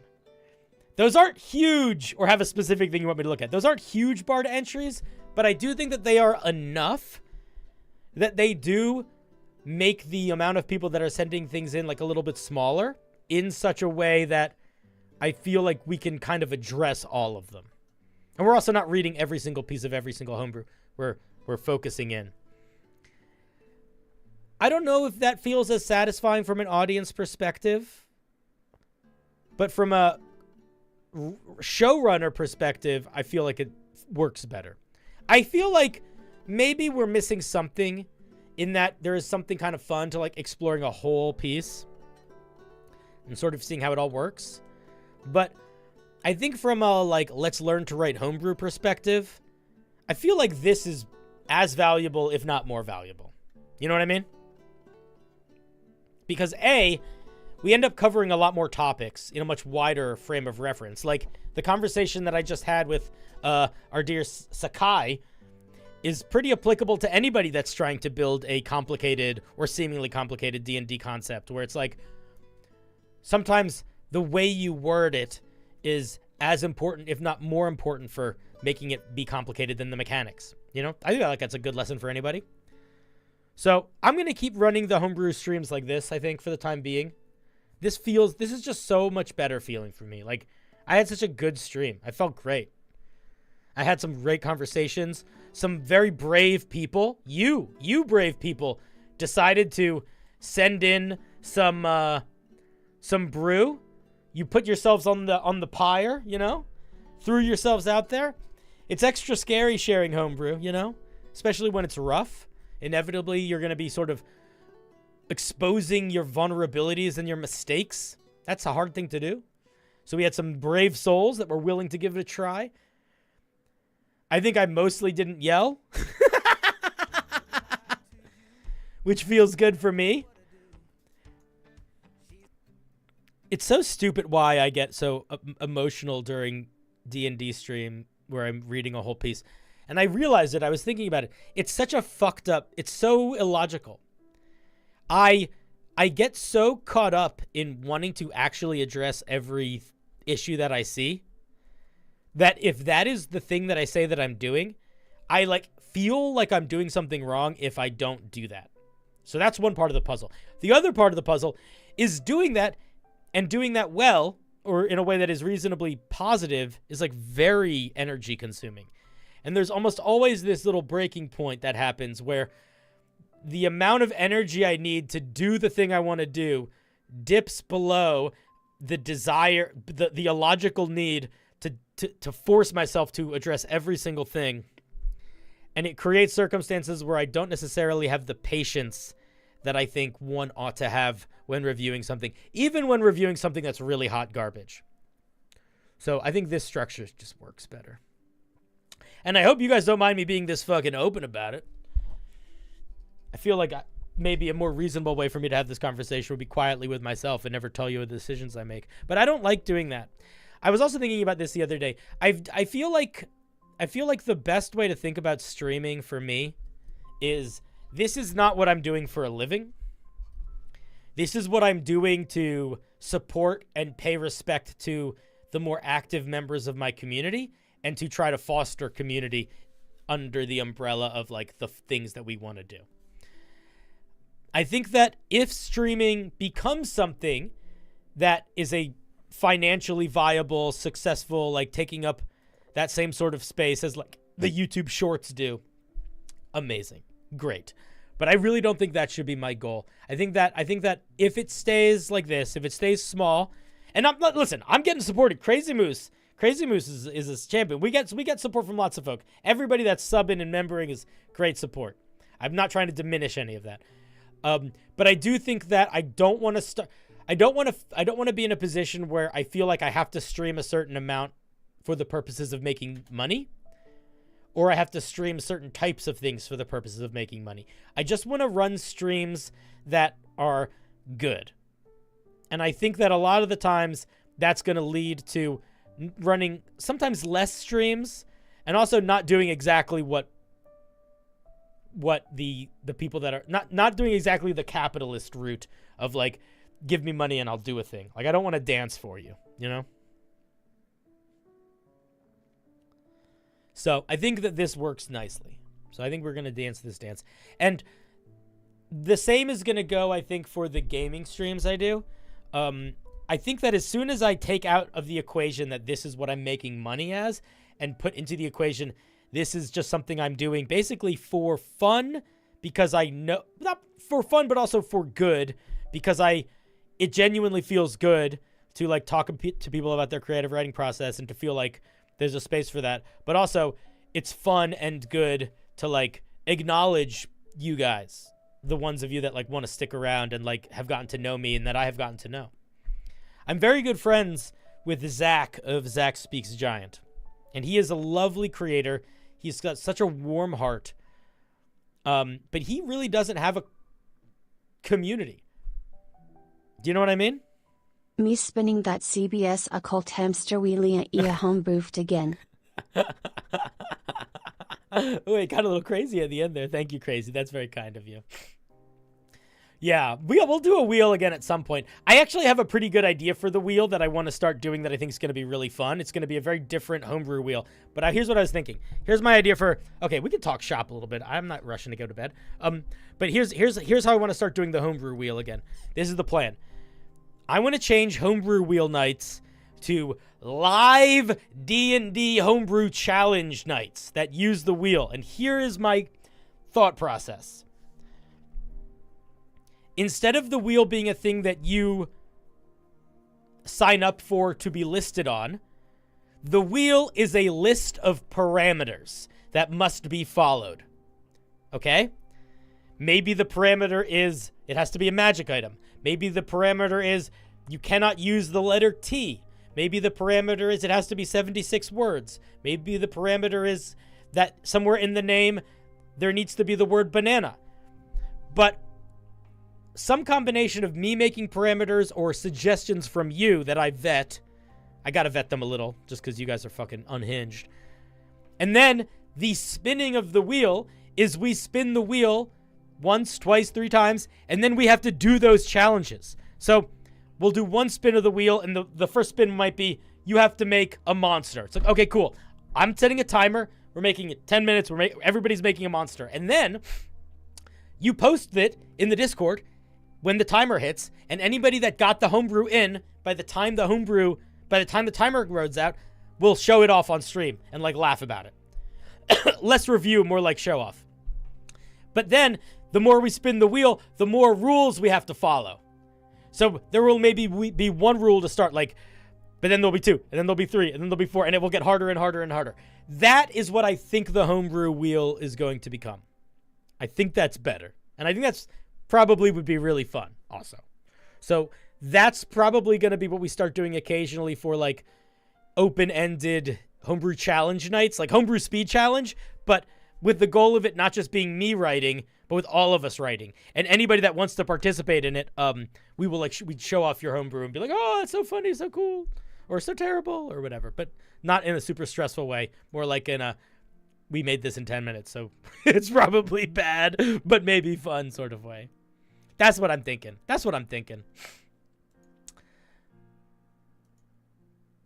I think that would be good. All right. I think we're going to wrap, friends. Let me see if any of my friends are streaming.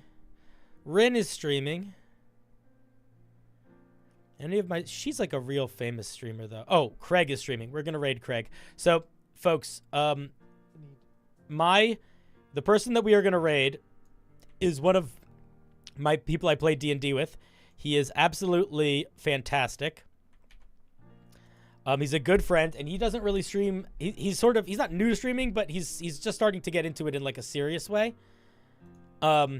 if you want to raid with us in YouTube, that would be lovely. Honestly, you don't even need to stick around. Just like show up for like 3 minutes and be all supportive when we jump in there. But before we do that, we've got to end stream. And if you've never been here for the end, it's kind of fun because we give little shout outs to all the new members and all the new patrons and all the new subscribers and all the old ice cream. That's the wrong screen. All right, this is the right screen. Shit. Wait a minute. Wait. No, it's not supposed to be here. Wait. Oh my god. Okay. Everybody calm down. Holy shit. Cinder, we're supposed to be calm. It's the end of stream. What are you doing? Sorry. Let me fix that for you. Anyway, you guys are great. I love you. Now let's see who all the people are that supported me and the new followers and stuff. Who are they? Show me. Come on. Look at them. I don't think about it. We got Pans. We got Sir Winkle, Bob, Gene, Normal America, Mr. Frog, Preel, Branded, Maya, Rob, Preston, Ayu, The Joe, Michael, and David. Also some new subs and resubs, Urk Languish, Sloan, Dino Matrix, members, Crazy Moose, Lighthawk, Ridfroge, Eds, and DT. PC Perini hopped in here for a little bit. We also got some super chats from Lorkfreck and Crazy Moose. You guys are great. I think my next stream is actually going to be on Sunday, but if I'm doing one beforehand, I will post about it in my Discord, in the announcements. Keep an eye out or get the live stream tag. Anyway, you guys are amazing. I love you. Have a great night, and I'll see you Sunday, if not sooner. Go watch my YouTube videos too if you haven't, because go watch them. They're good, right? Okay, they're pretty good. They're okay. I'm working on one about eating dragon eggs. We'll see how it goes. All right, love you. Bye. YouTube, join us over there. Bye.